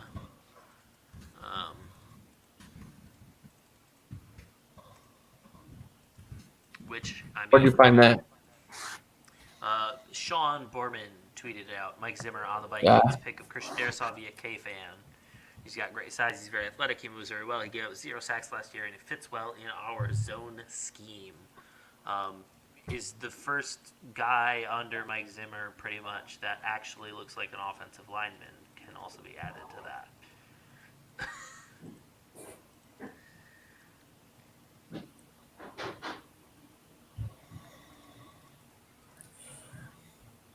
Wow. Do we just call it a night? Just head home?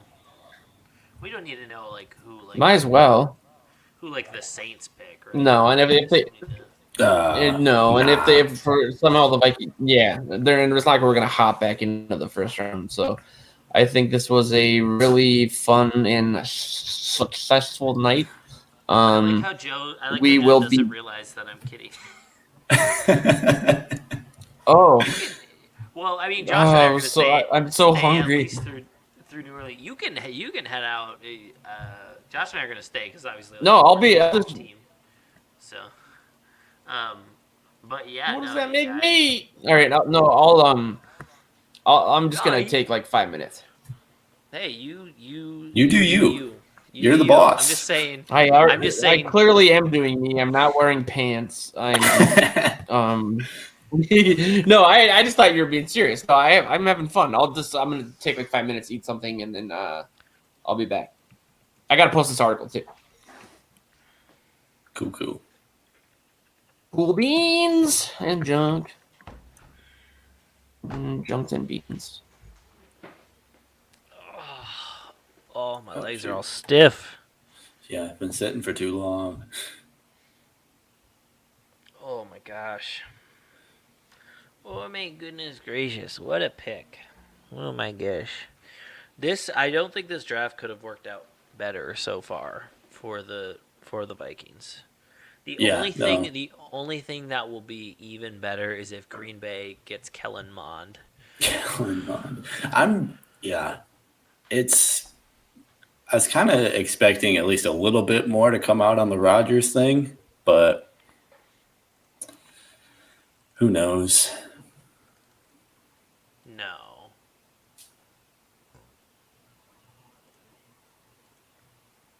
No. No, what? I just saw Schefter tweet out who the pick is. Oh, really? What'd they do? Yeah. You'll What see. did they do? Okay, all right. I don't think it's a bad pick, but it's interesting. Just in the chair. What the heck? Oh no, that's a terrible pick. No. Why? You could have added Elijah Moore. You could have added a tackle. You could have added a bunch of defensive guys who are great. Instead, you got a running back. Who does the exact same thing as James Robinson? It's like, Yeah, but oh, man. this guy played with Trevor Lawrence at Clemson, so Oh yeah, that's true. I mean, obviously it's a really he's the top 2 running back in the class, but Jacksonville, I don't like that. they've got so many needs to fill and like so much. Like the second first round pick could have been like such a big deal, especially for their defense, and they get a running back. Or just anything other than running back. Like, Pretty much, yeah. holy cow. I wonder how much they're relying on, because this is the like 5th or 6th player that we've seen drafted that is either joining a teammate from like this year in college or like the year before that are now in the NFL. Yeah. So I'm wondering if they're relying on that a little bit to help build like chemistry maybe between like younger quarterbacks and their receivers. Potentially. I don't know if that warrants it's this never pick, happened though. It's never happened this much before, and I certainly don't think it warrants that selection. This could be a good. I mean, Cleveland has their. This could be a really good pick for them too. Like, Yeah. If I think again, Owusu Koromoa is just sitting there, and this would be really good value for a team that does need some secondary help. I feel like it's got to be the pick, right? I mean, I've said that for like the past True. 5 Like, picks other than the Vikings, but I mean, who knows? who knows at this point? I'm just Merrick. hoping I'm just hoping Baltimore takes Rashad Bateman. I'd be all right with New Orleans taking him too. Here's the thing, though. What if Merrig is sitting there at 32 Ooh. with Tampa, who don't need a safety, but Merrick's probably going to go right away in the second round? The Vikings have 4 third rounders that they could potentially move to get up and draft Merrig. Like, I almost wonder if it's possible that mean, they. Why not? Tampa doesn't need the pick. Unless Cleveland takes Merrick right here too. Yeah, that's also true. It might not matter. Maybe they move up and get Owusu Koromoa. That'd be crazy. Although I think he's probably if he doesn't go here, I think he might actually go to Baltimore unless they're set on receiver. Yeah. Yeah, any team at this point could take him, and it'd be fine. Those are some cool like NFL draft masks that they have. I was not paying attention. It's just the Cleveland fans. I assume they handed them out to everybody who didn't have one because they look like they're just generic like NFL draft masks. Gotcha. But I mean, they look kind of cool. I don't know. Just trying to find something to talk about. I don't do well with silence, especially on a broadcast. So Yeah.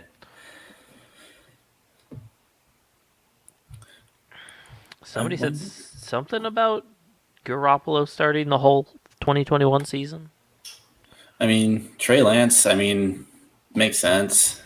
He's gonna need time to learn. Yeah, give him a year. If you're gonna give the guy a year, he's the one to do it. So Cleveland. Come Let's on. go, Cleveland. Do Get something. out of the way. Get out of the way, Cleveland. No, Let they're the still. interesting teams come.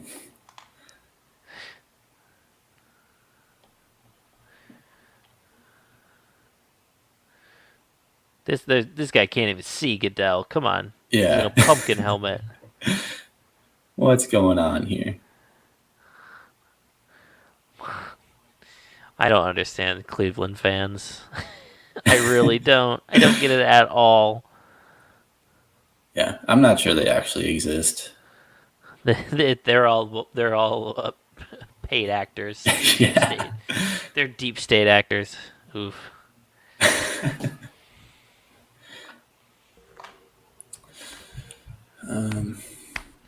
Come on. Doing that.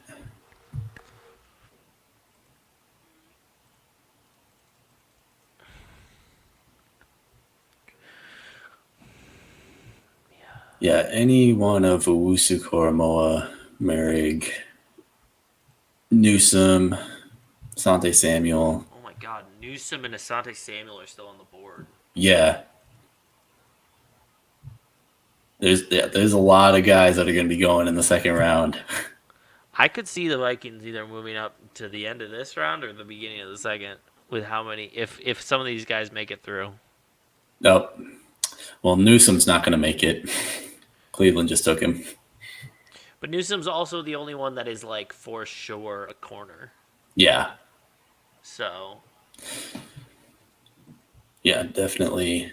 If the Vikings were going to take one, probably not the guy. I don't know the context, but Chad Graff just tweeted Rick Spielman quote, "We have more than enough ammunition to move up into the second round," end quote. Which makes sense.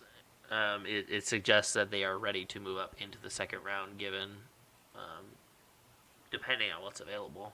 And there's going to be a ton of good players available in the second round. Like even if they wanted to go offensive line, Yeah. even if they wanted to go offensive line, like they could absolutely double up in the second round and get like a guard, for example, like easily. Wyatt Davis. Wyatt Davis, He's there. Ben Cleveland. Ben Cleveland will be there. The UW whatever guy is more than likely going to be there in at least the second round, if not the third round. Mm-hmm. Yeah, there's a lot of still good opportunities to build the offensive line, and they don't have to. They can now go defensive end or defensive tackle, do whatever they linebacker. want. Yeah, they could take a kicker, which they probably will in the 4th or 5th round. Honestly, Mm-hmm. I would have to imagine that they're going to. They're going to either draft a kicker or bring in a bunch of undrafted kickers to compete. Right. So. Adam Vinatieri's cousin Or or nephew. or whatever. I think it's his nephew. But yeah, I don't like Newsom as much as the other cornerbacks in this first round. I think he's smart. I think he'll be, able to like handle whatever scheme he's in mentally. I just don't know that physically he's going to keep up. If I'm remembering him correctly, as the trying to keep that all straight in my head.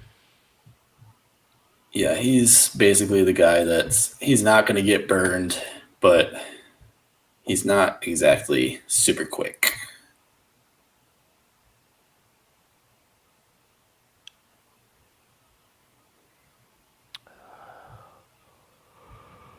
Oh. How would you feel about a Vikings trade up for like Terrace Marshall?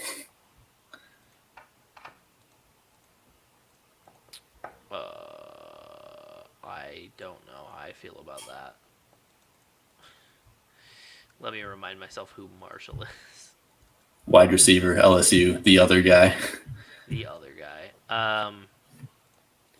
Not a fan, but I'm really not a fan at this point. Yeah. Now you could get me with Elijah Moore, but I have a feeling Elijah Moore or Rashad Bateman are going to go here to Baltimore. Yeah, that's what I'm thinking too. Or at least hoping for Lamar Jackson's sake. Yeah, so he doesn't have to just keep running all the time.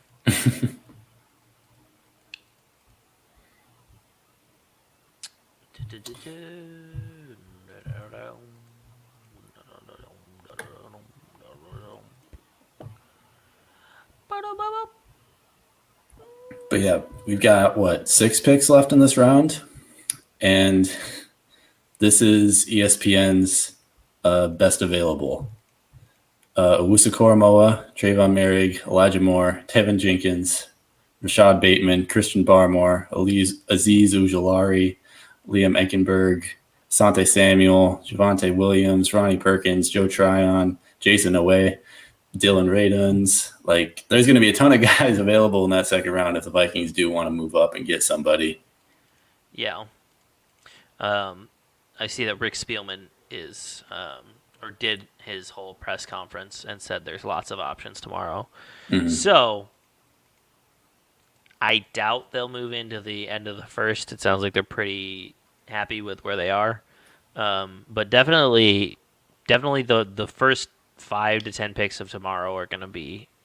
You're not going to want to miss it as a Vikings fan, because I think that if they make an aggressive play for one of these top names, it's going to be in that first part of that second round. Now, they can still get into the end of the second round and get quality players, don't get me wrong. I just don't think between 10 and 20 tomorrow they're going to really be that aggressive. Yeah. Because that's when you really start seeing the split of, like, need versus best player available. It just starts to go way different there. So Yeah. But yeah, those top 10.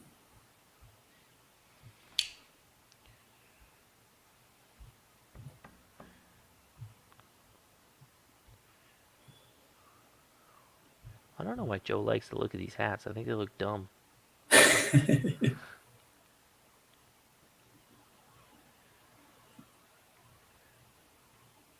Leatherwood. God, that's still crazy. I don't think it's ever not going to be crazy. I think it's such a terrible pick. It's such a reach. I don't know that Leatherwood's gonna be, a bad player necessarily. Like, he could pan out to be like, that's where it was appropriate to draft him compared to, hindsight, everything. But to pick him there when there was other players that seemed to be better available, and not just one other player, like a few other players, is. And like, if there's over a 50% chance that he's going to be available at 43, the Raiders pick at 48 tomorrow. So like, Yeah. It's not like it's out of the question that he wouldn't be there tomorrow either. Or that you could move up, to 42 or 41 pretty easily and not have to give up a ton of capital. Exactly. What is this Ravens guy dressed as?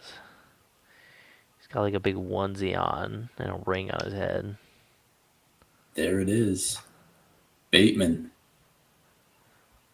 No. Yeah. I mean, of the next 3 teams drafting, Baltimore is the one that I'm most happy for him to go to, but I'm not upset about that. I think that'll be fun. I think that'll be great. I think it'll be a crazy good combination in Madden, if nothing else. They'll win a few games.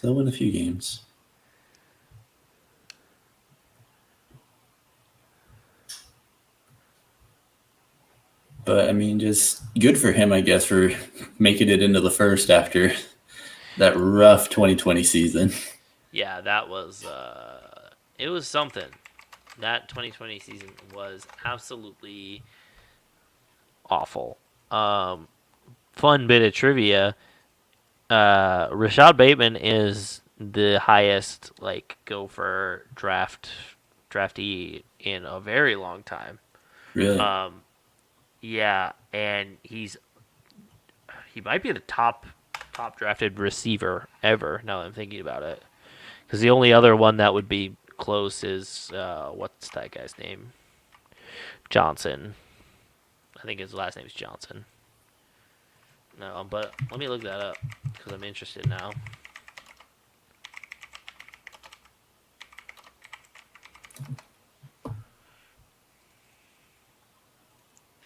List of Minnesota Golden Gophers in the NFL draft. Okay, let's sort by round. Obviously, in the 30s and 40s, tons of picks. Mm-hmm.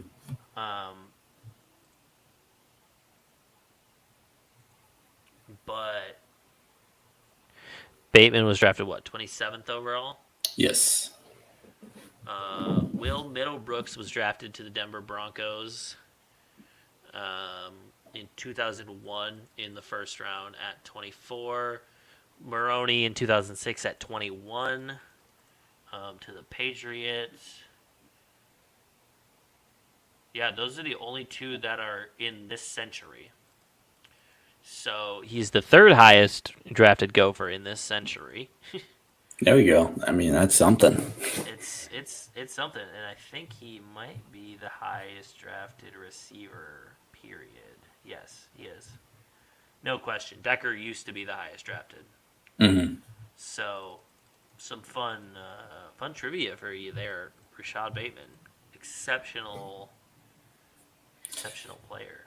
Use that on Jeopardy when Aaron Rodgers is hosting full time and not playing football anymore. Yeah, one can only hope.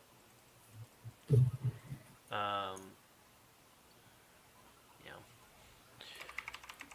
Ba-ba-ba-bum-ba-bum.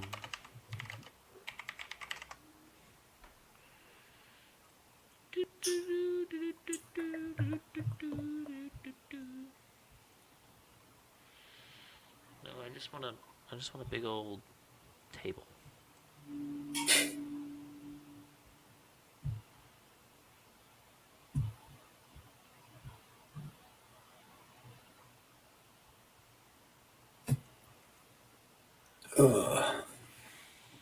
My goodness, I'm running out of steam. Yeah, good thing we're almost to the end here. Yeah, I'm definitely interested, obviously, in the next 5 picks, but I'm not gonna lie. This one and this New Orleans one, the Green Bay ones, are the only ones that I really care about.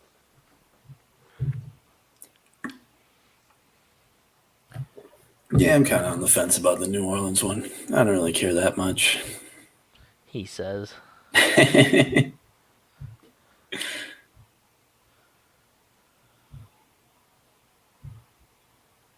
is this Axe commercial? I feel like I'm in a fever dream. You are. I've got the COVID.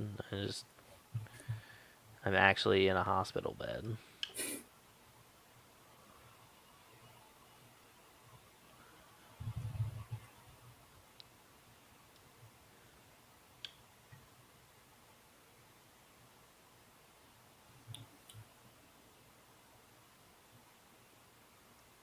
It's crazy to me that Calvin Johnson went into the Hall of Fame. Not crazy because obviously, incredible career, just incredibly short. Yeah, I'm surprised that he didn't have more of a hard time getting in. Yeah, especially when there's other receivers that definitely have had a lot harder time getting in. Yeah, was not too long ago when Chris Carter finally got in. Yeah, him, T.O. I believe. Hold on, let me double check before I say this thing because it's a pretty big thing.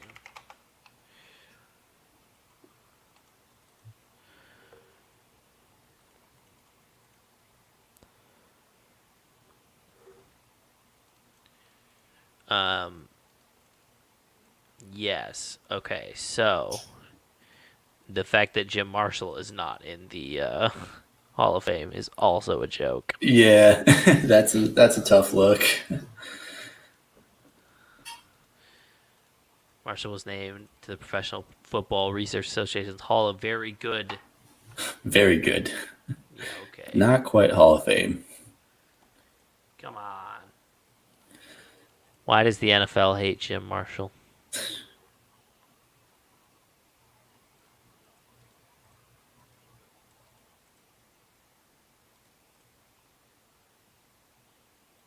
All right, Yeah. all right, let's get it on here. The Wikipedia page for Jim Marshall is incredibly short. It's like 6 paragraphs. Strange. Oh, what in the? I'm not too happy about that.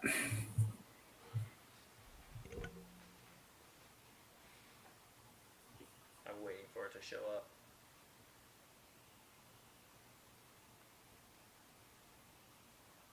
Oh. I'm not happy about that at all. That's kind of a gross pick. Yeah.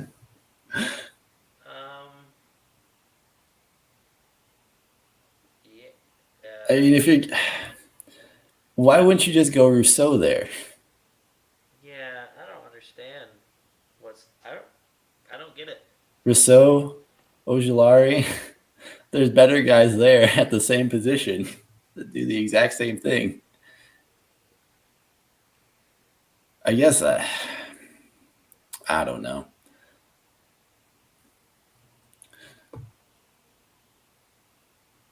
Wow, Green Bay was very fast.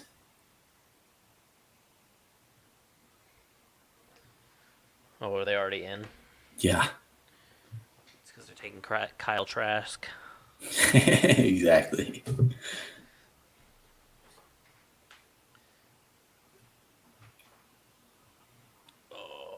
Told members of the Packers that he doesn't want to return to team.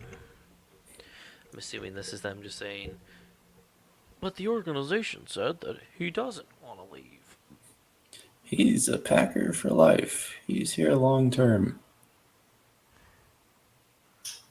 We promise we'll give you an extension.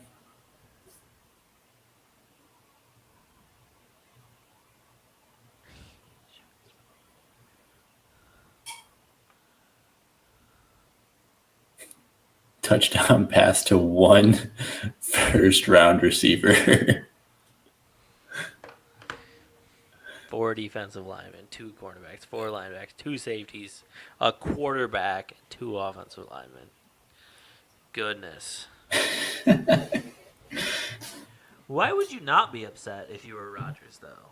They've continually asked you to carry them for so many years, and then they have the opportunity to keep you happy and give you the target that you want, and then they go, we're going to draft your replacement.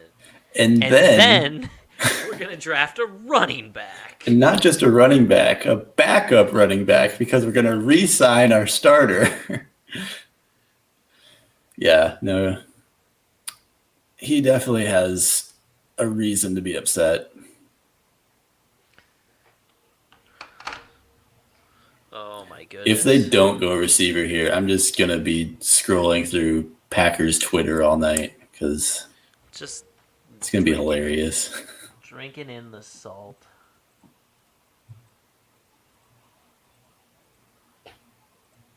What? Huh. Oh, I just saw what the pick is. Uh-oh. I can't wait. Oh, it's a move. Can't wait.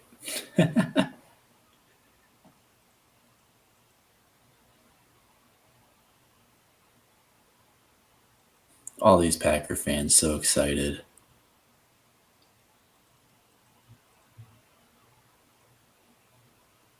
Oh, come on.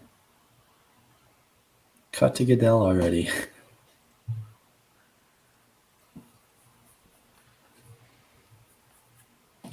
All right. I'm just going to look.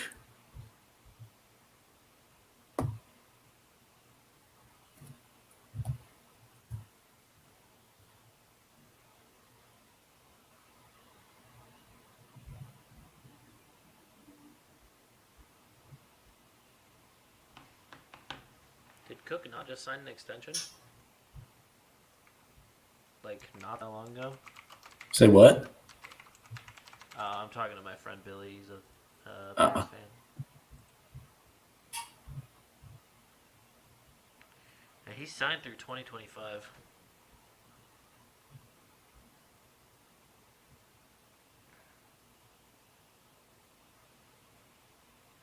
No, the Vikings are in actually a really good spot right now, with getting their man at offensive tackle.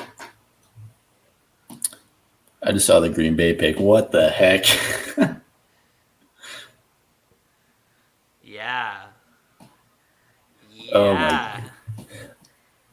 I mean, I will say I do like Eric Stokes, but that doesn't help the case with Rodgers at all. Rodgers is gone.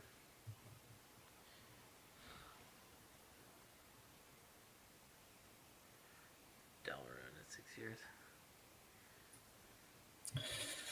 Man, if only he would have gone a pick earlier, that would have been great. But oh well.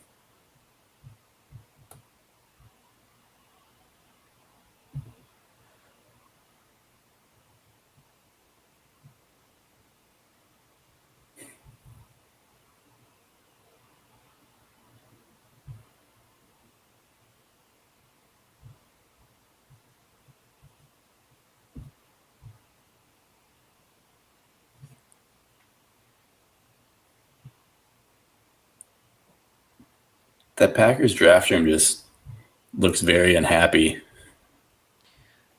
Yeah, I can't imagine that they are extremely happy about the moves that they've had to make. Wow, that is just.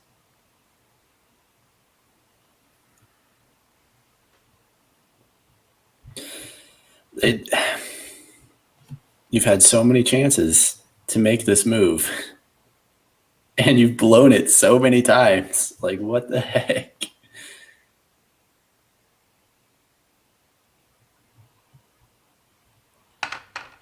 I don't know. Yeah, I don't know. Like, we talk about the Vikings miring themselves in mediocrity. The difference there is that the Packers have a perennial, like, they have an all-pro quarterback who carries their team every single year.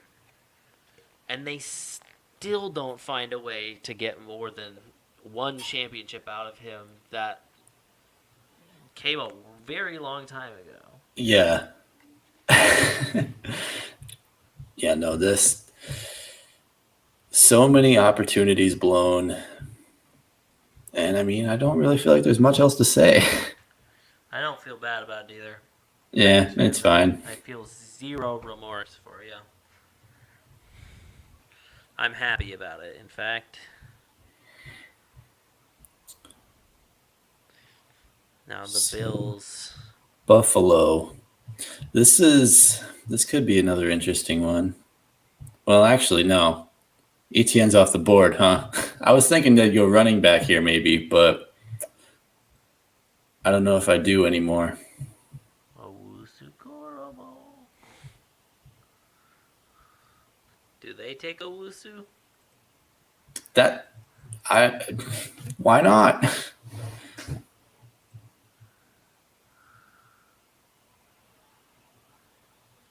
Because that defense wasn't very good last year.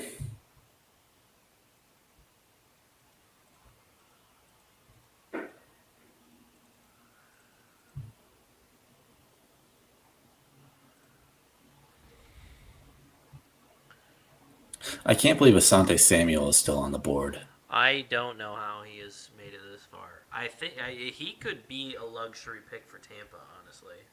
Yeah. At this point, there are so many just crazy luxury picks for Tampa. I mean, they could take Morig. Like, as They- much as they don't need a safety, like, they could take him. They could take Elijah Moore. Oh my gosh, that is not going to be good for the, not going to be good for people if they get Elijah Moore. Yeah. But that does mean that Tyler Johnson isn't needed down there. Tyler, come home. Play in purple. Come back to Minnesota. Pick is in.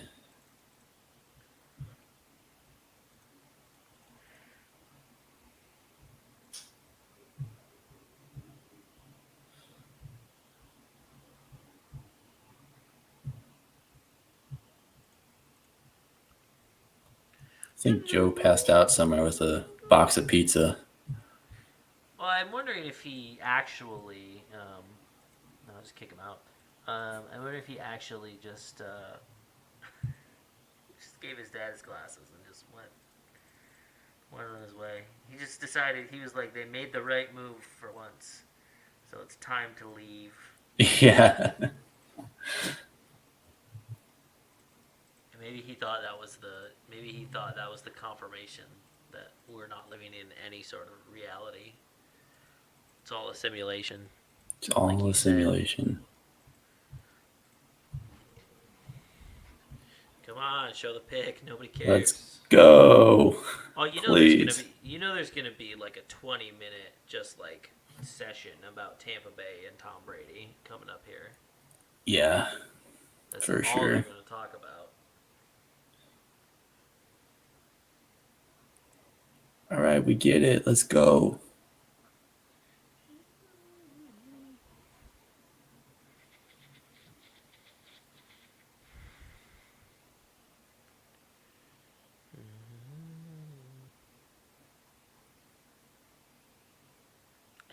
This guy's got no idea. Oh, is he gonna announce the pick? The Buffalo fan gonna announce the pick? Some old dude. Oh, He just wanted him to stand. it's a good one. Is it a good one? It's Rousseau. I mean, he's got to go somewhere. Gotta go somewhere. And I figured he would go in the first round, so. Are we just getting to the point where Usu Koromoa is gonna fall to Tampa Bay, Or out of the first round. or just out of the first round? Like, what is- unless these two picks are Morig and Owusu Koromoa back to back, one of the two is going to be out of the first round, which is absolute insanity. One of the two is gonna be a Viking. Yes, please. I would be okay with that, actually. I would I be okay mean, with yeah. being that aggressive. Oops, How dare you? my bad. You're fired. You bumped the mic. No. You don't own the place, so you can't just show up to a show with no pants on and expect to hang around.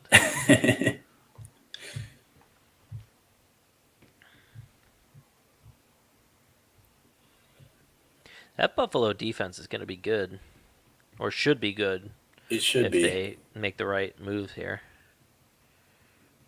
It absolutely should be. So I guess the question becomes: is Buffalo now? Like, do they become the favorite to win the AFC? I mean, the Chiefs do still exist. Yeah, I mean, I'm aware. I'm like 5 minutes from the stadium. So Yeah. I think absolutely. It's a loaded question that I'm asking.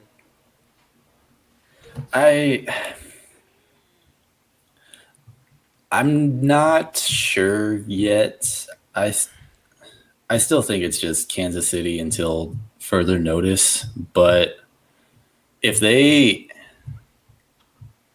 were somebody that made a move to get up higher in that second round to get one of these secondary guys, I think that would help a lot. Because, I mean, pass rusher is great, but the secondary is where they really need their help. Yeah, and we talked about it a little bit before. Well, when the Ngakoue trade happened to the Vikings, we talked about how you can hide a certain amount of inexperience and lack of talent in the secondary by having a really good pass rush. Mm-hmm. Now, obviously, that didn't work out for the Vikings. But if you combine a good pass rush like Rousseau, and then you find another decent secondary guy, or maybe even two, yeah, you can become a pretty good defense pretty quickly. Exactly. Yeah, just a matter of if they can actually pull it off or not. Mm-hmm. Because as of now, their next pick is 61. So that'd be quite the jump. It would be. But if you hedge, even if you hedge the whole rest of the draft, but you get like Asante Samuel or Mo Rig, That's a successful draft, even if it's just 2 picks. just those two, yeah. Especially when you're sitting at 30, you're trying to win a Super Bowl. Yeah. You just got yeah.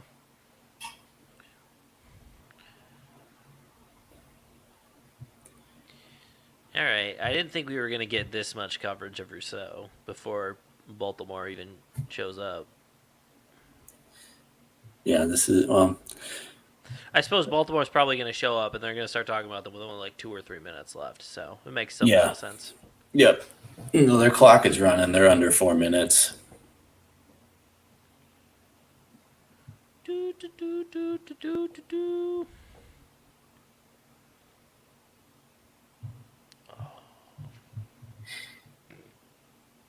We're supposed to go to the zoo in the morning. Come on.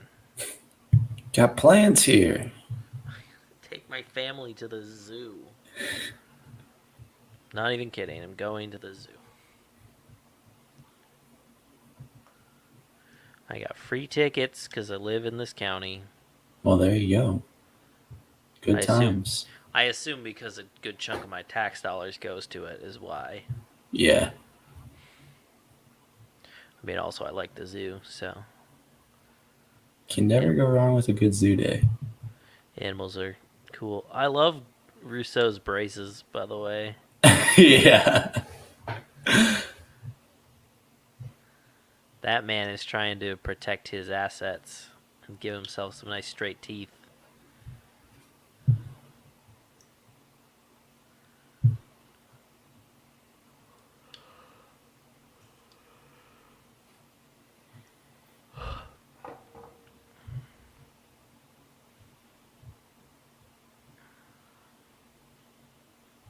What if Tampa just goes Kyle Trask?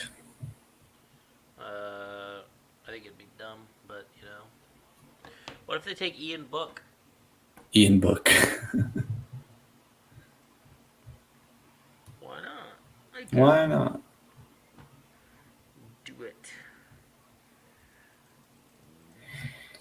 Why don't they just work out Tim Tebow? Too late. Well, he's just down the road. It's not like they'd have to go that far. That's true.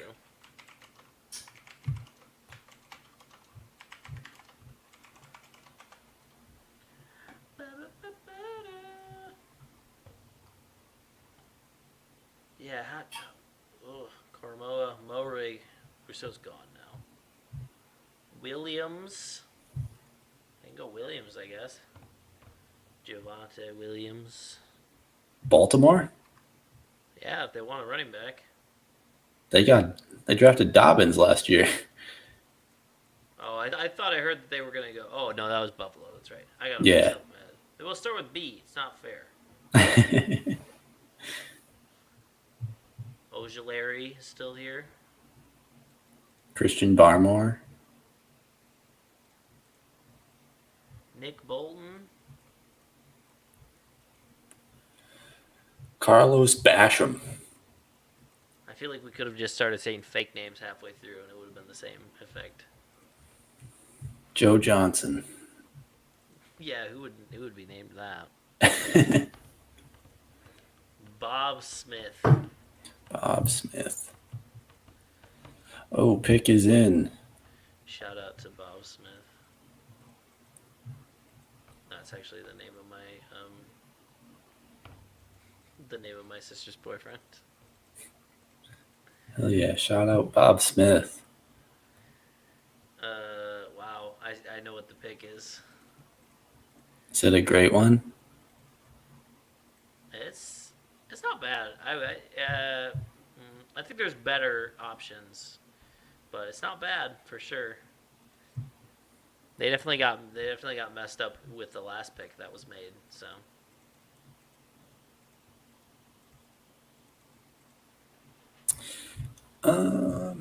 I can't. Oh, there. Okay. yeah, right. Jason Owe. Jason Owe. Apparently, Darrisaw was not expecting the Vikings to pick him. Oh, really? Yeah, he was like he'd only done one Zoom meeting with the Vikings and hadn't even talked to Spielman. Dang. I mean, I guess I that's don't. fair because Yeah, I I don't don't think think they. anybody expected that. Yeah.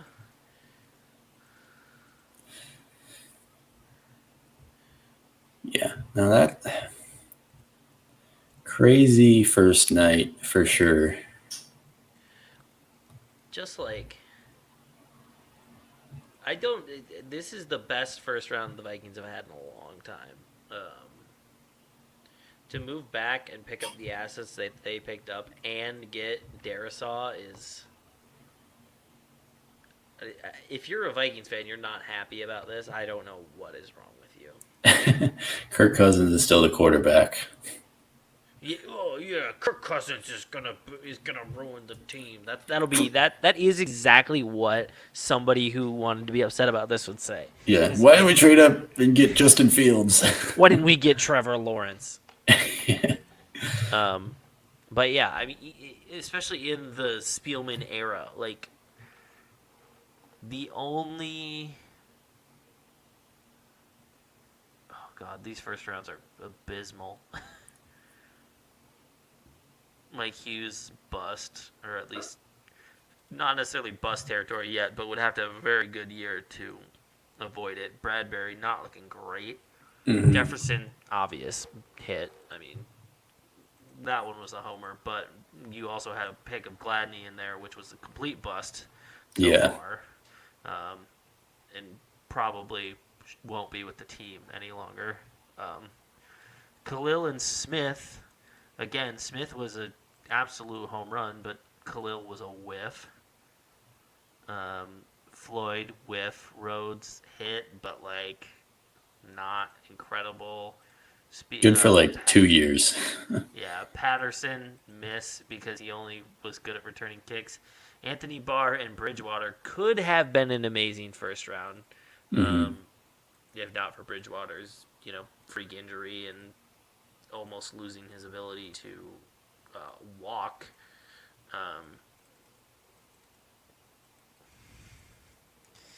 Dude, this is such a good tweet. NFL on CBS. The Packers have drafted one offensive player in the first round since 2012, Jordan Love, and it's just a picture of Aaron Rodgers, just like looking upset. Yeah, I mean, are we getting to the point where something happens tomorrow? We are the Green Bay Packers organization is slowly falling apart, Oh, Tampa's up. and I'm here for it. The pick is already in. Pick is in, and Pat Freiermuth. They just Oh. re-signed Gronk, but they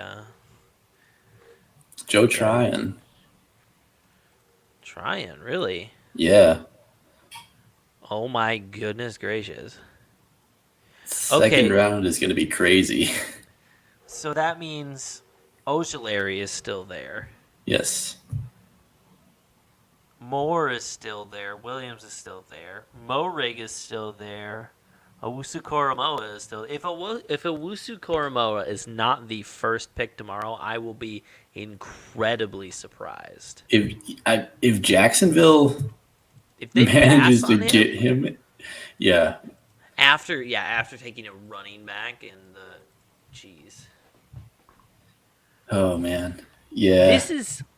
This draft has worked out not at all like or not it's been very much like by the book, like apart from a couple of like players that have fallen, but like the players that we expected to go have not been going where and how we expected them to go. The Justin Fields to Chicago is still like, what the heck?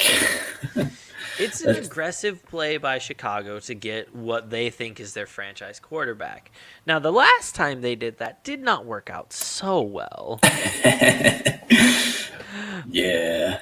But, I mean, Unfortunately. you take the chances that you take. And I think Fields has much, much better quarterback skills than Trubisky ever has had. he's not the athlete that Trubisky is, but we saw how well the athlete that Trubisky is like worked out on a football field. I.e., the dude can't throw to his left side At all. at all.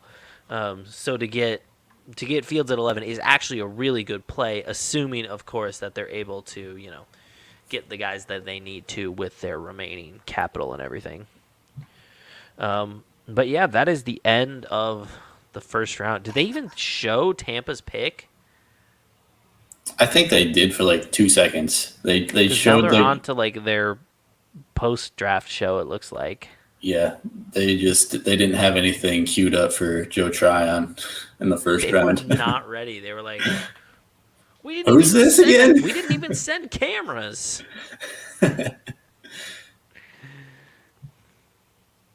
I did not expect Tryon to go in the first. I mean, great for him, but like, Yeah, and I mean, if you're Tampa, I guess, but like we talked about, you still got Ojulari available there. So many other great guys. It's a very interesting choice. I feel like they should have gotten Elijah Moore just to mess with everybody. Like that would have been bad. That would be a move in that offense. So, although they brought back Antonio Brown already, didn't they? Yeah, they did. But hey, who knows if that's actually going to work out? Hey, let's just everybody remember that mental health is a very important part of your actual health. So Yes. I'm not saying that Antonio Brown has mental health issues. I'm just saying it seems like Antonio Brown has mental health issues. As someone with mental health issues. But yeah, that's it for us. Joe never did show back up, but just over 5 hours, not even angry. In fact, incredibly happy and ready for tomorrow. Tomorrow's going to be a fun day. Fun day indeed. We won't be doing a live show. We'll be doing a lot of tweeting, a lot of coverage. Maybe hopping on some TikTok platform / YouTube short things with quick reactions. But this has been the DraftTeam.com presenting the 2021 coverage of the NFL Draft. Please go check out the DraftTeam.com. It is my love child with which I am very happy.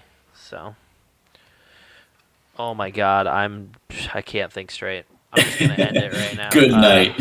Good night, everybody. I've been Kirby O'Connor. This has been Josh Fry. I got his name right. It's not a big deal. I'm pretty great.